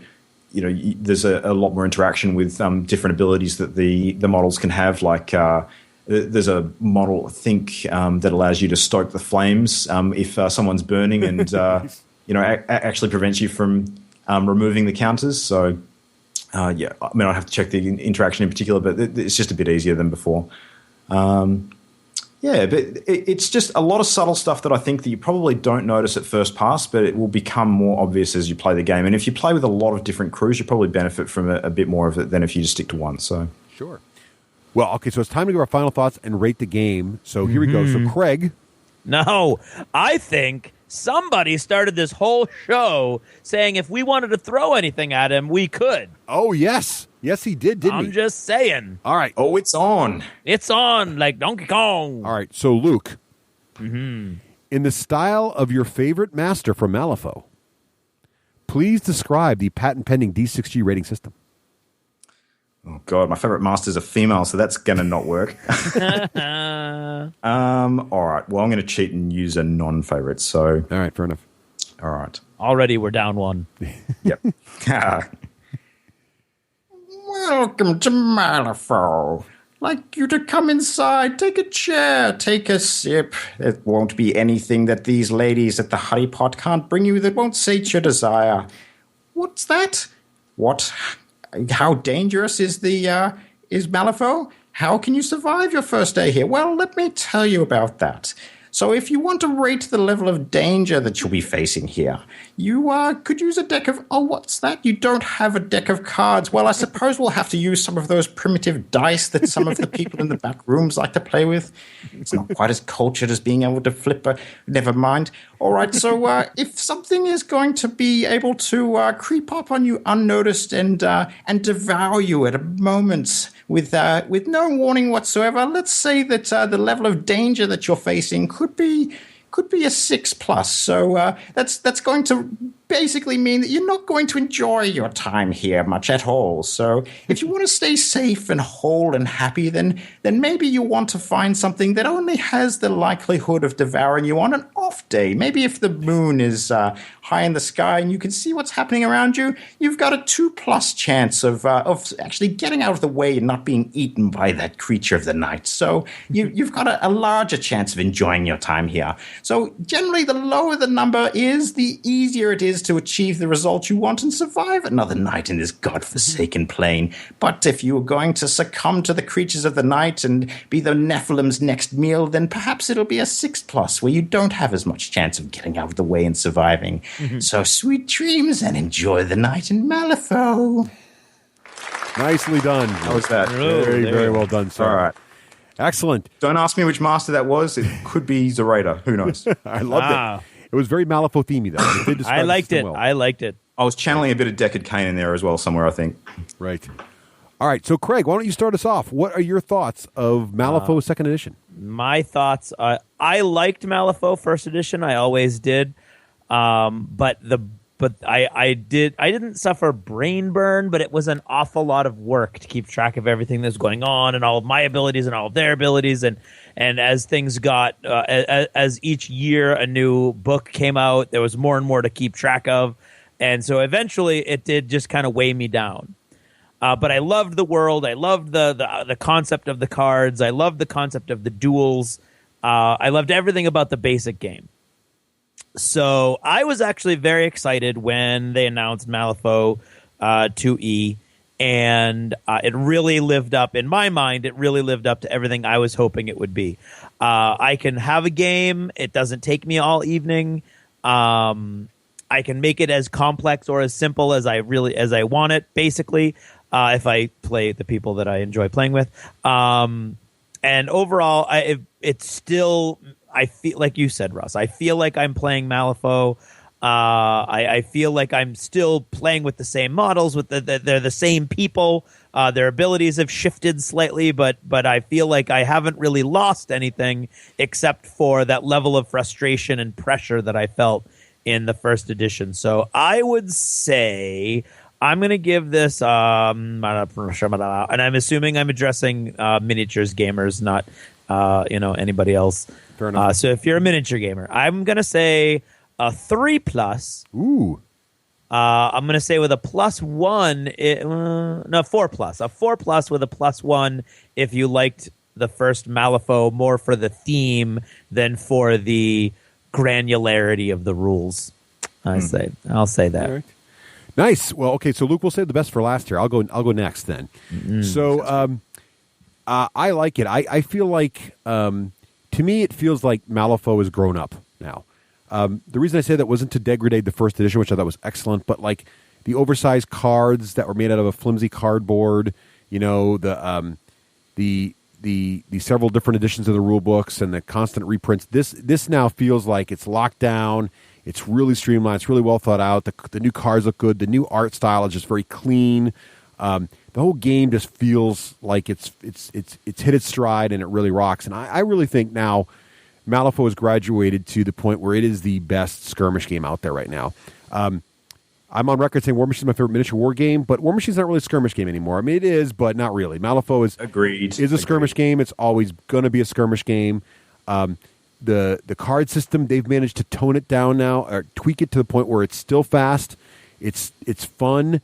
It's innovative. It doesn't feel like any other game you've played, but the cards also still mean more than just flipping cards to equal dice. That ability to hold those dice rolls in your hands is still there. It's still huge. And the addition of the Soul Stone to draw 2 more die rolls, to basically get 2 more rolls that you're going to be able to play with and use when you need them, is just a nice way to boost up the core element of what the game's about. Mm-hmm. So really like it a lot. I like the new rule book.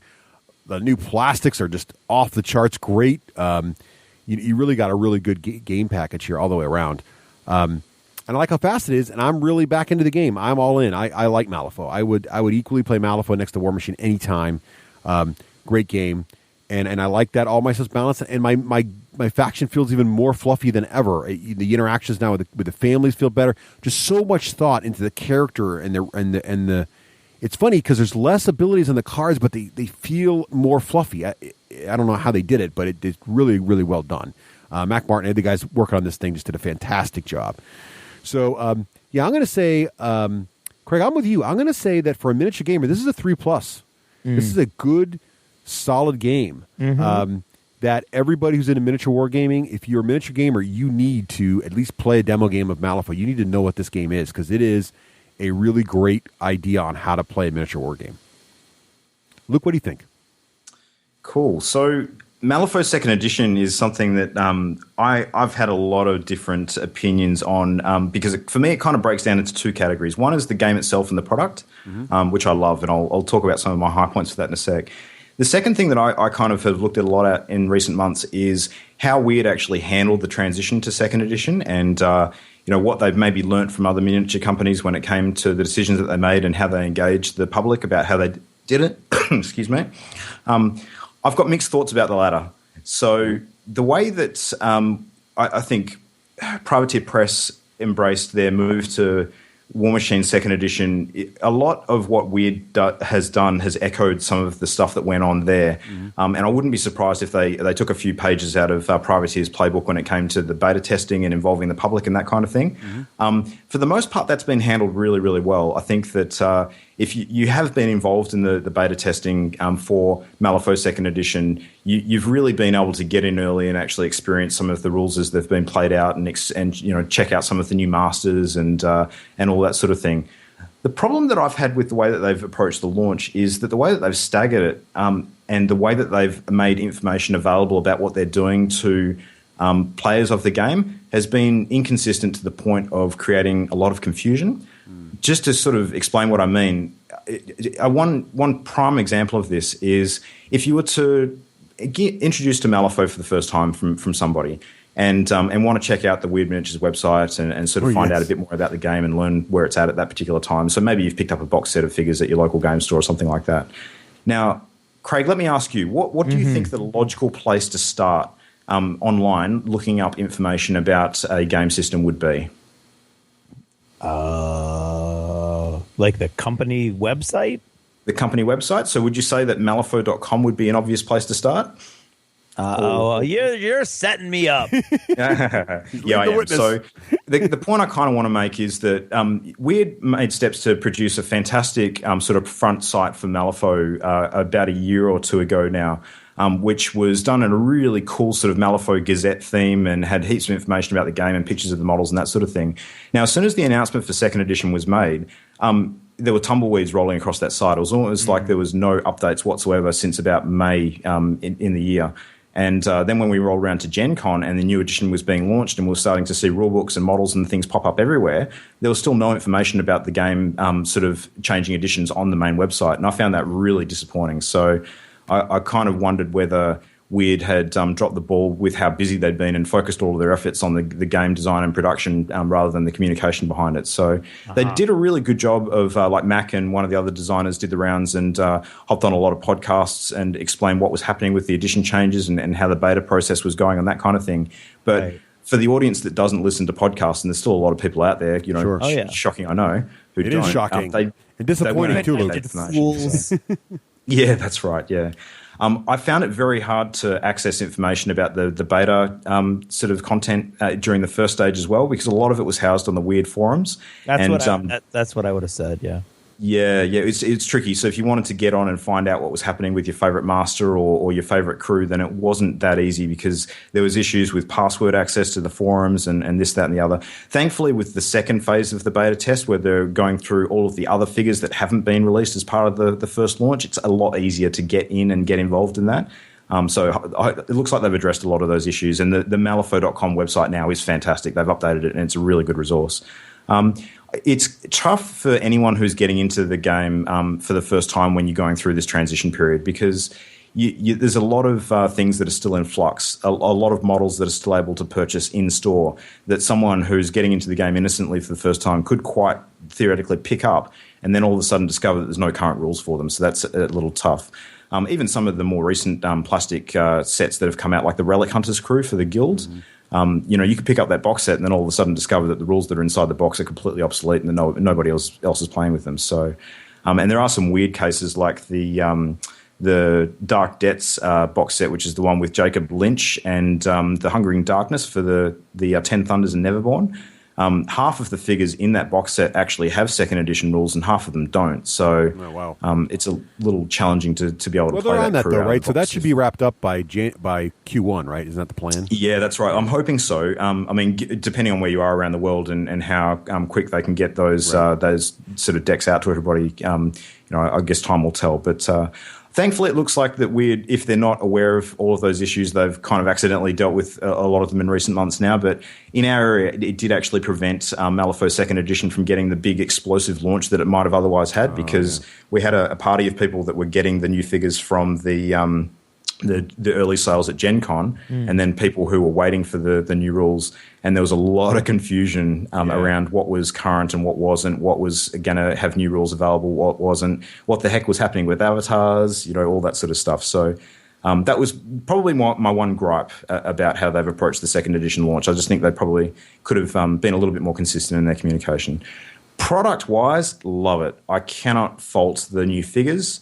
When we were talking about the different miniatures company sort of wares that are out in this day and age, I think everybody would have cottoned on to the fact that I was a big fan of the Wyrd plastics at the moment. Some people don't like how they break down into the smallest detail where you even have like a person's face separate on the sprue and that kind of thing. Yeah. I actually don't mind that sort of thing. I think that it's fine as long as it goes together and isn't a chore to assemble. And it still looks great at the end of the day. So the game rules are great. I don't think anyone should be fooled into thinking that it's a vastly different game because it's what's probably become obvious during our review over the last hour. It's not. Yep. There's a lot of sort of subtle tweaks and little bits of pieces that have been streamlined. But the big changes are really to the way that the cards work, the rules that are presented on the cards and the schemes themselves. And that's probably where the game needed the most changes. So that's a very positive change, I think. So it's still a tricky game for new players to get into, and that's always going to be the issue with it. So a lot of Malifaux players, I find, tend to graduate from another miniature game system over onto Malifaux for something different. And it's still a very unique game in the market in that respect because it's one of the only ones that uses the card mechanic like it does. So for that reason, I love it. So for me, to rate Malifaux, I think that I would give it an overall 3+. I think it's a fantastic game. It's very well designed and it's benefited a lot through its edition change. I'd probably give it a +1 if you were a previous Malifaux player, or should I say we give it a positive flip? Can we do that? You can do a positive flip, yes, that's fine. We can do a positive flip on a dice. I'm sure we can work that out. We can figure it out. So burn a soulstone, just make it happen. Right, exactly. Yeah, so if you've played Malifaux before, I think it'd be hard to argue that it's not an improvement on the game. If you're new to miniature gaming and new to skirmish games in general, I'd probably give it a -1 because it won't be everybody's cup of tea due to some of the initial complexity that you'll encounter. So, yeah. Fair enough, Luke. That's a great rating. So there you have it. Pretty much 3 pluses across the board. That is a fine rating for a game. So, Luke, thank you so much for taking this time out of your busy schedule down under. Traveling all the way around the world. Really appreciate it. Boy, are my arms tired. Yep. Indeed. So if folks want to follow up with you on World's End Radio or your other exploits, where's the best place for them to go to follow what you're up to? You can check out our show on iTunes or at worldsendradio.com. We do have a new episode which we'll be posting shortly, which is actually going to be talking about some tournament-related topics. We're going to be chatting about clean play at tournaments and how your games can actually improve when you are a little bit more precise with some of your actions in-game and communicating when you're at a competitive event to ensure a fast, fun, and fair game for both you and your opponent.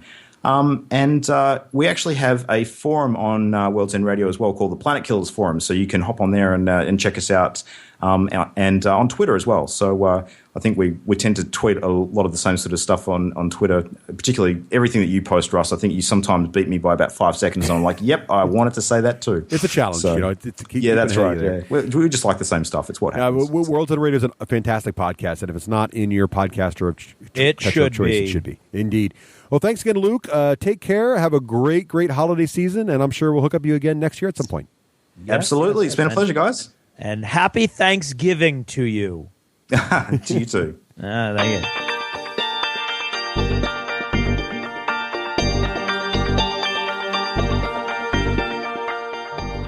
The D6 Generation Podcast.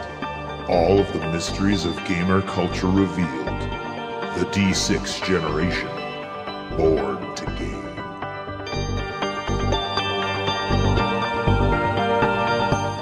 Hey, Craig, you know what's going on in Urban Lasercraft? What is going on in Urban Lasercraft, Russ? Well, lasers. How's your laser sound doing? Oh, very much improved. Very much improved. You know what's cool about? They do a great job over there with not just wood and components that would make great for board games or miniature war games. They're masters of acrylic. But acrylics also, in particular, really, really great stuff. Great token sets for Malifaux. Great terrain for sci-fi games, particularly like Infinity. I mean, awesome shapes. And don't forget the new Western city buildings they have. Oh, man. I cannot stress enough, guys. Seriously, if you're going to get into Wild West Exodus, and why won't you? Seriously, that's an actual answer. I want emails. No, I'm kidding. I don't.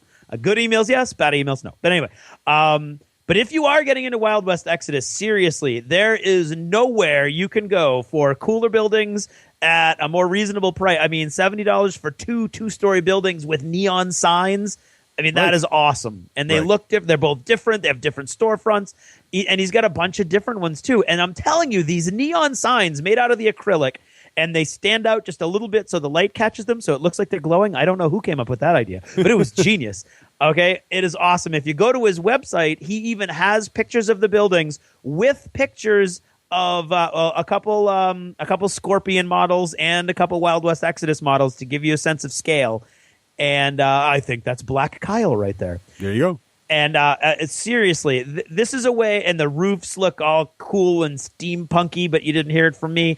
And this is definitely a cool way to build up a sci-fi Wild West city. And if you're just doing straight sci-fi, you've got to check him out because there's all kinds of cool stuff. You're talking about buildings that go up to 3 stories and more. You're talking about the cool sci-fi energy laser fences that would go zzz. Exactly. Billboard packs that look awesome, high energy barriers. I got to tell you, Russ, my mother-in-law wants a list of stuff. Last year I gave her a bunch of terrain stuff that I wanted for Christmas, and she got it all because it's easy to buy online. I can only one guess. You only get one guess where I'm sending her this year. Got to keep those guys over there busy. So check out urbanlasercraft.com. Visit their Facebook page. Be sure to let them know the D6 Generation sent you, and we appreciate their support and sponsorship of the show. Absolutely.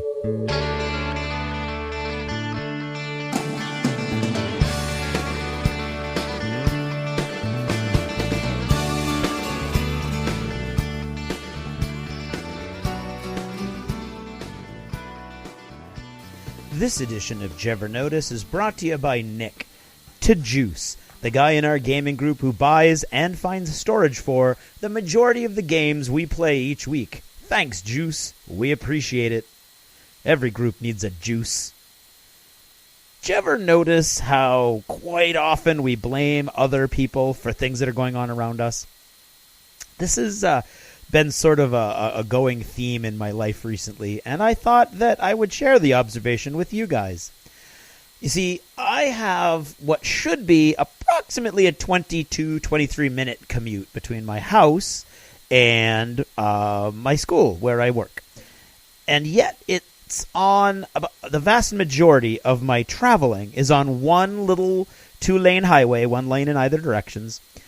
And it has come to my attention over the past 3 months that the vast majority of people traveling on this little 2-lane highway drive on average 5 to 10 miles below the speed limit, which is annoying on a regular basis.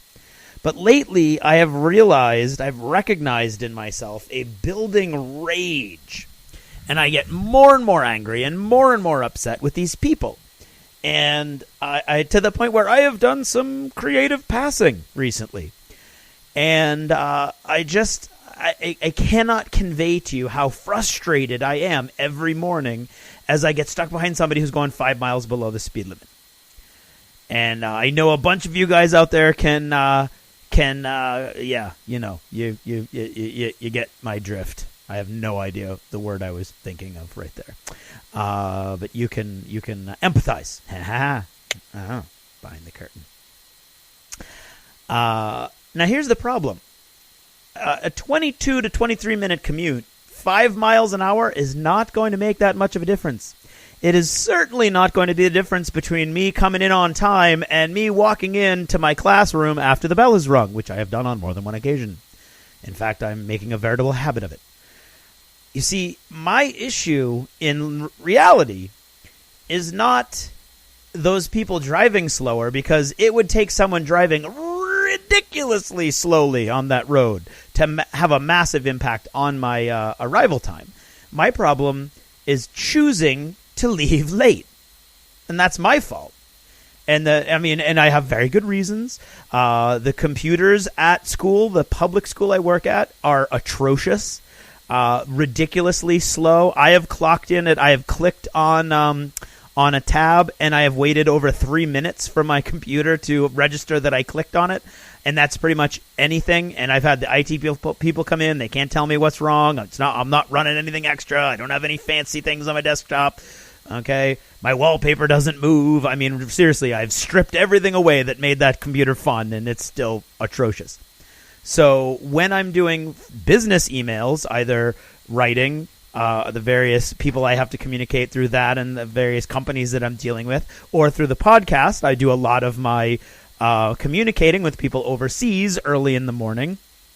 So I've been doing that a lot, and waiting, and not, and pushing it and trying to get a little more done and choosing to stay until by the time I leave, I'm going to be late.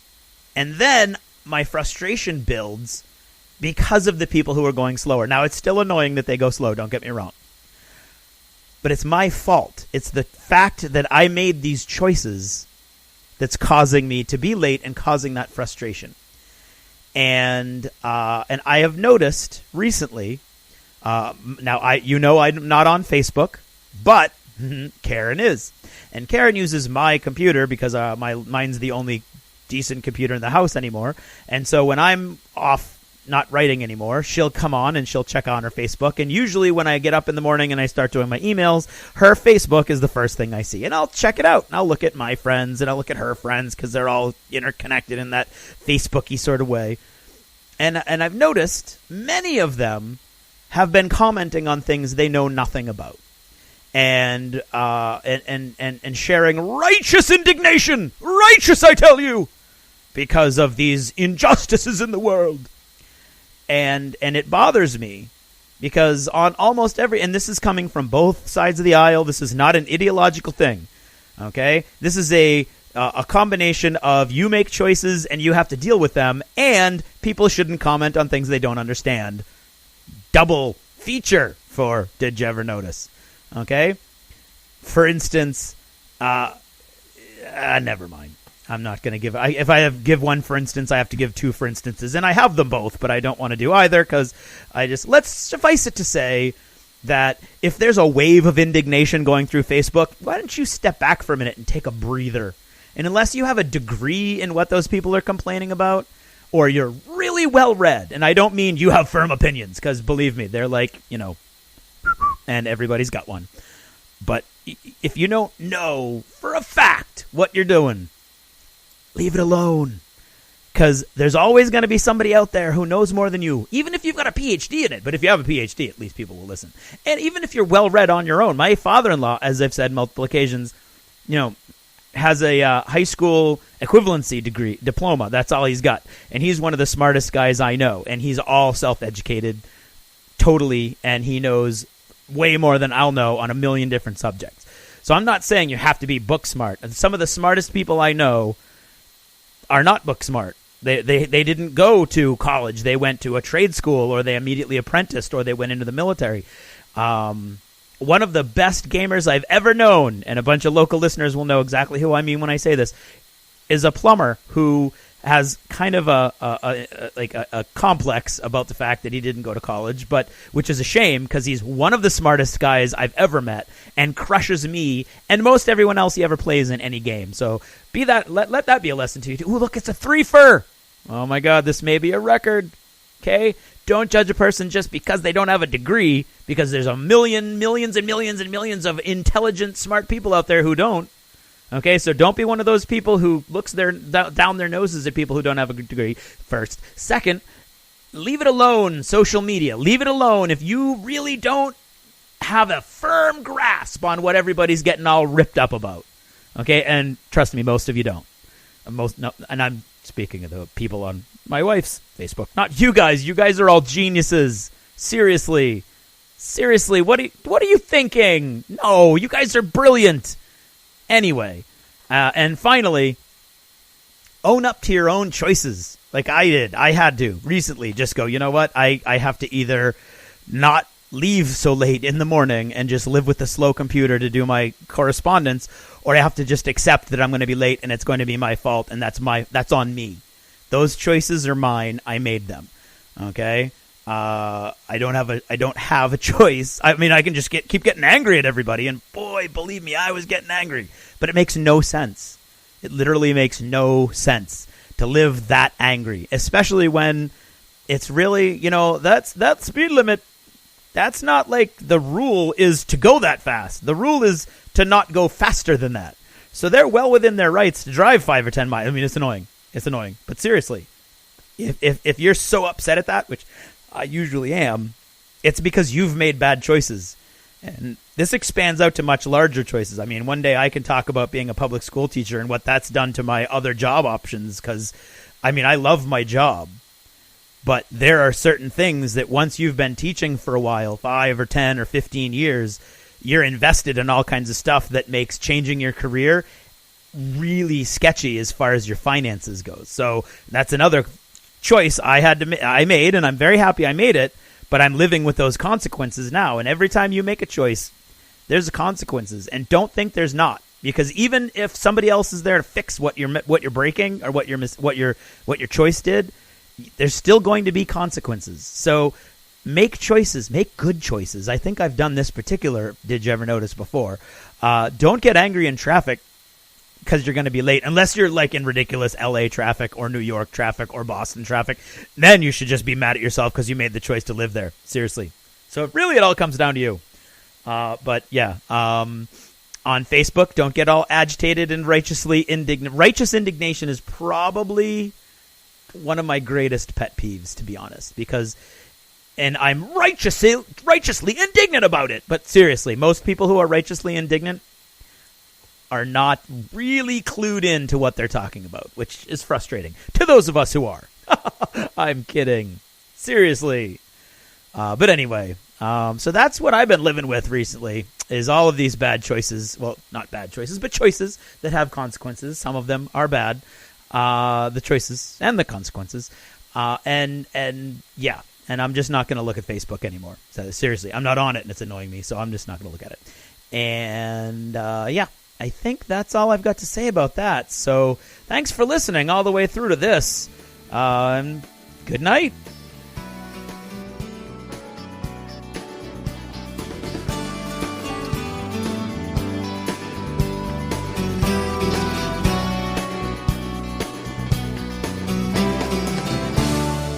Achievement unlocked.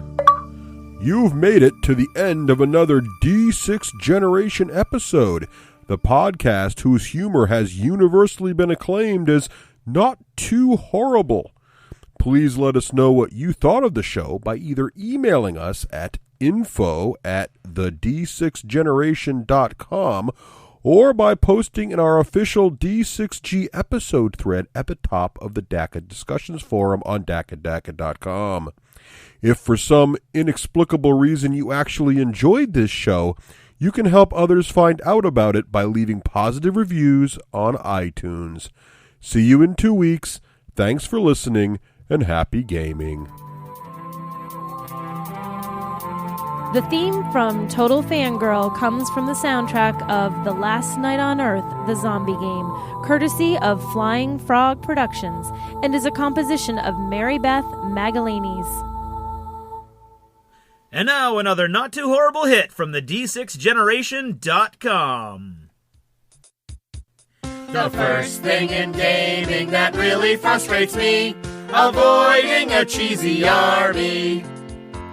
The second thing in gaming that really frustrates me, Packing up the pieces and avoiding a cheesy army. The third thing in gaming that really frustrates me, Time to paint my models. Packing up the pieces and avoiding a cheesy army. The fourth thing in gaming that really frustrates me, Playing with my meatballs. Time to paint my models. Packing up the pieces and avoiding a cheesy army. The fifth thing in gaming that really frustrates me, Twilight Imperium. Playing with my meatballs. Time to paint my models. Packing up the pieces and avoiding a cheesy army. The sixth thing in gaming that really frustrates me, Dice off the table. 5 hours of TI.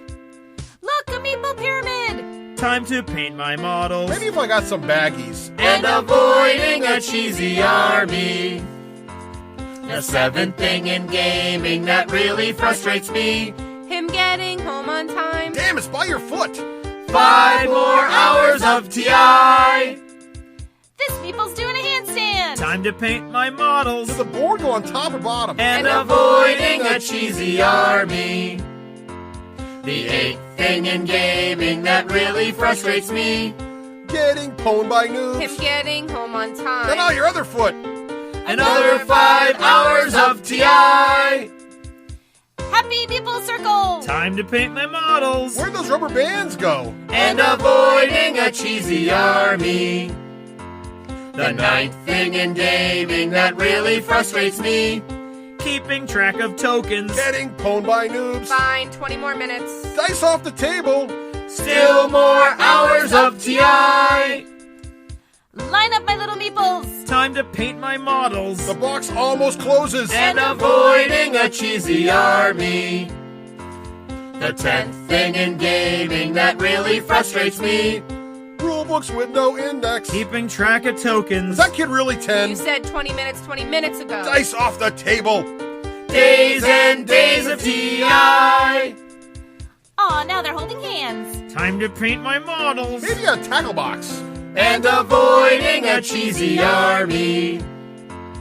The 11th thing in gaming that really frustrates me, Dice that betray me. Rulebooks with no index. Which ship did I destroy? He was older than he looks. I'm not waiting up again. Dice off the table. An eternity of TI.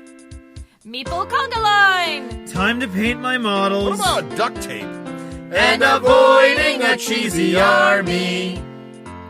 The 12th thing in gaming that really frustrates me, staying in my budget. Dice that betray me. Where are the psychology rules? I lost all my damage markers. There's still age and treachery. That's it, I'm going to bed. Dice off the table. Dying of old age while playing TI. Meatball Massacre! What's the website for Painted Figs? Screw it, I'm just leaving it set up. And avoiding a cheesy army. Happy holidays from the D6 generation. Merry Christmas, Merry everybody. Christmas. And Happy holidays, Hanukkah. everybody. The preceding Not Too Horrible Hit was brought to you by the D6generation.com and their wives.